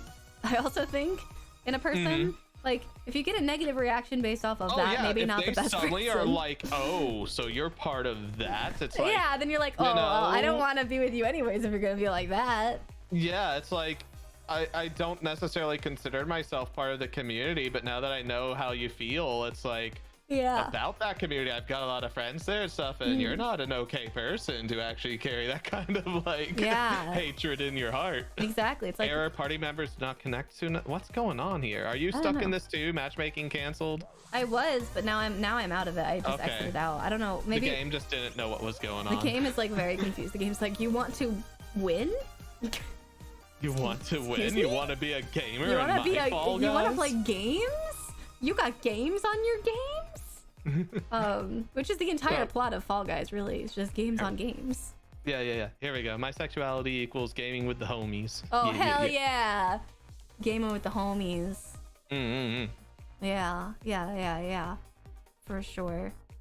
Yeah, I think it's just interesting. It's just really cool. Like I'm glad Yeah, now it I is. have more terms to express. You know?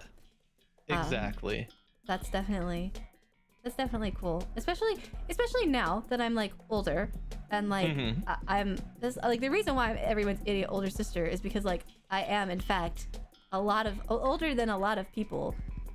I love there's this very weird VTuber only perspective of if you're over the age of 22 you're now old or something like that. Oh my god, and Which me is in my very- 30s, like that Yeah. really pains me. It's really weird. Like I'm like And I'm excuse almost me. always the oldest in my groups. Even the people are like, no, I'm always the oldest. I'm like, well, I'm the oldest, which is weird because I was actually young for my grade. So I went from always being the youngest in every social group to always the oldest, like overnight. Yeah, it's like I don't know what happened. it's fucking weird. And so like since I'm like older and even older than a lot of like community members that I have, it's like Yeah. now I feel like I can have like a good area to like talk to people in my community about things that they might not understand Right. yet, you know? Yeah. Not that I'm the end all be all for everything, 'cause I'm certainly not, but No, just none like of as us a are. source of I guess information, Yeah, you know, for people. exactly. Yeah.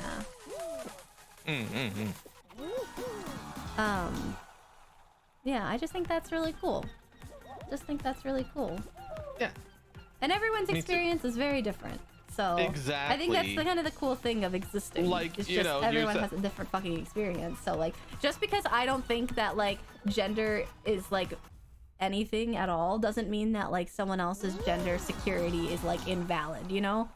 exactly. Yeah.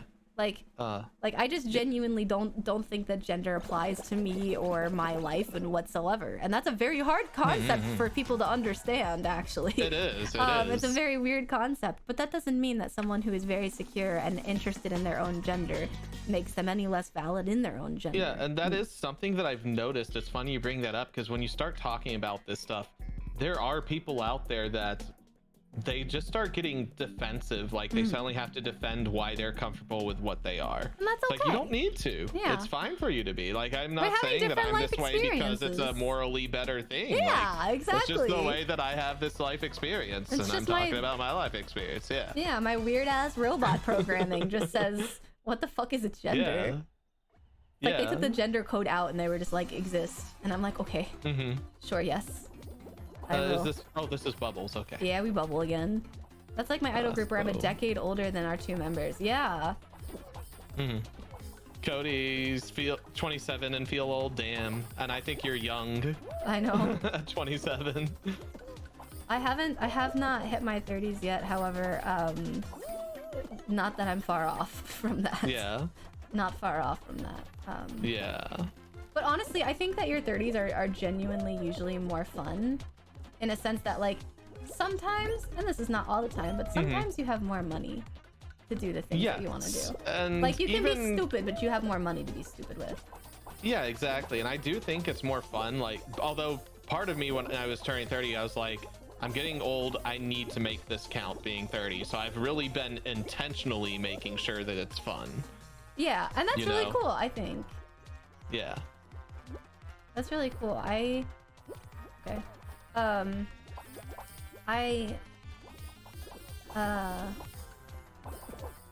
Sorry, now I'm focusing.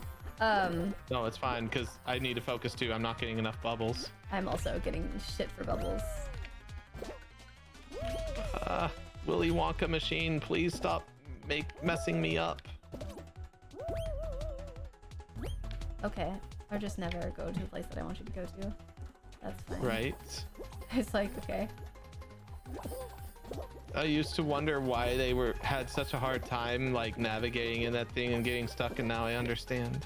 Yeah. Oh my god, the Willy Wonka scene. Yeah. Yeah.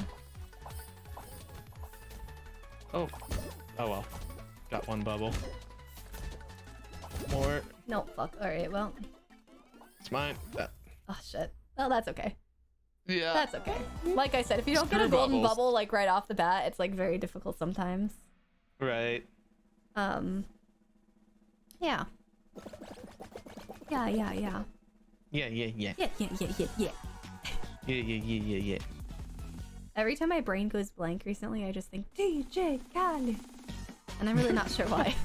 But that's I don't know either. That's just what's going through my head. DJ Yeah. Yeah. Yeah. I don't know. I also think I don't know. Being 30 sounds like it will when I get there be more fun. It'll be less fun and more fun simultaneously. Yes, Like, I mean your age catches up. You're like, I'm very existential, so I'm just like, this is gonna like probably hit me hard. However, it's gonna be more fun because I'm gonna have more, hopefully, more adult money to do fun things. You know? Yeah, exactly. Yeah. That's what I'm hoping. I like turning 20 is fun in a sense that it's like unhinged fun, like your first time out in the world, like in your early 20s, and then when you get to your older 20s, you realize you're like, oh fuck, everything is changing, and then I feel like when you're in your 30s, you're like, everything has changed, better make the best of it. Like, I feel like that's like the route that you go, you know? That's definitely been my route. It's like, everything's changed, better make the best of it. Yeah. I also think that you just, because, you know, your 20s, I don't think people actually really start to fully mentally mature until like they're 26. Yeah, I can agree with that. Even then, you're still so close to that point of mental immaturity. It's really hard to let go of certain things. Oh God, yeah. And then by the time you're like in your 30s, there's just a lot that is just like, oh, that doesn't fucking matter. You know, honestly, I think one of my favorite things about going and being in my late 20s is the art of minding my own business, because I'm simply too tired not to mind my own business. You know? Exactly. Like, it's just too tiring. The idea of not minding my own business is too tiring. Yeah. So I'm just gonna mind my own fucking business. Think of all those times in your young 20s when you were like didn't mind your business and then got Skype call. Yeah. And somebody's just like, this shit's going on, and then you're like, oh my god, tell me more about this weird gossip and shit. Yeah. And then you get like so invested in other people's business. And you're like, you literally spend like a 4-hour Skype call just until you fall asleep, else. only talking about other people. And then you eventually hit a point where it's like, I'm too tired for that. I don't fucking care. People start doing it. It's just like, y'all, I don't need this tea. I mean, it's not going to change my life. I just want to sleep. I'm tired. Like, I feel like for me, it's still interesting to a very small degree. Like, it's interesting for about like, I won't say like 15 there are minutes. times I will drink tea, but it's at tea time, which is like an afternoon thing, 30 minutes. Yeah, it's like 15 minutes of tea, and then, or 30 minutes of tea, like afternoon tea, and then you're just like, okay, I no longer care. Tea time's done. Okay. Yeah. Back to life. You know, it's just like, all right. Yeah. Like, that's one of the arts that I am very happy to have learned as a 20-something. It's just mind my own fucking business, because it's just too fucking tiring not to. It is. Like, what's the point? It's so tiring. What's the point of that? And that, I love that you say that too, because there's so many times where people will be like, what, you don't actually care about this? And I'm like, no, I care, but I'm just tired. Yeah, it's like I care to like I'm interested. Like, I think that's the difference, is like learning to be interested but not hands-on. I think that's the true art of minding your own business, is you can like hear about things and be like mildly interested without actually devoting like a ton of brain space to it. Yeah, you know, exactly. And I think that's one of the best things about and not every single thing needs like immediate action or must be micromanaged. It's just like, no, I'm tired. Yeah, learning not to micromanage your like friendships is like a really big thing too, that you learn in like your later 20s usually. Yeah, because I don't think I started learning that until I was about 26. Yeah. And I wouldn't even say that I started learning it at 26, not I learned it at 26. I think one of my best things that I ever did when I learned it was not to interfere with the friendships that my significant others have. Because that's a big one. Like, you just have to trust your significant other to make friendships that, you know, even if they are bad friendships and they learn from them, they get over them. Like, you have to trust that oh, that was an interesting noise. But you know, you have to trust that their decisions, like, you know, like, unless this friendship is like really fucking bad. But yeah, like I've in the past been in a codependent relationship that was very bad, and like the less I let that person think for themselves, you know? And the more I tried to just do what was best for them, the less they did. And the more the worse it got. So like I think another really great thing is even in your friendships, just like, you know, trusting that your friends will make decisions, and sometimes you might not agree with them, but that's not your life, you know? Yeah. And like if it becomes to a point where you can't be their friend, well, that's on you. That's not on them. Right. You know, and if they want to change to keep that friendship, that's on them. But you have to, at the end of the day, like you can help out your friends, of course. Like help out your friends, especially. But if nobody fucking asked, that's not on you. You know? Yeah, exactly. And that's been the thing that I learned with what you're talking about. It's like I've also learned to just be honest with people when I think that they're in something bad. Just go ahead and tell them that. Like I don't wait for the right opportunity. I just tell them that, and I tell it to them once. Yeah, exactly. It's like if they ultimately they're gonna do what they do. They're gonna do what they're gonna do, and they heard my opinion on it. I don't need to keep repeating it. Yeah. And if it ends up causing a separation in our friendship, them continuing to do it, that's its own thing. They can either change or not, or I can change or not. Like it just is what it is. I'm not gonna sit there and try to be like, no, you got to keep doing this, unless if they're like, hey, I think you're kind of right, can you help me? Yeah, exactly. Type thing. Like that's my exception. Like I'll get more invested then. Yeah, if someone wants me to be. Yeah. 30s is having fun, but everything hurts. Yeah. But yeah, no, I agree. I think like, see, this is why we just need a VTuber podcast that's just called Boomer Talk, where we just I would love it. Share sage advice of being like older 20-somethings to up to 40-somethings, up to whatever, you know, like just because like I don't know, like I feel this is interesting, but although like, you know, who the fuck also cares who asked, but you know. I know. Yeah. I'm finding this super interesting too, but I get a feeling most people don't. Everyone's just like, yeah, sure, whatever, fucking boomer. Fucking boomer. Fucking boomers. But yeah, I think it's like there's a lot of lessons to be learned out of your older 20s that I think help in your 30s. Definitely. But yeah, not interfering with people. And what I would say, minding my business. In my 30s it's less that I'm continuing to learn. You do continue to learn lessons your whole life. Oh, for sure. But I feel like in 30s is more about letting go of past insecurities. Then it's like, okay, I've learned these lessons, but now how do I be more chill about it? See, that's where I'm ready for that. Affected, that's what I'm ready for. I'm still very I'm still a very insecure human, and I don't think you gain that security until you're older. And even then, it's not like you automatically have the security. You know, it's not like there's still things that I'm insecure about that I know I'm like past due being secure about. But there's a lot that I used to be very insecure about that now I just like, fuck it. Yeah. There's like a lot of work to be done as a human, unfortunately. There is. Which I think is crazy, but like, a lot of the time, you just gotta work on yourself. You gotta work on yourself, which isn't like a sit down one-time experience either, I think. No, it's a constant thing. Like I said, you never stop learning. Like, I think that's where, you know, some people say that people in their 30s are the most dangerous because you start learning these things, and probably some people take that to be, oh, I've figured life out now, I'm which good. Is not it. No, not which at isn't all. it. It's like, no, I have definitely learned a lot more than I did in my 20s. Obviously, I'm in my 30s, but that doesn't mean I have it all yet. Yeah, exactly. Exactly. Song says boomer, although he's also boomer, so there we go. Whatever, Song. Song boomer too. Yeah.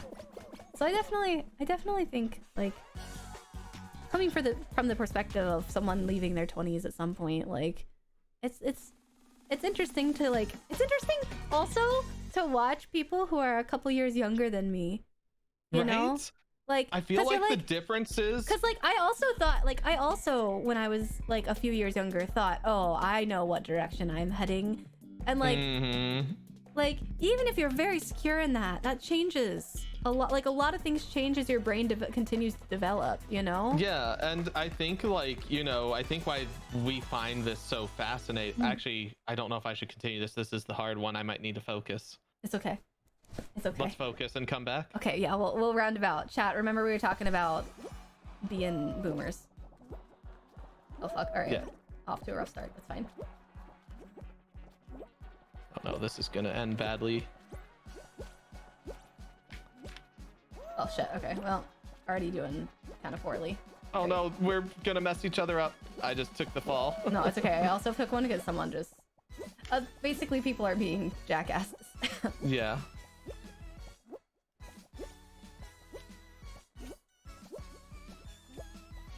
No, fuck, shit, fuck, no, fuck, shit. Oh, god damn. Oh. I fell so far. I'm probably gonna fall far because I'm staying pretty good on one of this levels with only one other people. And everything below is... Yep, there we go. There's the fall far. That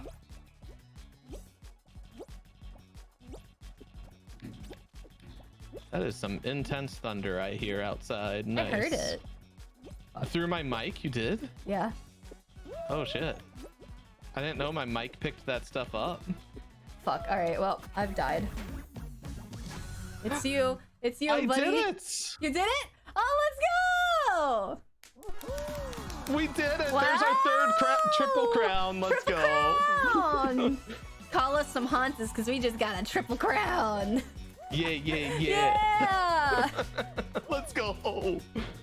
This is incredible. This is incredible. Right. I feel Oh so my good. God. God tier. Mm-hmm. God tier, God tier, God tier. Yeah, yeah, yeah. God tier, God tier. God tier. Oh yeah. Oh, talking about Yeah, boomers. Yeah, no, but there was a certain point I was... We were watching people younger than us. This is something I never realized until I got older, like just how much changes in 1 year, especially in your 20s. I feel like the older you get, the slower things change. Yeah. But like, you know, I make 26 that one dividing line because it's like there's so much that just rapidly changes, and I think part of why we aren't ready for that and why it fascinates us is we go our whole lives. You're in school when you're younger, they talk about your permanent record that follows you, so you're already getting built into your brain this thing that just what you're doing now determines the rest of your life. And there is no changing things. And then you get to high school and you're being forced into all these things like you have to pick your career path. There are always those caveats, like you're always able to change. And then there's the comma but though. And then you get to college and the idea is you get this degree and that's now your career. And yeah, I think that's why as we get older and look back at the couple years younger and watching people and seeing how that isn't the case, it's just wild. And hey, Asuna, thanks for stopping by. Hey, welcome. Hi. So good to see you. Thanks for tuning in. Yeah, I also, okay, this is the depressing Thanks for the follow. Hell yeah. This is the depressing thing. This is my depressing caveat of growing older. Is the realization that dreams may not always come to fruition. And you have to constantly restructure what your dream is as an adult. I think that is one of the most... It's really fucking depressing to say, especially when someone's like, I dream of going to college and doing XYZ, and it's a really cool and noble goal. Yeah. But I can say from there's many also experience... a reverse part of that too that's equally depressing. When you had dreams when you were younger, but you decided to chase stability, and then you get into a position where you realize that dream was possible potentially. But you didn't start off at a time when you had the energy to be broke pursuing that dream.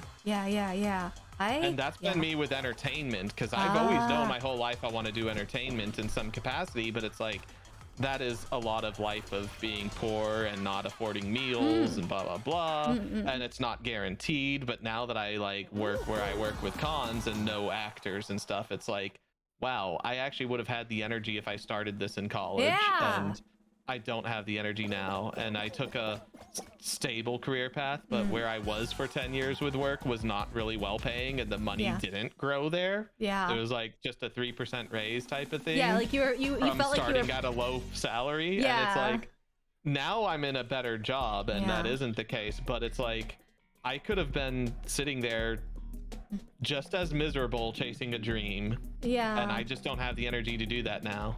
I feel that so much. Like I always had, like, I try not to, like, I don't know, shout this depressing topic from the rooftops, because, like, while it is real, I don't want to discourage anyone who would follow their dreams, you know, and followed it early.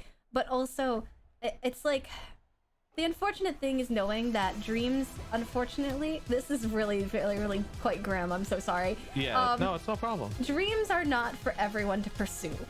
No, that is very true. So fucking realistically depressing. There's a persistency that's required with dreams. It's not only that, there's a persistency and a level of like, I really want to be good at this. Yes. And being good at something and wanting something are two very different things. Yes. And like it's also the reason why I enjoy the analytics of VTubing. Is I enjoy it purely from a research perspective rather than like a need perspective, I guess. Yeah. But yeah, like Song said, persistency didn't get me into med school, so yeah, like not every dream is for every person. There's more than persistency. I just called that out because that tends to be what trips a lot of people up, but that isn't what trips everybody up. Yeah, no, for sure. Like, yeah. And it's very bad if you're just thinking persistency is the only thing needed if it's just not in your wheelhouse. Exactly. Like it's also a different and very difficult thing, I think, especially when you're in your 20s and you have friends who are older, to see your friends succeed at the things you want to succeed at. Yes. That you're not quite as good at. That's the hardest fucking thing. I go through that a lot, and I'm like, but I'm really, it's not that you're not happy for your friends or anything. It's just you know that they are built to succeed in an area that you wish so severely that you can succeed. It doesn't mean that you can't succeed in your own right, and success means different things for different people, for sure. It does. But if you are looking at success through their lens of success and you want to succeed in the same way, doesn't mean that you can't get there, but it does mean that like your path is going to be very different. And like it's the reason why people say you can't compare, because like you truly cannot compare. No, you can't. And well, you started bringing up streaming and streaming analytics. Like that's part of what gets people really big. Is they weren't trying to get to that success path the same way as other people. Exactly. They were just they played to what they were good at. You see people like Moist Critical and Asmongold who just I mean, especially in the case of Asmongold, who doesn't even fucking shower. He just turns on a camera the way he is. Doesn't care what he looks like and just starts talking. Same thing. And Critical, I think, cares more what he looks like, but he does the same thing. Doesn't matter if he's in a white t-shirt or not, just turns on the camera, starts talking. Very down to earth, but they're very good at what they do. Entertaining in that state and broadcasting in that state and going into whatever in that state. And you know, that's not something streamers pursue trying to do. Everybody that does a face cam stream, guy or girl, is caring about, okay, do I look decent? Do I have the right lighting? That's why I like VTubing so much. I no longer stare into a ring light if that's blinding me. I also think there's a very weird situation when it comes to VTubing, very particularly. Maybe this is a hot take, but what I see a lot in some of the community, not all the community, but in some of the community that I know about, because like of course I'm not in every VTuber community, but like is this weird notion that if you are interested in analytics or you're interested in something else, that maybe perhaps you're so self-centered and you're not a good person, which is not the case. Like I think there's a notion, there's a little bit of a notion in some of the VTuber community that wanting success inherently makes you makes you shallow or something. I think like there's other places that are definitely like this too, other hobbies where this is definitely the case. This is not just VTubing, but VTubing is what I know currently. And that's what I think is that sometimes sets it apart a little bit, is it can be very weird to like start chatting with someone. Is your screen frozen in game, by the way? No, or is just mine stuck here? I think yours is stuck again. Okay, I'm gonna have to do my restart technical difficulty screen. Oh no, it's okay. It's okay. We got this. Yeah. But yeah, it's a weird thing. So like circling back to like the original topic of just like unfortunately, not everyone is not everyone is set out for everything. It's like you should definitely be able to do what you want, and there's a point at your life, in your adult life, where you have to realize, do I want instant stability or do I want the success of my dreams? And if I want to try and go for both, what do I start with?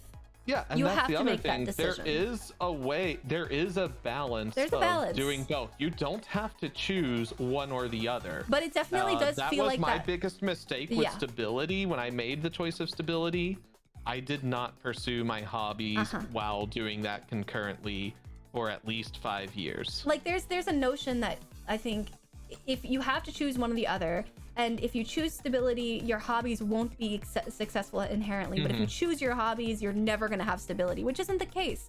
Like you can have both. It's going to be more tiring, but that's where it comes into the whole like that's where it comes into this whole being being like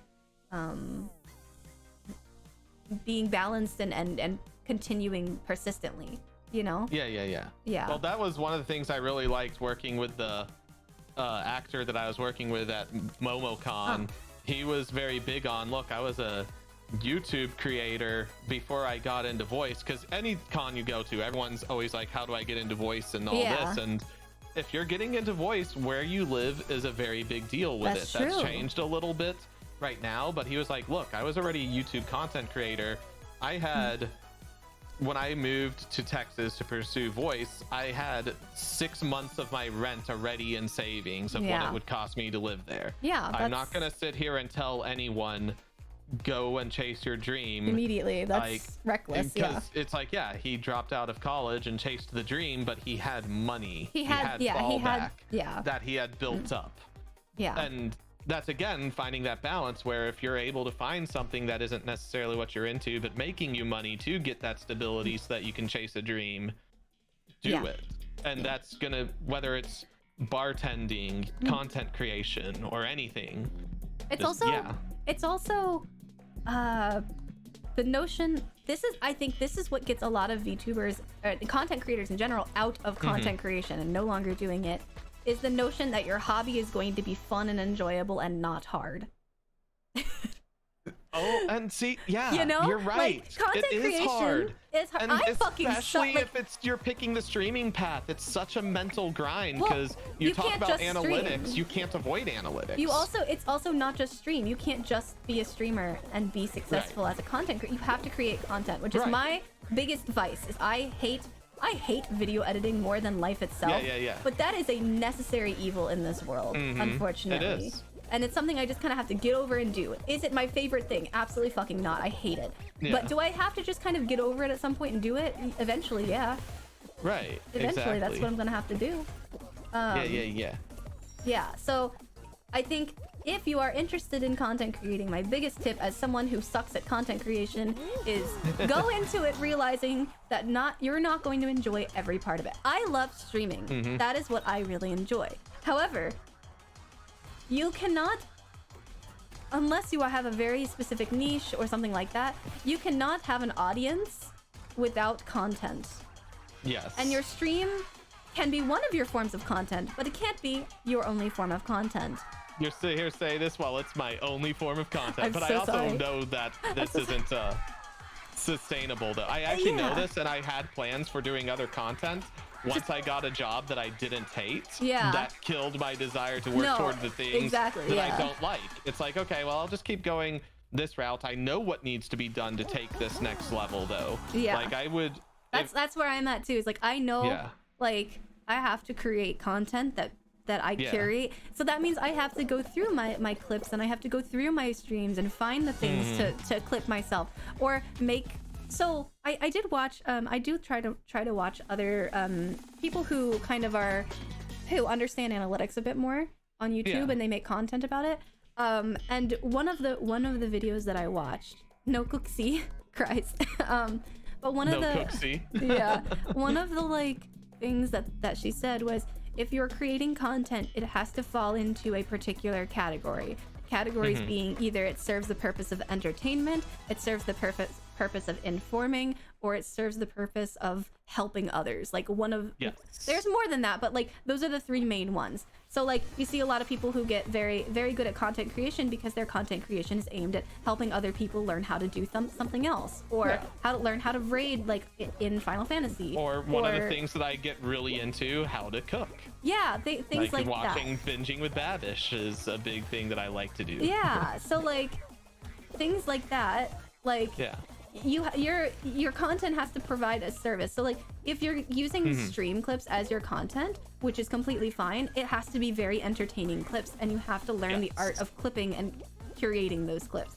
It's like there's a lot of science behind content creation that you don't think about when you want to become a content creator. And then you start thinking about it and you're like, oh, if I want to be successful, I have to do all this fucking work. God damn it. And that's where I'm at right now, is like, man, I want to be successful. Fuck. I want to be successful, but also, God, I have to put the work in. And while this is my hobby, and I'm only doing it so much right now because I haven't gotten to my career goals yet, but like this is my hobby, and I'm the kind of person, I want to be good at my hobby. Therefore, I don't necessarily like I do think about all this stuff, and I do think about getting better at my hobby. Like, I don't know. I'm always the kind of person where if I'm not doing something, if I'm not enjoying getting better at something, then I'm not enjoying it, you know? Like, that's the way I'm programmed, kind of. Not everyone can be satisfied with like just normal, you know, levels of doing things, but there's this TikTok where it's like, you don't have to be awesome or exceptionally great. You don't have to do da-da-da-da, but I do. But that's me. That's me. I constantly feel like I have to be better. Cody used to stream quite a bit, to be honest, but turned into not being fun. Felt like I was playing a lot of stuff I didn't actually want to. Didn't feel like a hobby anymore. So and that's actually a really big gap that it's become a popular topic lately. Yeah. Streamers, play what you enjoy. Also, you do not owe your audience you have to play this game. Absolutely true. Play what you enjoy. And that wasn't a conversation until the last couple years. Well, also, so if you were in the early days of streaming, it was chasing what's the top streaming category, and you stuck to it whether you enjoyed it or not. Yeah, I also think another thing, and this is a very VTuber thing, because VTuber has made streaming accessible for a lot more people who wouldn't normally stream, you know? Yeah. But one of the things that I think is VTubers realizing that they don't enjoy streaming or content creating after spending a lot of money doing so.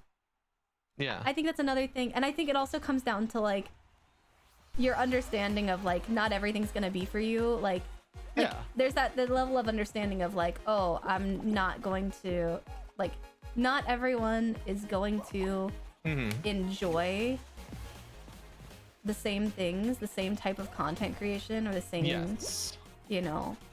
I'm trying to speak and game at the same time, clearly. We're in a final round situation, so. But like, I just think it's one of those things where I see a lot of people spend a lot of money VTubing and then realizing like, oh fuck, I actually hate to stream. This is like my worst fucking nightmare. And I did not even go when I started streaming. Finally, I knew VTubing was the route I wanted to go, but I started off face camming streaming because I wanted to make sure, do I enjoy this process? Okay, let me tell you, I hated face camming streaming though. But I didn't really like it either, but there was still stuff that I really enjoyed, even though I was like a constant nervous wreck and hated every moment being on a camera. Well, okay, so my story is similar but different. So like, I hated looking back on my clips and seeing how exhausted I was because I would do this after work, and also just be like me and delete them all. That's what I ended up doing that. I do have an archive on my computer, but yeah, I did the same thing. But like, the one thing that I thought that was weird for me is that when everyone was starting to VTube, and I really wish, I kind of kick myself now thinking, man, I wish I could have done VTubing earlier and like kind of changed my mind. I had to go to a lot of therapy in order to actually start VTubing because I am so like authentically and stubbornly myself that I felt that if I VTube and I do a character, then I'm not being myself, which is a false idea, by the way, for a lot of people. Like, that's not always the case. But for me, that's how it felt. Like, I was either going to separate myself and be a character, or I was going to be myself. And like, now I'm like, I wish I had not thought that, you know? Like, I wish I had started earlier, because like, I love VTubing so much. Like, I love VTubing. I love making VTuber friends. Like, so much of this stuff. So now I'm like, that's definitely where I went wrong. But I am glad that I streamed for like almost a year before I did VTubing. Well, no, like 6 months, about like half a year before I did VTubing, because I really got to know whether or not. First of all, I didn't play that many video games off of stream, and like when I did, I was just on the couch and I was just playing like low energy things. So now it was like, now as a VTuber, I get to experience so many more games than I ever would have ever experienced not VTubing. And I also love streaming. Like, I don't stream as much as I do because I don't like streaming, you know? Like, I'm just addicted to streaming, truly. But yeah, I think that's another VTuber thing that a lot of VTubers do, is they don't start streaming, and they don't understand that streaming does... Whether or not you go into it thinking that you're going to think about numbers, you are going to think about numbers at some point. Oh, you're going to. And because numbers even if that's is not what, your goal. Like, that's numbers are in your face every day, whether you want to look at them or not. Yeah. Even if somehow you're hiding every single window of your viewer count during stream, and you somehow filter out your stream summary emails to a trash folder, you're still gonna occasionally get that person that comes into your chat like, oh wow, 1 viewer or something like that. Like, you know, somebody's gonna make a comment, and you'll also hear other people talking about the importance of metrics. The conversation is there. It's like, on your mind constantly. It also depends on like what is your definition of success, because I think a lot of people have this definition of success like everyone else's definition of success, you know? And so if that is your definition of success, you're not going to be able to avoid numbers.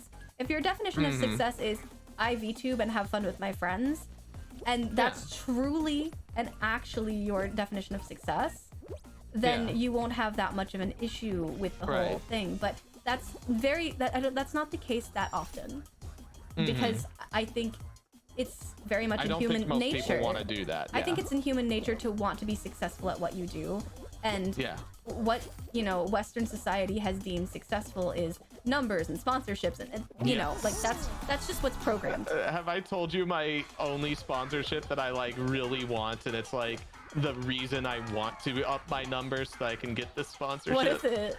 I really want to get sponsored by Manscaped, and I want my promo code to be Nyanscaped. I want that to happen too now. Everyone please go sub if you haven't already. Go subscribe, like, watch the video, hit the notification bell for... I want to be sitting here having to tell my audience to trim their balls and save 20% with the code Nyanscaped. The promo Nyanscaped. That's I want fucking that incredible. for me. That's so good. Song says the day feels incomplete without hitting the go live button, and that's so fucking true. Yeah. When I had COVID, I couldn't stream, so I feel it. Yeah. Sir Cody started a few VTuber models, considered returning with it. VTubing's a lot of fun. It's genuinely fun. Had considered streaming, but realized just not for me. Yeah. And what actually got me into wanting streaming, and I've been wanting to stream for a very long time. It's just when I first tried to learn OBS, I just was in one of those not enough spoons situations. I'm very technically savvy, but I just didn't have enough spoons because I was working like 14 cons a year at that point, which was insane. Don't so ever do this. No. And I was running PR for co-running, I should say, because I was actually deputy head. But yeah, I was co-running PR for BronyCon at the time as well. BronyCon. And I had my podcast, but the podcast was why I wanted to get into streaming. I was like, I'm kind of tired of. I enjoy this, but I don't want this to be my only content. I want to have something that's just me. I don't have to rely on a producer, co-hosts, and all this other stuff. I really want to be able to just say, I'm going live. Here's what I'm going to do today. Yeah. And that's what first got my interest in streaming. That podcast was in the Brony fandom. It was kind of early day VTubing how we did it, though, because we all had our pony icons, our OCs, and we had video editors that would use those, basically PNG tubing. We had those, and then they would light up and bounce when somebody was talking, and that's how our content went out. And that's what really made VTubing feel natural for me when that came out. That's what made me finally like, okay, I'm gonna learn OBS, I'm gonna learn the technology, I'm going to get into this. And you were talking about when you're streaming, you have to be working towards something. While I'm currently not working toward content in that way of like, here, I'm gonna make some videos and stuff, I'm still building my skills with streaming, because I've been making myself play a lot of non-heavily voice acted games. I really enjoy doing voice. One of the practices that you really need to do if you get into voice is just getting used to cold reading. I am terrible at a cold read. So now every time I stream, I'm forcing myself to practice doing a cold read. Hell yeah. Yeah. Hell yeah. I actually like never thought I would enjoy doing any voice acting. Just because I'm a self-conscious type of person, and I feel like you inherently have to be a little less self-conscious when you voice act. I would say yes and no. Like there's like for me, like if I were to do any like play pretend as an adult, I would feel very cringy, which is it is a bit cringy. like in a good way. Like I really respect it. So like whenever I hear someone super passionate about like doing things like that, I'm like, that's really fucking cool, because you can kind of let yourself aside and just focus on the content and not yourself. And like I've been learning how to do that recently. I've also been allowing myself to say the most unhinged, cringy shit I could possibly imagine. It's so much easier to do if you're VTubing, by the way. So no face assigned to it. Yeah, that's so true. That goes into the whole thing of when you hear people talk about how when they're VTubing, they're almost more themselves than if they're on a face cam. Yeah, much easier to say the cringy shit. Oh yeah, I don't think I could tell people shave your balls if I was on a face cam. Yeah, that's true. I don't think I could either, actually. I mean, I went through like a whole like monologue of telling people to wash their ass on stream the other night with a bidet. Oh, nice. And you know what? I really hope I want to get sponsored by a bidet company, actually. That's what I want. Yeah. Bidets are incredible. If you don't have one, I highly recommend it. What do you recommend I get then? We have I don't have one yet. We have a Tushy brand. Okay, and that's something I could just install in an apartment? Yes, don't need to. Absolutely. Nice. So I want one that like requires us to like have a fucking what is it? God, I'm struggling. Ooh, there we go. That requires us to have like an outlet next to the toilet. However, US toilets are just not fucking like that. So we would have to have our own place to do that. But yes.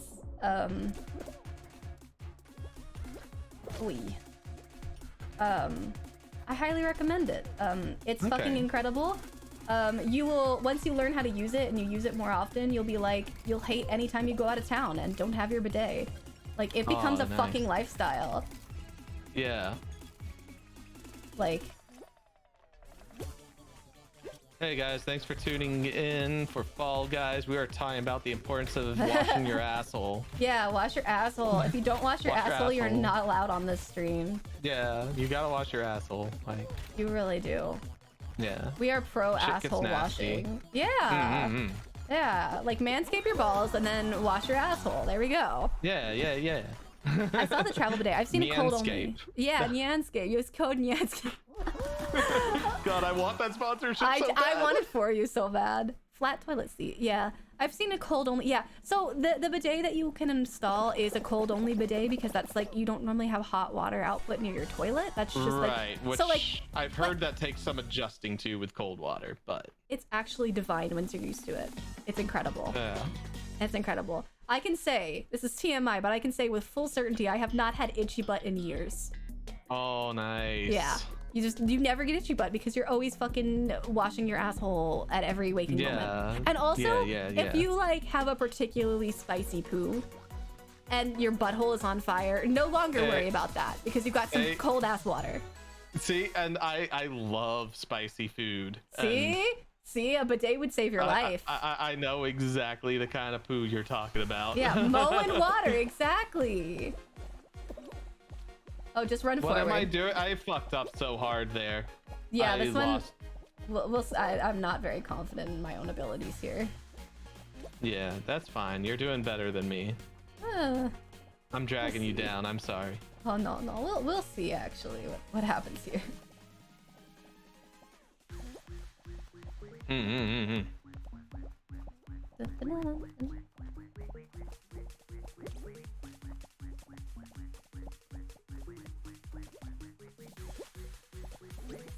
And yeah, that's. I wanted to talk to you because I know you do karaoke streams. Yeah. How do you deal with DMCA and karaoke? I never save my VODs. Okay. That's pretty much it. I never Because save. I really want to start doing karaoke streams, and I know some people do save their VODs, and I'm like, that seems very risky. I feel like you would have to save your VOD in a very specific way. Like you might have to save it and re-upload it somewhere else, but even then where you re-upload it is gonna matter. Yeah. You know? So. Yeah. Because I really want to start doing karaoke, and one of the things that I was going to do to get into starting karaoke streams was just, okay, I'll just learn a bunch of video game music songs. I like video game music, and then I don't really have to. Technically, you do have to worry about DMCA with video game music. It's just nobody's really cracked down on it yet. Yeah. So it's safe. Let's go. Another W. Let's fucking go. Hell yeah. You just said you're not that great at that, and you just got that W for us. This is the first time I've ever done any okay in that. So it's the power of Margaritaville. Oh we God, just got confused with Jimmy Buffett powers. Yeah, oh my God. I'm so powerful because of Jimmy Buffett. Right. Yeah, my Jimmy Buffett powers are just off the fucking chart. It's so powerful. Yeah. So I just never save my VODs. That's pretty much all I do. Okay. Let's see here. Bang Zoom booth does cold read auditions at AFs every now and then. Yeah. It is cool to see how people adapt to it. Song. Have I ever played Nier Automata? I actually played Nier Automata on PlayStation 4, but my version was bugged, and there was no fix to it. Like all the screen text was the hack text. I actually originally thought it was meant to be that way because I knew that game had a lot of weirdness and deconstruction of what a video game was. So I was like, oh, I gotta like crack this code and understand how to do things and just experiment with the controller layouts to get my inverted. And then I started hitting points in the game where no, you actually need to be able to read the prompts on the screen to continue. Damn. yeah, it was fucked up, Cody. I really wanted to get into it though, because like, you know, we're talking about people in the industry. That's one of those, like, one of the really first major studio games that like somebody that I know got a voice role in. So it's like, I really wanted to play that game. But yeah. Also, Mike, I highly recommend a bidet. I'm just saying. You want one? You should get one. Use Tushy. That's the one we used. Yeah, that's crazy. I love experience so many video games for the first time. Yeah? Yeah, I love it. It's so nice. Yeah. Okay, fuckers, please chill out. They ain't chill. They're gaming. They truly are. We got people throwing balls ahead and finding the next tiles. Oh my God, everyone's a pain in my asshole. But I wouldn't have that. Make sure you're washing it. Yeah, make sure you're washing it.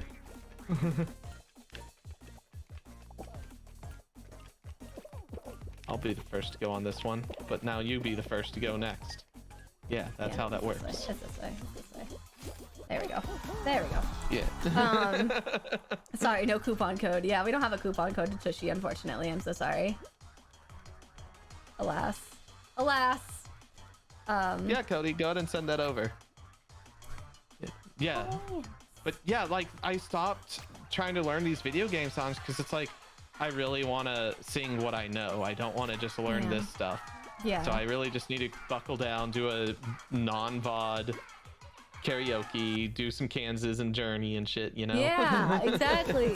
Last night, sing some metal. Last night I did an impromptu midnight random stream where I just did karaoke, and I got on a binge of just singing early 2000s songs.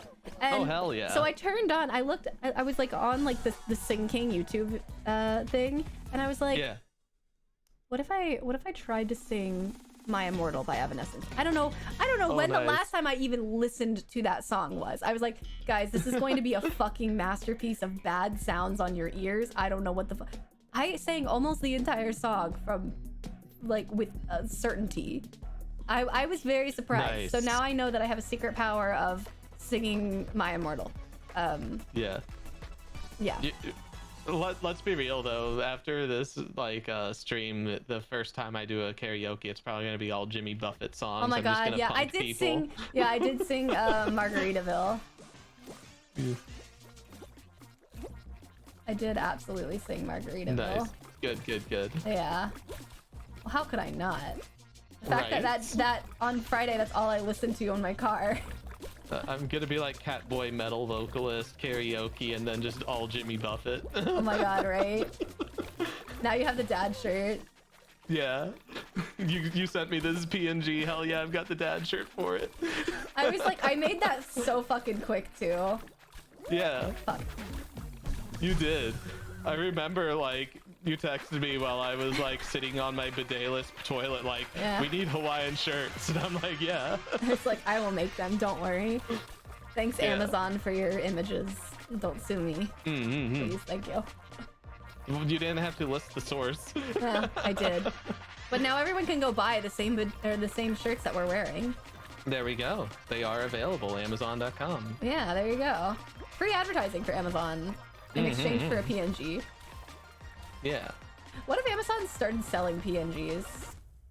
That'd be hilarious. That would Oh, I just say that would hilarious. just be like NFTs. That's gross. Essentially, right? Yeah, That it would would just be kind of like, be like NFTs. NFTs. Yeah. It would be exactly that. You're right. Yeah. Well, I guess the difference is there's no idea that you can get value from it at least. True. Yeah, you're just buying a PNG.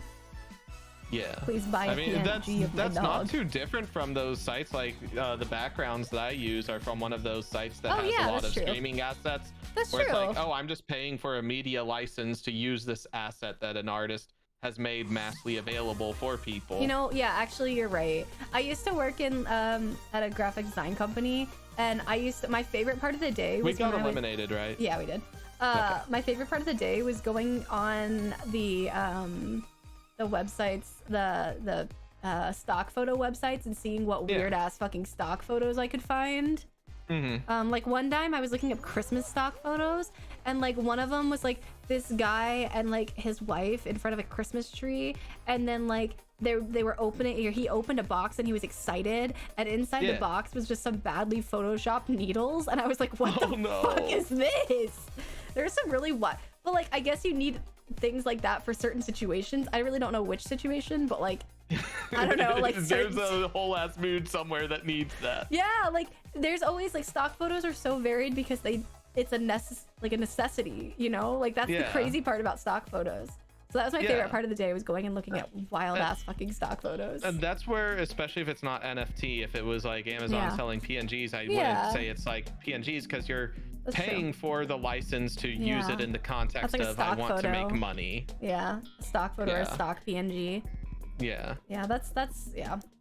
That's true. That's there is inherently no, like, you know, that there's no value in that, so it's just I need a The picture. value in it is what I do with it to help me make money off of it. Yeah, exactly. And even then it's like And that's through yeah. media use. That's not through I'm gonna trade this. Yeah. Why is After Effects sometimes easy and then always hard? It's always fucking hard. Fuck After Effects. I'm very strongly anti-video editing, which does not help my Yeah. content creation case, as we all know. Like last It's night I funny, started working on I one and I was like, I fucking hate every second of this. I want to go watch anime. Goodbye. It's actually funny because I knew for so long I wanted to get into streaming, and I know that the video editing side is important. So a long Yeah. time ago, when Sony Vegas was on Humble Bundle for super cheap, I bought the pro license and I still haven't installed it. That's like, I haven't used I don't Sony know if Vegas in that's- forever. Holy shit. yeah.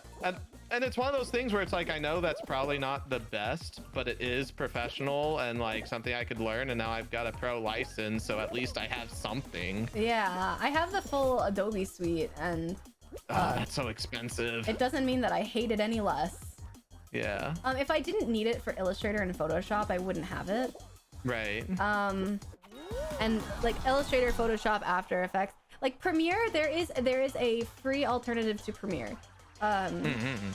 It is DaVinci. It is actually industry used. Like video editing industry use. So it's not like yeah. Okay. So brother work. Would you say that's better to use than like Sony Vegas? I would say yeah, because there's probably more out there about DaVinci, and it's also updating regularly. Yeah. So my brother works in the industry, and he says he, for a lot of things, really enjoys DaVinci. Cody here also uses DaVinci. Yeah. And sitting here agreeing with every point that you make. Yeah. So if I wasn't locked into Adobe, I would use DaVinci. However, I am locked into Adobe because I don't want to learn another photo editing thing when I've been using Photoshop since I was in middle school. You know, like there's just a lot there to unpack.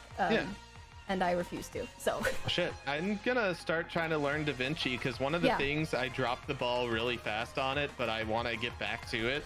And it's the most simple video editing because I'm barely doing a video at this point. It's just I wanted to start doing audio recordings where I post a video up on Twitch of just like my PNG or something and do some audio recording type stuff. Yeah. No, what's up, Asuna? No.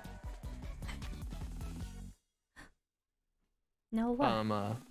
Did we get eliminated or are we still in? I don't know. I think we're still in. Neither of us know. We're just so into this content. Yeah. We're like, content creation. Yeah.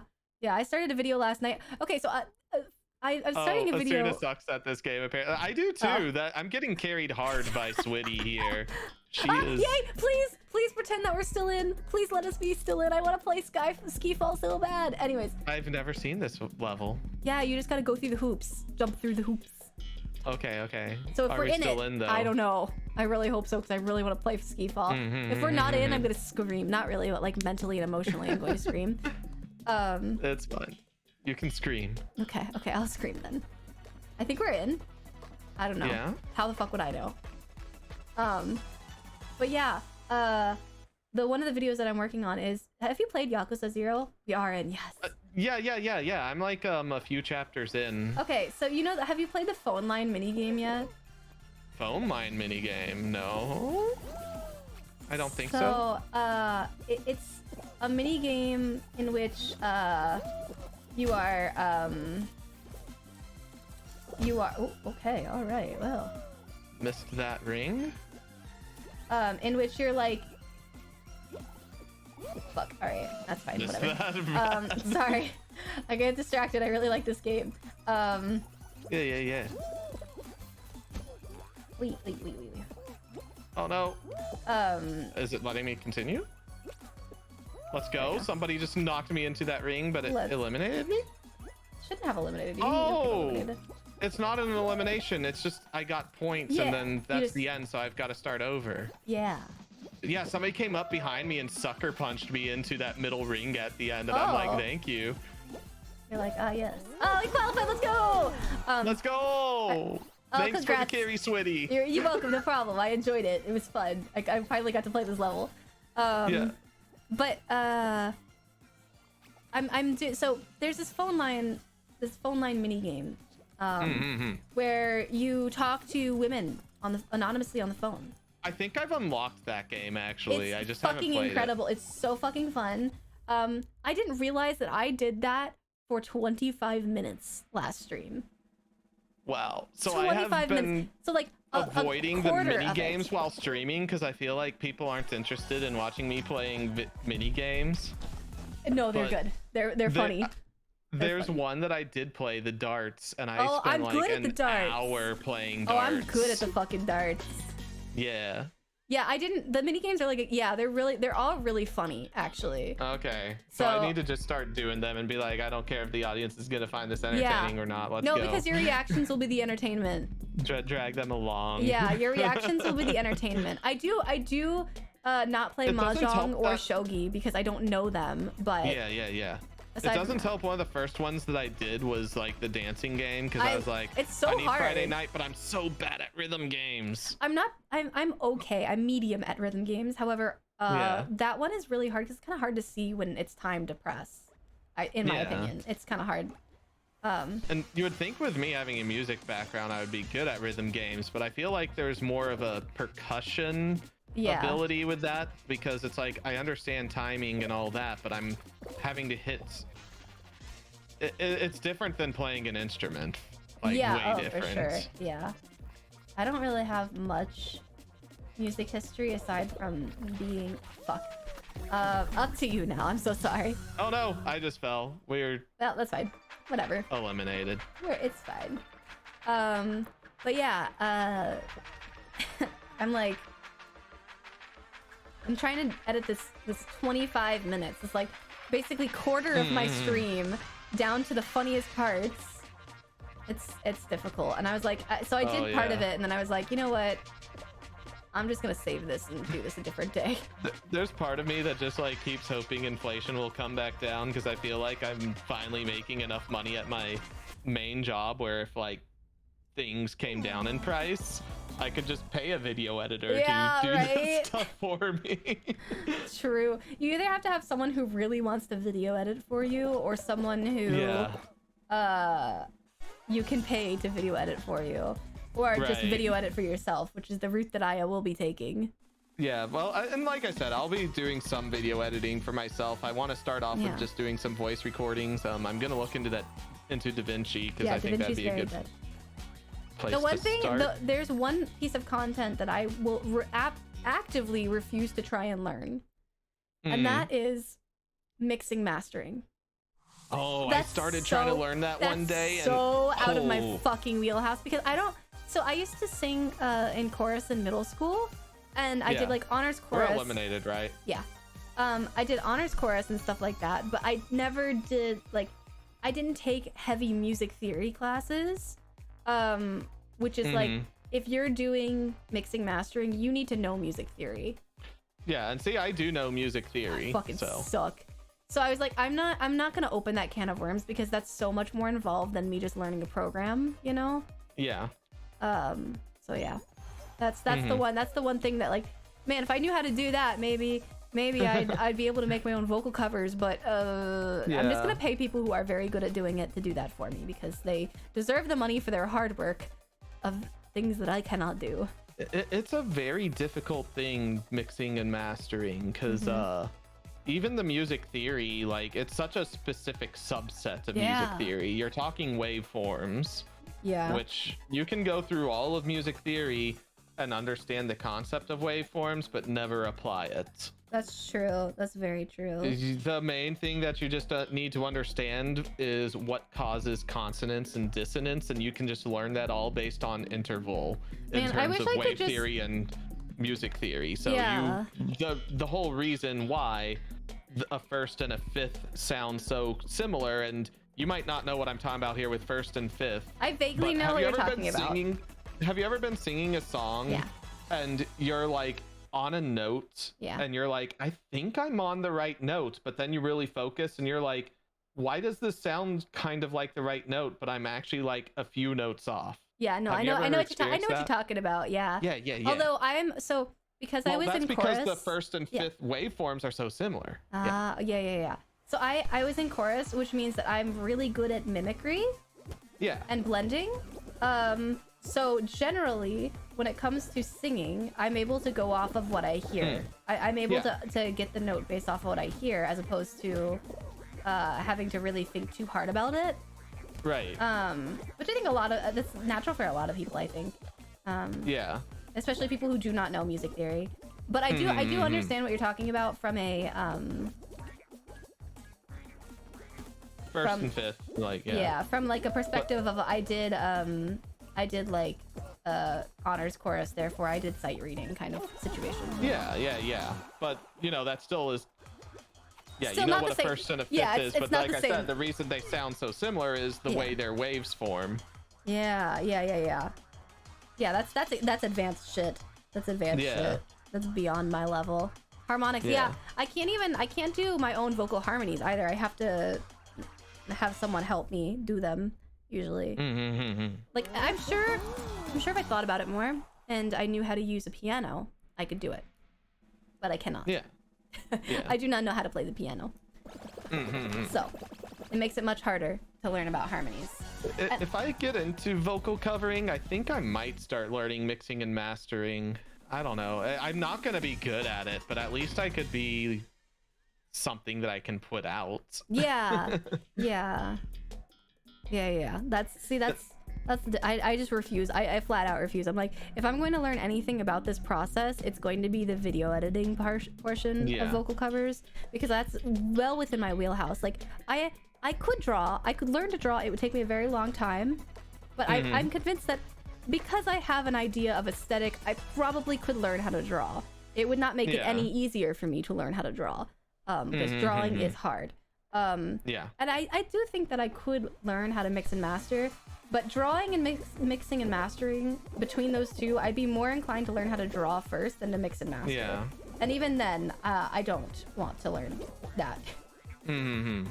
Simply because I'm, already doing too much. I'd rather be good at some things than medium at most things.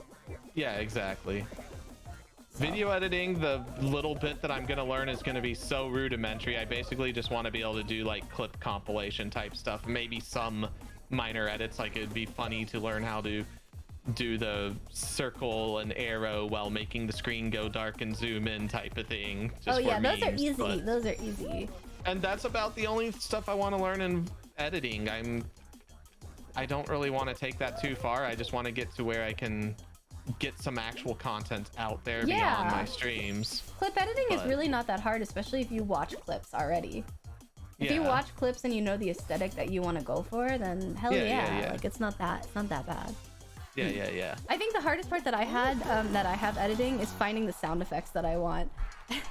I feel like that's any level of it though, because I mean I went to a really big production school for college. I was at Middle Tennessee State, and so AV was huge there, the recording industry. It's near Nashville. Yeah, true. One of the few schools in the country that offers a professional recording industry master's program and stuff. That's crazy. And just finding sound effects to use, people there were always constantly asking.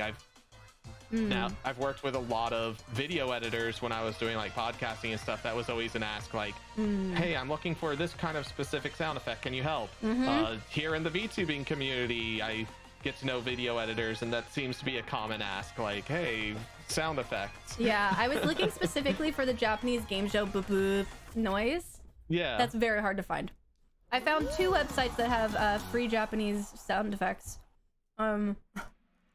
But it took me a really long time to find them, because I have to figure out how to convey in Japanese that I want the sound effect boo boo, and like it was a lot. There was a lot of research that had to be done for like 15 to 20 minutes to find anything close, and I still didn't find exactly what I wanted either. Yeah, but yeah, that's definitely easy. Easy video editing. Now, if I knew DaVinci, I would totally offer, but I don't have any DaVinci knowledge. But there's a lot. Luckily, there's like a lot of tutorials. Out there. Like a lot. So. Yeah. And I'm sure if I start going down this road, I'll find people that can help me pretty quickly. Yeah. It's taking that first jump and actually diving in. Yeah. My problem is the consistency of making content. I'm just like, what if I don't want to video edit today or do anything today? That's the other thing is I know that there's gonna have to be a consistency to it. I am not in a place mentally where I can do even a weekly video upload. Yeah, that's where I'm at too. I'm just like, what the fuck? Yeah. Fuck off.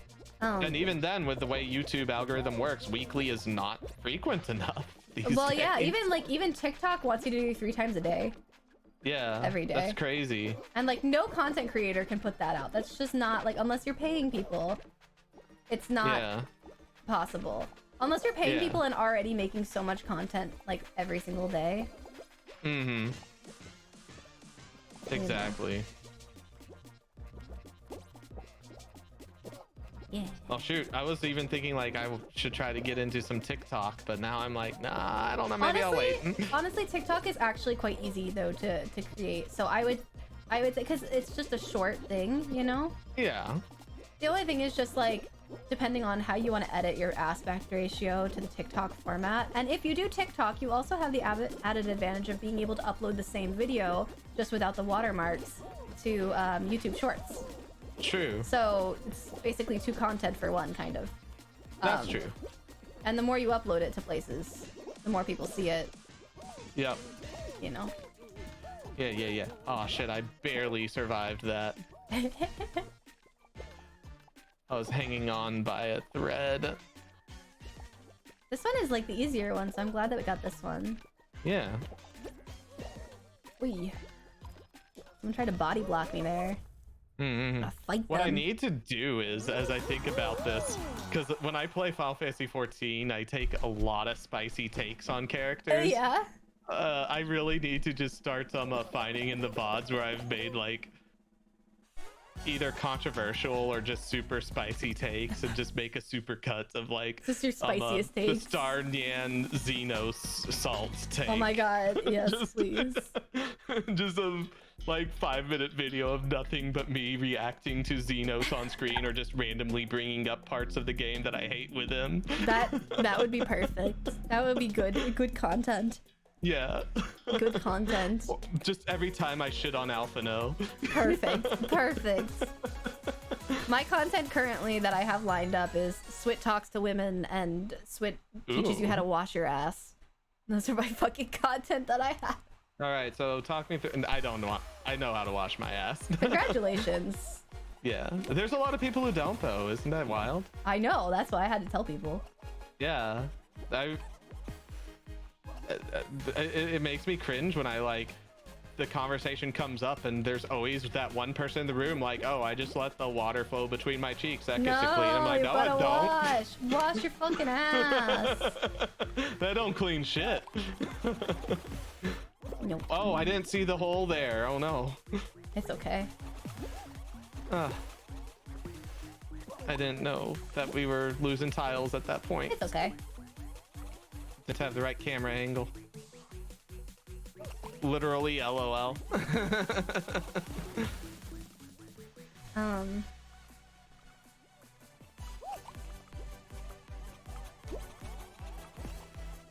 Wait.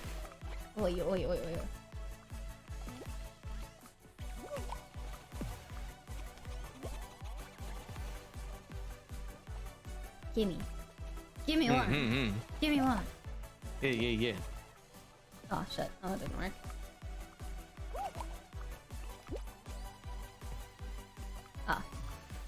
There is one really hard thing with how do you overcome this? So this is where, especially searching for clips, I'm gonna have to get over this. Listening to yourself talk. Oh, you know, honestly, I don't love my voice, but I also don't hate my voice. So, even when you're like, you know, that was something that's out there on the internet and like anyone can go and listen to it. You're not just frozen like, oh god, that's out there, why am I doing this?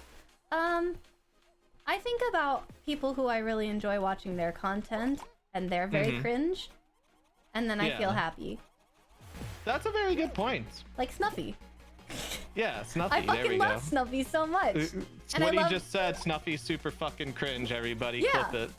I do. I love her cringe.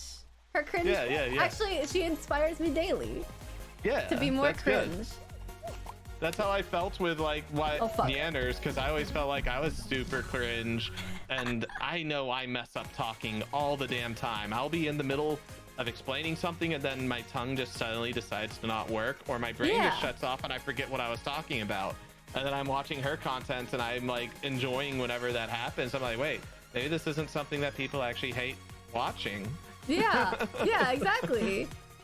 Yeah. Like, what do you think about other people's success?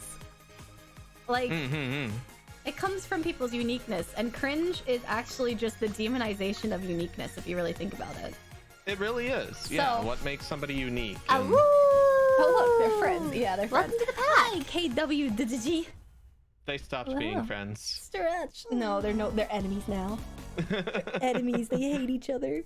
Yeah, so it's kind of just like that. Like, if you just think about it, like, it's just like your uniqueness. Now, if you're like, if you have something... If you were anyone else, I would have banned you for that. Times you out for saying Madam's Infidel and V Shoujo win.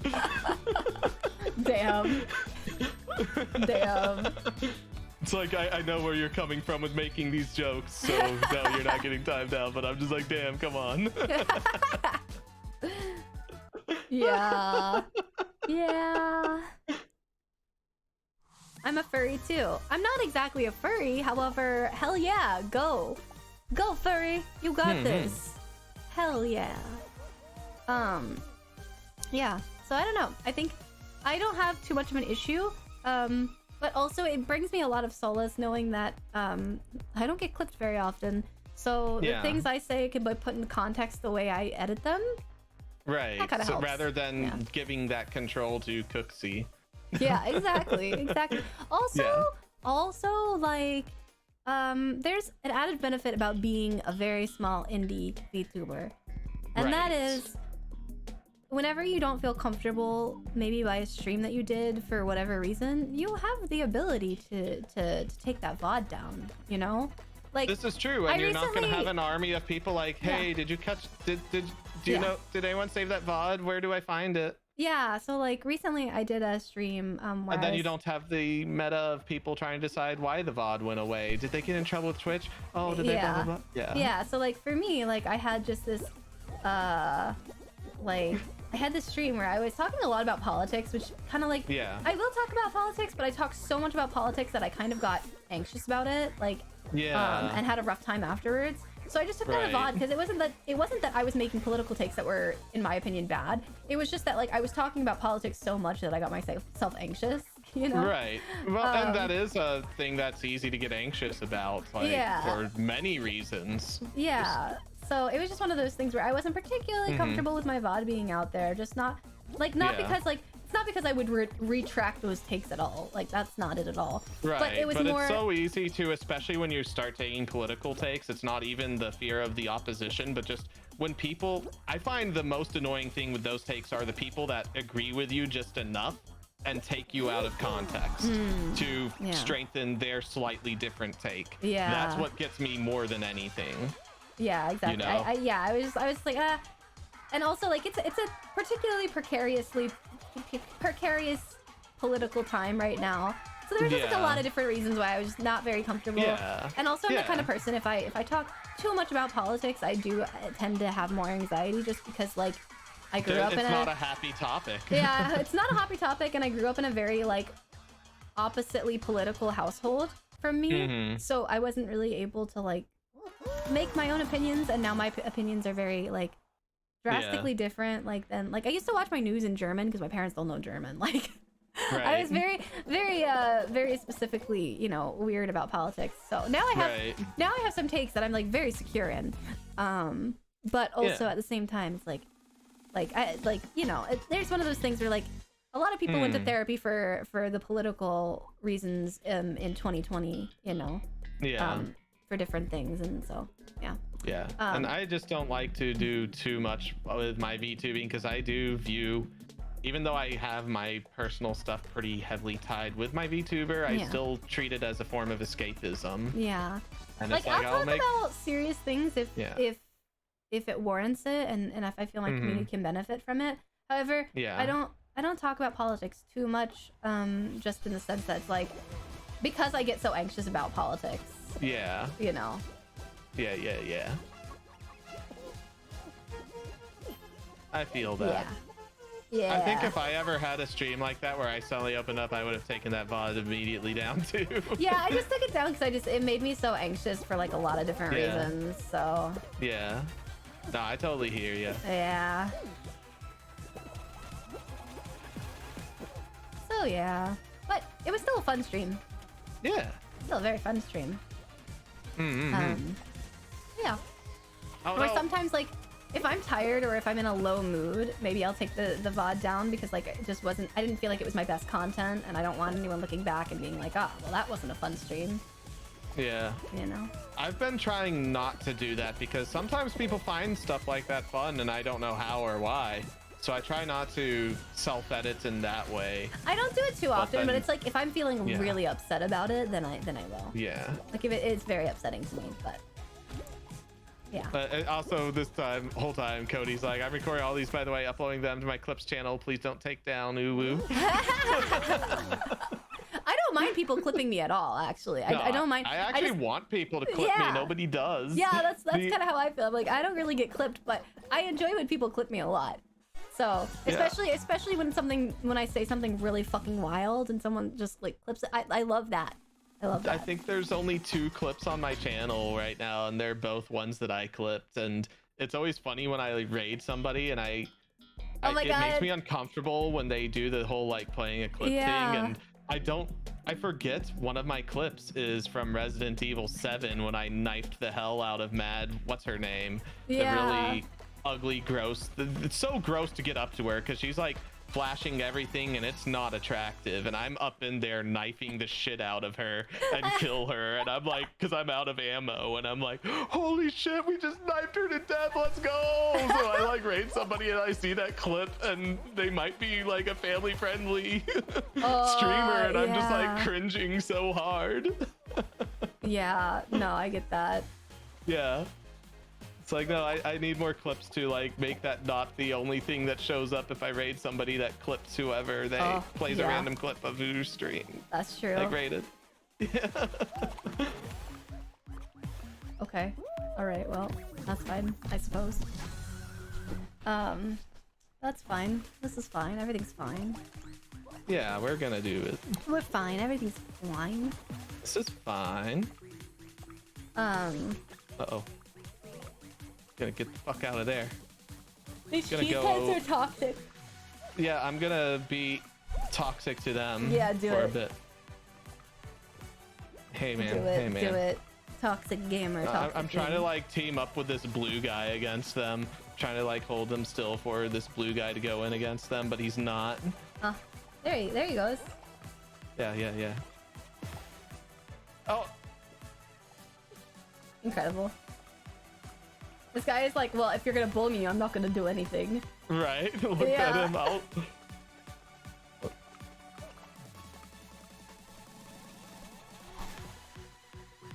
Sorry, dude. You were helping. Oh, no, he's still here. Oh, damn. Oh, shit. Oh, shit. Oh, shit. No. Let's go. Yeah, let's go. Carried. We Carried. won. Wow, we've gotten so many W's today. Yeah, that was what, 5? Yeah. Holy shit. I went from never having a W. This is incredible. I need to play this with you more, damn. Right? Clearly. This is incredible. Hell yeah. This is incredible. Our W streak is just so strong. I love it. Well, I don't know what's happening right now that on my screen. Huh? I'm getting like these crown reward things. I don't know what it means. Yeah. So I got a balloon. Yeah, so the crown ranking is like, I don't know what it is. I really don't know how to describe it. It just exists, I suppose. Yeah. You just get more and more things. Mm-hmm. Like you can get like golden versions of costumes at the end. Oh, okay. Yeah, like the golden werewolf. Yeah, I've gotten so much stuff chicken. while doing this with you, plus all the like veteran rewards. Oh yeah, because so it's like your first time in a long time. Yeah. Yeah. Like, I made this pirate back when I made it, probably because it was the only thing I had. Yeah, right. I feel that. What's the thing? What do I forgot what I was saying. Yeah. Now it's Star's turn to carry. Yeah. It's happening, kind of. Star carry, let's go. Oh, look at you! Kind of. You're the fish. Yeah, I just started clicking random things just to not be a pirate anymore, so now I'm a fish. Nice. You're half a fish. Magikarp. Yeah, half carp. Yeah. Yeah, perfect. Yeah. Yeah, I got this outfit because I was like, this is really fucking cute, and I have not taken it off since, so yeah. Yep. Go fish this. So, Fall Guys is also introducing a make your own level creator. Ooh. Kind of like a Mario Maker-esque type thing in the future. That could be cool. I'm very excited for that. Like, that sounds very fun. So, I'm excited and also scared for it, because sometimes those go the route of not what's fun, but rather what's the most like Terrible hard thing. terrible hard thing. So you're gonna have a bunch of levels where you have to be able to control your bounces off of those things that spin around. Oh yeah, type that's true. stuff, you know? It's like, I'm not here for that, and I know there's gonna be levels that it's like there's 0 platforms, just the spinny things, and control your jumps on them. Yeah. I want to have one where I like just go and like have a stream. Sorry, one was a stream. Have a stream where I just go and I'm just like, what is the best possible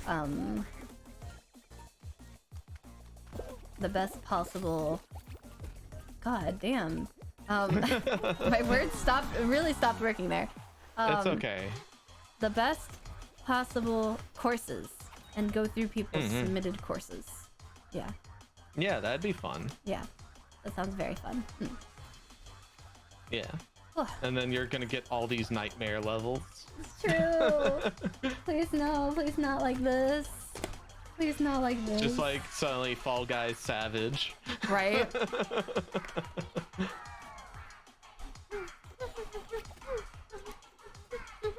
This song, what is this? It's good, it's Fall Guys. Yeah. I'm not complaining. It's just like the chaos song of Fall Guys. Yeah.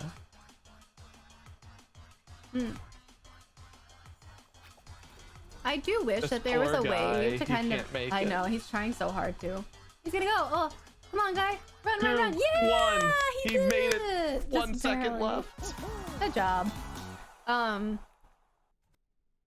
Fuck. Oh, I do wish that there was an implementation on like taking out certain games.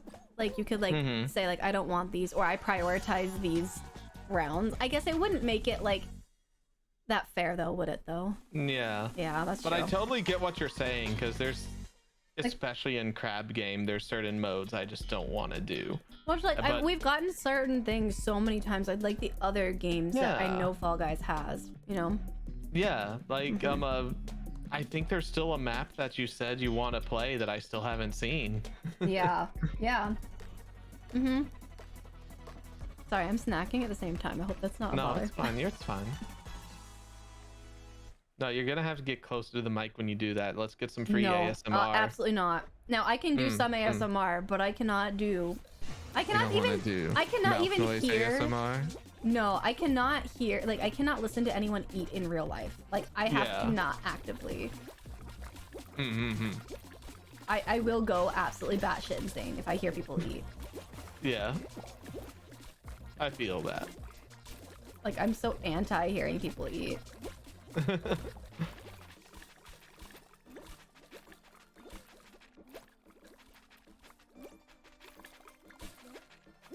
Oh, I fucked up that bomb throw. No. No! Fuck no! I just got pushed! That's stupid. Did you drop two? Yeah, because they pushed me into the water. Somebody like hit 3 tiles at once, and I thought I was getting to a safe one, and I did not. Yeah, go perish. Go perish! Squad position 8. Oh wait, we're in the eliminations though, aren't we? Yeah. Darn. So what is your Next round. opinion on Sinfilet? Sinfilet? So, my opinions, like, for a while, I would still... Because anything that's, like, franchised, you know, there's the local workers, and I don't want local workers to be put out of jobs. And I know, especially at Sinfilet, a lot of people have been LGBT that have worked at several that I've known. And so it's like, I really don't want to be punishing those people, but it just seems like every year they get more and more aggressive with not just the political donations that they do, but the timing of their donations and their messaging of their donations. It's in the South, it's also kind of hard to avoid it as an option. Yeah, You but know? it gets harder to even like treat it as an option now when I see that stuff. Yeah.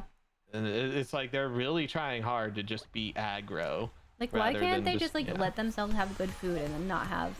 Oh. Yeah. But definitely a few years ago, I still would eat it because again, it was that whole thing of like, look, just because the corporation feels this way, like, you know, I don't want to be. I don't often boycott by dollar because it affects a lot more people. You know, but they're making it damn hard to keep not boycotting by dollar. I've only had Chick-fil-A that I've paid for once in the last 3 years at this point. Yeah, I still eat it, but that's because my body is slowly starting to hate McDonald's. Yeah. My body already does not like KFC.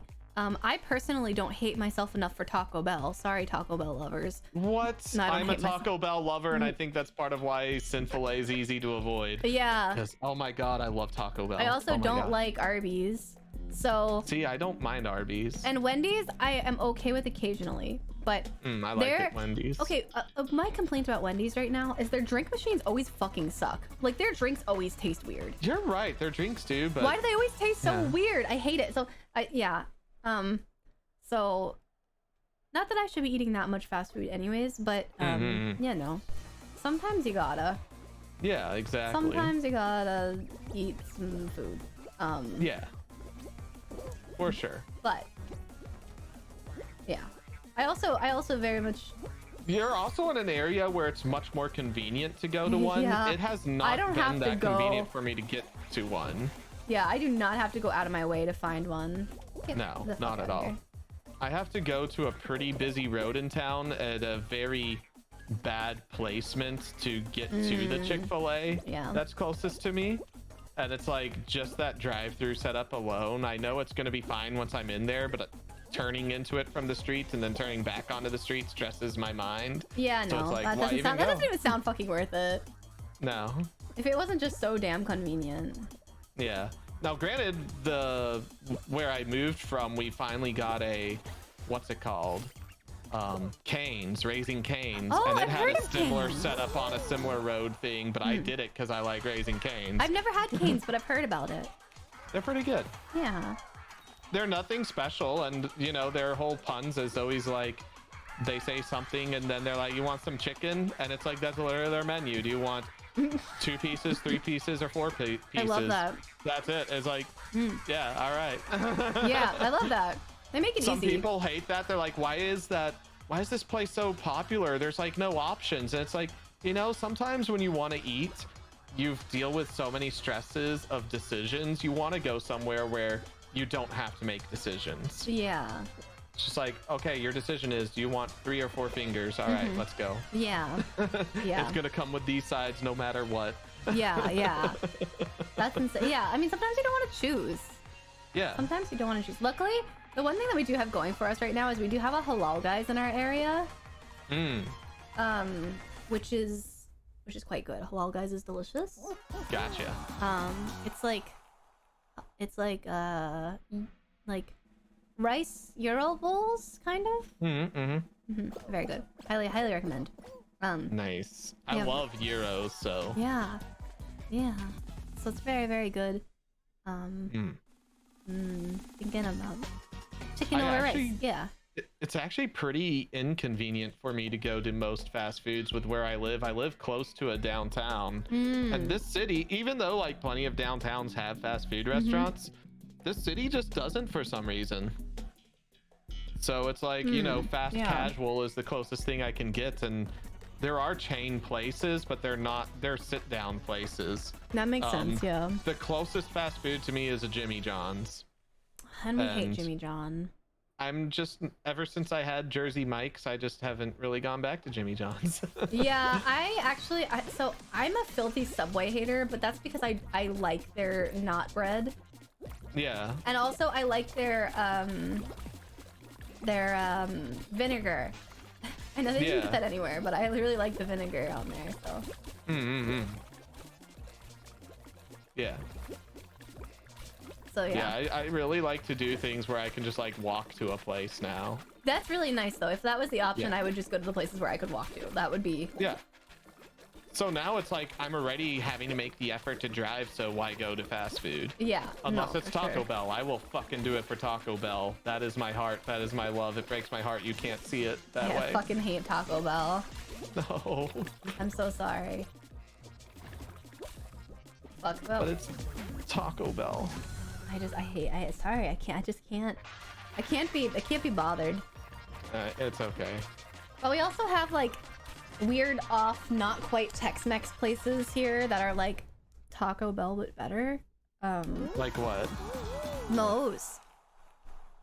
See, I can't call those like Taco Bell because Taco Bell is so outside of any type of Mexican-inspired cuisine. It's literally its own category. Yeah. I couldn't call Chipotle, Moe's, or Katoba similar. Like, there's a place by me. I don't really want to name it because I think it's a local chain. Okay, yeah, that's fine. It might be a national chain, though. I don't know. No, it's but okay. it's something like that, and I do like that. I eat that food a lot. Yeah. No, like I like the Moe's and other things like that. They're good. Mm-hmm. They're kind of like the Subway of Mexican foods. Cody's like, I got Taco Bell right around the corner. It's my usual because don't eat meat, fresco, black bean, fair. potato, soft tacos, baby. Oh yeah, that is something. That's very fair. Because I used to yeah. actually work at Taco Bell. They are one of the most vegetarian friendly places. Yeah. Because it's free to substitute any meat for beans. Yeah, that's hands actually down. really fantastic. And, I do like that a lot. yeah, and if you don't do dairy, you can just order anything fresco style, and any sauce and cheese is replaced with pico de gallo. Yeah. That's actually quite nice. I do like that inclusivity. Yeah. No other fast food. I shouldn't say no other. I'm sure there's more now, but at the time that they started this, no one was looking to offer those types of options, and certainly not outside of 1 or 2 menu items. Yeah. Yeah. Yeah, for sure. Yeah. So yeah, I do appreciate that. However, I still don't think I would ever, Well, and especially if you're well. counting like Chipotle or Moe's as the same category. Well, Yeah. Here's Cody had Moe's today. Love it. Yeah, you can do ssimilar types of Moe's things is there. incredible. Actually, Moe's, they also have tofu there, and I've done that. Yeah. Yeah.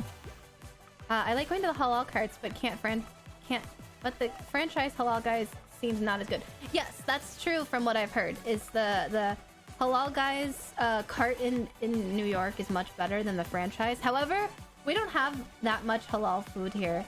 At very fast restaurants, I will preface. Yeah. Yes, at fast restaurants.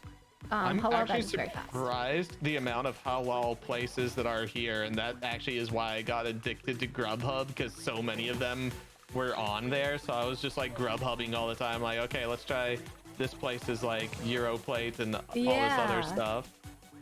Yeah. Imagine living in a place where you can walk everywhere. That would be so nice. That would be so nice. I can almost walk everywhere. So I can't walk to grocery yet, but sometime either this month or next, there's a Publix that should be finished being built. Space Publix. Okay, so don't do this, okay? Don't do this. Yeah. So the thing not to do is do not do what I do and look at the menu for the deli and see that you can get anything in a not a pita, but like in a wrap. Because I saw that there's an option to have a what is it, like a meatball sub wrap. Oh. And I got a meatball wrap, and I can assure you that they hated me after that. Oh, really? Because meatball sandwiches don't lend themselves to wraps very well at all. They're very not Gotcha. wrappable. However, I still did it, and it was incredible. It was very good. It was very tasty. Oh, I'm sure. It's like kind of like a handmade Hot Pocket, Yeah. But I'm pretty sure. Like this is not near me. I was on vacation and went to a Publix, so Yeah. they'll never have to see me and be terrified by me again, by my crimes. Yeah, the legendary meatball sandwich wrap. Yes. Yeah. If I do a pub sub, I'm not gonna do a wrap. I love their Cuban bread so much. I just gotta get the Cuban bread. That's fair. Yeah. The Yeah. squeezy tube of meatballs and sauce. Nice. Yeah, essentially. And incidentally, one of my favorite sandwiches is a Cubano. So Okay, well, yeah. see, there you go. So okay, I went to Whole Foods today, for the first time in a while, and their fucking meat section. It smelled so good. Like all of their their deli, not their deli, but like their butcher section. The meat smelled so fucking good. I was like, I want to be a wealthy person who can get all of my meat from Whole Foods. It's all very expensive. I really wanted to pick up some good meat to grill out for the 4th. Yeah. But I was at Publix, and that is, I don't know if you've ever had Publix meat from their butcher section. Yeah. It is expensive and very disappointing. That's so sad. Like, people always argue me when I say Publix meat isn't great because they're thinking deli meat. Pub subs, amazing. I've ground my own. Yeah. I've ground my own chuck from them because I have a meat grinder to do burgers. It was worse than getting a pre-ground beef from Aldi. Yeah. Grinding my own from Publix. I'm like, really? I will say it's all better than Kroger. I actually liked Kroger way better than Publix for meat. Really? Yeah. That's I saw wild. nothing wrong with Kroger, but I was a little closer to Ohio than you, and that might be part of it when I lived near Kroger. Yeah, the Kroger is very inconsistent. Kroger to Kroger. Yeah, Kroger is not consistent. Publix is super consistent. Kroger, you know who's consistently bad? Who? Walmart. Yes. If you have no other option, I understand. So we'll go to get like box good and stuff at Walmart because that's like, you know, why not? But like, their fucking produce section, man. Yeah, so bad. I will say I've had some Walmart meats and they weren't bad, but any produce I've gotten from Walmart, I regret buying it. The only time that I didn't regret it is like recently, but we went to like a Walmart that's a relatively new Walmart. Yeah. And so it was like surprisingly good but it's also a relatively new Walmart in like a wealthier section of the city. So like, that's why. Again, yeah. Yeah. We're getting a thunderstorm. Be safe. There's a lot of like rain happening right now. Yeah, there is. Around. I mean, you said you were able to hear the thunder through my microphone earlier. That was crazy. Yeah. That was crazy. I'm actually surprised. Like, I'm not surprised if my stream heard it, but Discord has additional noise gating I haven't adjusted, so I was a little surprised there. I heard it just barely. Yeah. That Walmart's been there for refurbed. It was a refurbed Walmart, but it was still really nice. Nice. But yeah, now that I think about where you are, the Krogers there aren't great. No, because I've been to bad. one and it was a bad. weird experience. Yeah, they're pretty bad. Not very good. But yeah, most everything else, like, I mean, if it's a packaged chicken, I mean, like, you know, it's packaged chicken. What are you gonna do? But like, if you're going to like the actual meat section where they like grind the meat, like specifically, or like, you know, cut the meat, I would rather just go to like a deli. Yeah, like a not a deli, a butcher shop. No, a butcher. Yeah. And I live close to one. I haven't been yet because somebody swore to me that it was bad. And like, I know the person's girlfriend, she's a fantastic cook, and he was like, yeah, we got ribeyes there, and the ribeyes that she gets from Winn-Dixie were just like way better. Winn-Dixie has like, really? No, Ingles has a fantastic food butcher section. Ingles has really good meats. Well, but here's the thing, like the Winn-Dixie ribeyes he was talking about aren't like from their butcher section. They're the value packs where they aren't like, you know, USDA graded type stuff. Yeah. Yeah, so the value packs, they're always a lower grade, and it's like, man, if this butcher that like charges butcher shop prices is worse than that, I don't know if I want to go. Yeah, exactly. But maybe at the same time, this dude is so weird about the most random things, it may not have actually been an issue, and I should just try it. True. Like if they're very specific about like their meat. I mean, I can literally walk there, so it's like, why not check try? It out? And I know meat well enough to where I'm not gonna, because that's the other thing. They said they bought something really expensive and it wasn't good. But this guy knows nothing about food. If he got dry aged beef, that's gonna be about the cost of what he was claiming just a regular ribeye is. And Yeah. Not everyone likes dry aged beef. It gets that funky flavor that you get from blue cheese, which people that love it pay top dollar for that. But if that turns you off, you're not going to enjoy that steak no matter how it's cooked or the quality of it. Yeah, true. Very true. So it's like, and he swore it wasn't dry aged or anything, but I'm like, this guy also doesn't like know this stuff. He doesn't know these terminology. Yeah, that's very true. He's like, oh well, my girlfriend would have. I'm like, well, she's not the one here having the conversation, and I don't think you asked her that. Yeah, like I really like Wagyu. Wagyu. This place gets Wagyu. That's part of why I wanted to check it out. Oh yeah, fuck yeah. So I really like Wagyu. However, I also know that like I don't like an irony tasting meat. Which is why I like Wagyu so much. Is because it's really not that, you know. Yeah, definitely much more mellow, but I don't mind the iron flavor. Yeah, so I'm not like a big fan of like heart or liver either, just because they're so iron heavy tasting. I like heart and liver. Yeah. So so because I know that, like I have a pretty a basic understanding, I guess, of like what I look for. I still don't know all the cuts by heart, but yeah, there's some that I still need to learn better, but I do know a decent bit. Yeah, I'm a big fan of Wagyu though. The couple times I have tried it. Yeah, they've both been from very nice steakhouses too. So. Oh, nice. Yeah. So that is helpful. Helps. That does help. Yeah. I mean, a professional who makes Wagyu all day and night does it, you know? Yeah. Just like, yes, okay. Yes. Yeah. Man, now I want to go get some Wagyu. I should walk over there if they're open Sundays and see if they have anything. Just grill that for the 4th.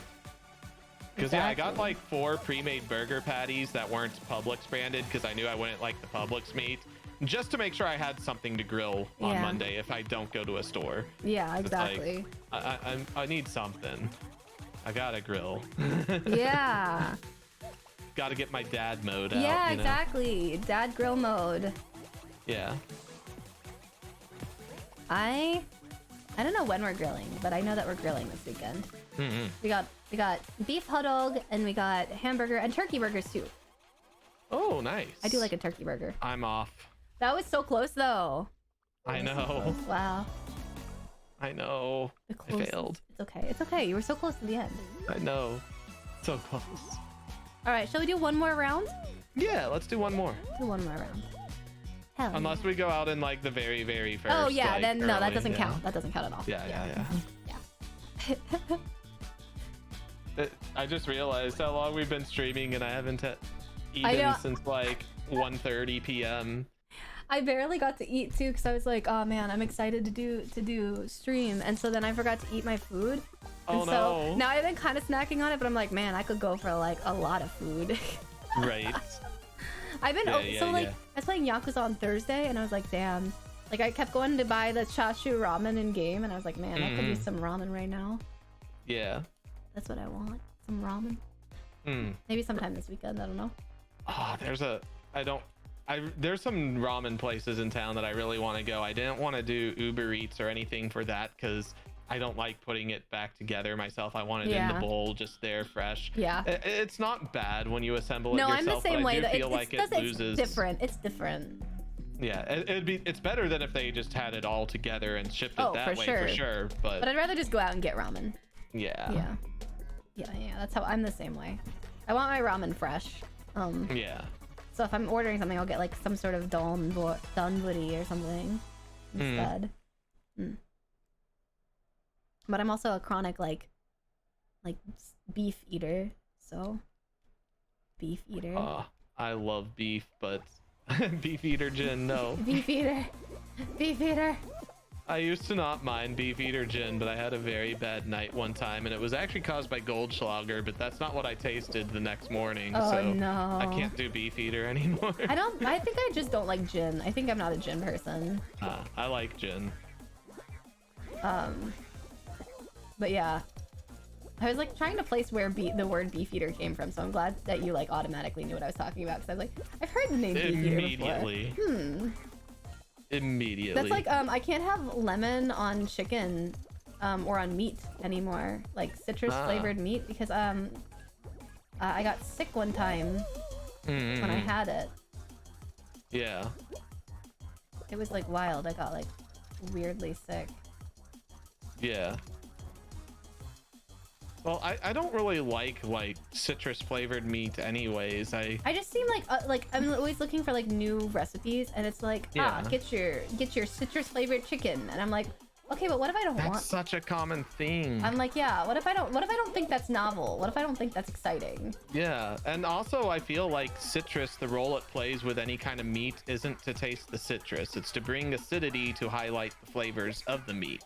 Not, oh, this tastes of lemon. Yeah. You want it to be kind of like how salt puts a mirror on flavors, a little bit of acidity from a lemon, even on desserts. Yeah. Like the most surprising things can really just bring more out, and that's what I want. I don't want that strong lemon peel flavor when I eat chicken. Yeah, Carney, I'm sorry. Lemon pepper chicken is just not for me. Like I can't eat. But like also like, you know, after you taste that, the day after. That said, there's been a few like times I've been at a wing joint that's like, you know, you walk in and the place is kind of falling apart, and you just know it's a good chicken place, and they're like, yo, our best thing is lemon pepper, get it? I get it then. Okay, yeah, but like, and it's not disappointed me in those situations. That's fair. I'm a big fan of anything garlic. Ooh, me too. I love garlic. Like, I do not believe that there is a too much garlic. Like, I am one of those fucking garlic insane people who's just like... I saw one of the best memes ever, and I feel like you would resonate with this too. You know how the meme was just like, there is no such thing as just one clove of garlic in a recipe. Absolutely. Unless if it's for how to cut garlic, and even then use 2 cloves. Yes, exactly. No, yeah, you need to, like, you know how you can buy those like really massive garlics, those genetically modified garlics that are like the huge? elephant garlic, I think they're called. Yeah. That should be the normal size of a garlic clove. One clove of elephant. Lovely. Yeah, 1 clove of the elephant garlic. That's it. Yes. That's all you need. Yeah. And I have to have like actual garlic. If it's the stuff that claims it is truly minced, but if it's like minced and in water or oil already. I use that so we have a jar of that, but that's in the I really don't want to like use that many dishes. Right. That's my I don't want to use many dishes. I just want to make like some garlic rice or some like garlic egg or something with like I just want to put garlic in everything, and I want to do it really quickly. But if I'm making a dish where I really want garlic to be a primary focus, I'm gonna mince some fucking garlic. Right? Yeah, I'm gonna mince some fresh fucking garlic, and I'm gonna mince a lot of it. Like, okay, so the ramen place we go to, we can go, and I can always add extra garlic to the tonkatsu ramen. Oh yeah. And it comes out, it's a mashed garlic that comes out looking like the consistency of applesauce, and I put so much of that shit in there. Oh my god. It's like, that sounds so good. It's so good. It's lethal, but it's so good. So yeah, I love garlic and onion so much. If I had like onion too, yes, those are my 2 favorite things. Like, I just can't live without. I cannot eat food without those 2 things. Legend has it, if you put garlic in something, I will be at least 10% more inclined to try it. Yes. Yeah. I don't like trying food, so like that says a lot. Really? Yeah, I'm really not adventurous with food. It makes me very uncomfortable. I am very adventurous with food, but good to know if we ever end up in a situation where you're having my cooking, just garlic. Absolutely. Get garlic all up in there. Absolutely. I fucking love garlic. I have a food neophobia though, so mostly just because it's already like a phobia of mine that I don't try new food. But garlic solves world hunger. Swit world hunger. Swit hunger. Switty hunger. Switty hunger. I just werewolf hunger. Werewolf hunger. Garlic. That's it. Yeah. That's why I'm not a vampire VTuber. Exactly, because then you wouldn't be able to have it. Yeah. It's true. Either that, or I could have this cute quirk of being a vampire VTuber who has a garlic allergy but always eats garlic anyways. Kind of like lactose intolerance people. Hey, yo, that's me right there. Yeah. I know so many friends who are lactose intolerant, and they're like, I will still eat what I want. No, it's just like, I forgot to bring my lactate to Disney and that cheese. I have the power of God and anime on my side. Screw it. Oh yeah. Hi, Glowmon. thank you for the raid. Hello, raiders. How was the last spell? I've never heard of that game. Hello. How are you? Hello. If you guys don't know me, my name's Swittx. I'm everyone's idiot older with sister werewolf, and today I'm playing Fall Guys with my buddy and pal StarNyan. Hi. Hey. Oh, we didn't I'm just die. some random dirty cat, sorry. Filthy cat. Filthy garlic cat. Yeah. Hell yeah. Dumpster gremlin. Dumpster cat. Hey Ma, there's this weird fucking cat. Hey Ma, there's this weird fucking cat. Cat outside. I love that fucking video. I laughed so many times watching that thing, and Oh fuck. I am in a very poor... Okay, there we go. Were you with me in that? I think so. I think we were both in that hellhole together. I'm about to be in another. Okay. No, camera turn, Wait. or I'm gonna get really messed up. Wait. Okay, I need to stop doing this meta, because back in the day it worked a lot for me, but it just messed me up 5 times in a row. Which one? What was it? I like to run against the grain like you're doing right there, but I just kept getting into really bad patterns doing that this time. It's because there's 3 bars instead of 2. Oh fuck. Oh shit. Oh, No, damn. It's okay. 3 We stayed bars. on for a long time. Yeah. We did. We did it. What's Yeah. up, everyone? What's up, Glue? How was your stream? How was it?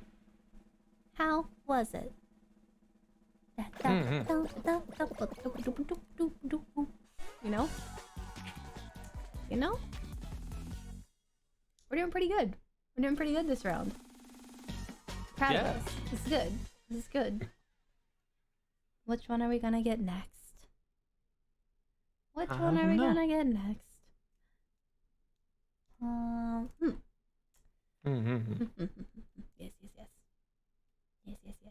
Oh, so one question I like to ask, and you don't have to answer it. It's just a fun question. I'm gonna answer it. Okay. What is your weirdest secret talent that you have?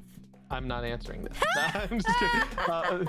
I actually do want to answer it, but like memory recall things on the spot, I'm terrible. I get you. It's okay. You can think. You got time. Yeah. Weirdest secret talent. Yeah. Weirdest talent that you've never told anyone about, not just because you haven't thought to tell anyone. You know, it doesn't have to be like a specifically.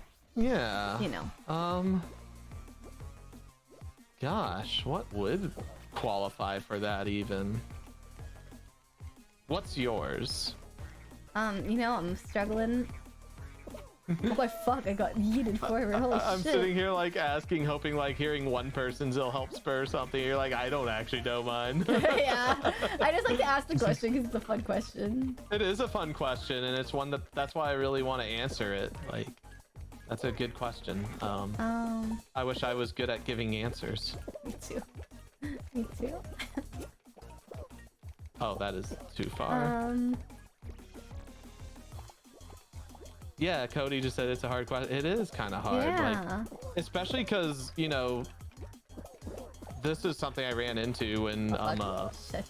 working at work recently, doing some like using our tool for like our growth paths and stuff.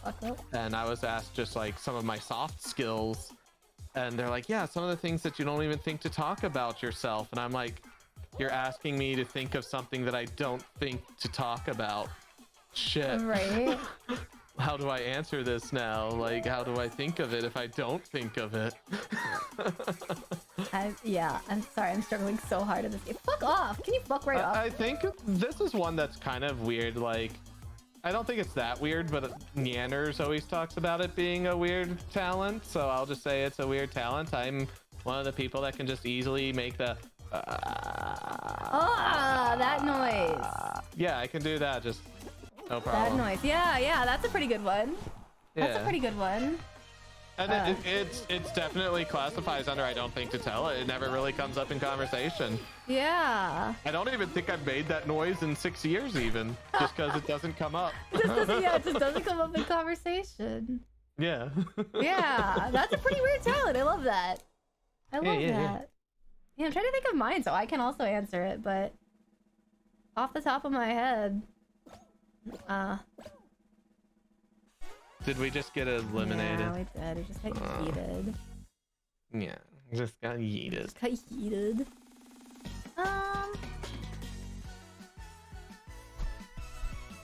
Man, I don't know. The only thing recently is like me being able to do an uncanny cover of My Immortal by Evanescence, which I find very weird considering I haven't listened to it in a long time. Although I don't think I would consider that weird in a general sense. Right. You know? Yeah, I feel like, but still, that's it. It's always exciting when you surprise yourself in a way like that, you know? Yeah. It's like, that reminds me of one situation where I used to play Mortal Kombat all the time as a kid, just all versions of the game. And then I was at a college party and they were playing DC versus Mortal Kombat, and they're like, man, we don't know any of the fatalities in this game and blah blah, we just want to see a fatality. And I'm like, I used to know all the fatalities, and they just handed me a controller. I'm like, yo, I really don't know a fatality. And I just picked Scorpion and started playing, and I'm like freaking out, like I've got to do a fatality. And the moment it called fatality, my thumbs just moved and I did one. Oh my god, that's I don't so even funny. know what buttons I pushed. I cannot replicate it. But yeah, my thumbs just immediately knew what to do. And I was like, you know, doing a fatality in a game, that's not like impressive, but I was just impressed, like I could just do it on the spot like that, kind of like with you and My Immortal. Yeah. Okay, I do have one thing that I think is weird, but in like a funny way. I have the uncanny ability to never quote or mimic or like do an impersonation correctly. I don't think I ever once. That's actually impressive. I don't think I ever once have done a legible like mimic of something or someone. I love that you're calling that a talent, because I think it's talented. It is talented, because it's all like, of my friends are like, oh, I can quote this Vine sound from the top of my head, or I can quote this song or all the lyrics or whatever. And I'm like, if I don't have them in front of my fucking face, or I didn't hear it just a moment before, I will not. Yeah.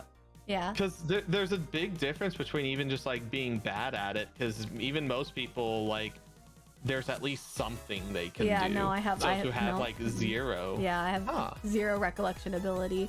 Yeah. Interesting. I recently had a IQ test done as part of some testing. And yeah, my recall, like my reaction time is very fast, but my recall ability is not that great. So that probably explains why. Yeah. Yeah, I was watching that stream. It was really interesting. Thanks. It was fun. It was how I processed my results, actually. Yeah, no, I really liked that stream too, because like, you know, I've been diagnosed with ADHD, and that brought back a lot of memories, because I did a lot of the same testing you did as a kid, but I actually did not know the purpose of that testing. And then as you explained all the different things you were doing, I'm like, yo, that's what I kept getting called out of class for. I was doing those exact same things. Yeah, I just didn't know why at the time. Yeah, I love that I got my results back and they're like, you're not neurodivergent in that sense, you just are very anxious as a person. I'm like, well, that makes sense, I suppose. Yeah. That makes sense. Yeah, but yeah, so yeah, I guess my inability to make a single normal recall of I don't know what the word is. What's the word? Impersonation. My inability to impersonate anything is incredible. Like my friends would always call me out. They'd always be like, Swit, like you literally just watched that video today. How can you not recall that? Like, how can you not like mimic it? And I'm like, I don't fucking know. I don't know. My brain's turned off most of the time. Brain off. But yeah. Well, yeah, thank you so much for playing Fall Guys with me. Thanks for inviting me. This was a lot of fun. Of course. Anytime, honestly. It was super fun. We got so many W's today. Heck yeah, we did. We're such gamers. Right? We're such gamers. Like, such gamers. Absolute gamers. Yeah. Do you want to introduce yourself one last time for anyone who is at the tail end of the stream? Sure. So once again, I am StarNyan. I am a Catboy variety streamer, though mostly focused on Final Fantasy XIV these days. But I have done a playthrough of Danganronpa. It was my first visual novel. Had a lot of fun. Gonna be playing the rest of that series, and I have some other visual novels on deck. I also like to play the Yakuza series, and I love to sing, so there will be some karaoke in the future. There probably won't be VODs of it though, as I've been learning more about how to not get the Twitch hammer for doing karaoke. Yeah, unfortunately. Unfortunately. But yeah. And you want to do a quick recap from my end as well? Yeah, my name's Swittx. I'm everyone's idiot older sister werewolf VTuber. I play variety games, a lot of different games. Right now we're working on Yakuza 0, Red Dead Redemption 2, Pokemon Arceus sometimes Tales of Arise, and a bunch of other random things too. Yeah, I stream like all the time. So if you're here and you follow, then there's a likely chance that I will at some point be streaming very soon. Yeah. I love that you're like your idiot older sister. Yeah, I'm everyone's idiot older sister. Cause I like that anime trope is like the best, you know? Yeah. Yeah. Is. The it's a anime good trope one, and is I've so good. never heard anyone just like take to heart that anime trope and embrace it. Yeah, well, I'm not like a ada boing boing older sister. That's not me. But I'm like the older sister who passes out drunk, and then you're like, fuck, now I gotta take care of her. Damn. Oh, you don't want to be all. Yeah, no, I'm not all ada. That's not me. That's not me. I'm all squawks like a goose older sister. No, that's great, because like when I was really into Evangelion, Misato was my favorite character. Yeah, Misato core. That's what it is. Yes. That's what it is. Like, I'm not tsundere, I'm not yandere, I'm just fucking stupid. There's a difference. And live like a trash gremlin, having beer and ramen noodles for breakfast. Christ, yeah. I'm such a trash gremlin at heart. It's true. Oh my god, that's amazing. That's my life. I love it. That's my life. So yeah. Do you have anyone that you want to raid into? I have not even looked. We could do a shared raid. Do you have somebody? I know some people on. I know some people on. Yeah. So. Carniflora, thanks for the follow. Thank you. Carney. Yeah. So okay, our options. Our options are, Apex Legends. Okay. Food and drink category. Oh. Or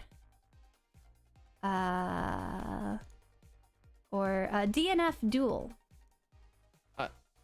I'm kind of leaning food and drink because we just had a Margaritaville related stream and talked a lot about food. Okay. Then let's bring it on over to my friend, the Hunger Service. The Hunger Service. Hunger Service. Is that all one word? Yep, that's all one word. Okay. Yes, and he's making Katsudon for his roommates. He's fantastic. I really can't wait for you to meet him. I think that you'll like him a lot. So, yes, we're gonna send it all over to the Hunger Service. He occasionally plays games, but most of the time he does a lot of food and drink category stuff. He's one of the first people to do food and drink on Twitch. One of the handful of the first. So, really like to see how far he's come, and I love to watch what he makes. So nice. Yeah. Yeah. So thank you guys for being here, and we're gonna send it over there. Yeah. Thanks everyone. Have a good night.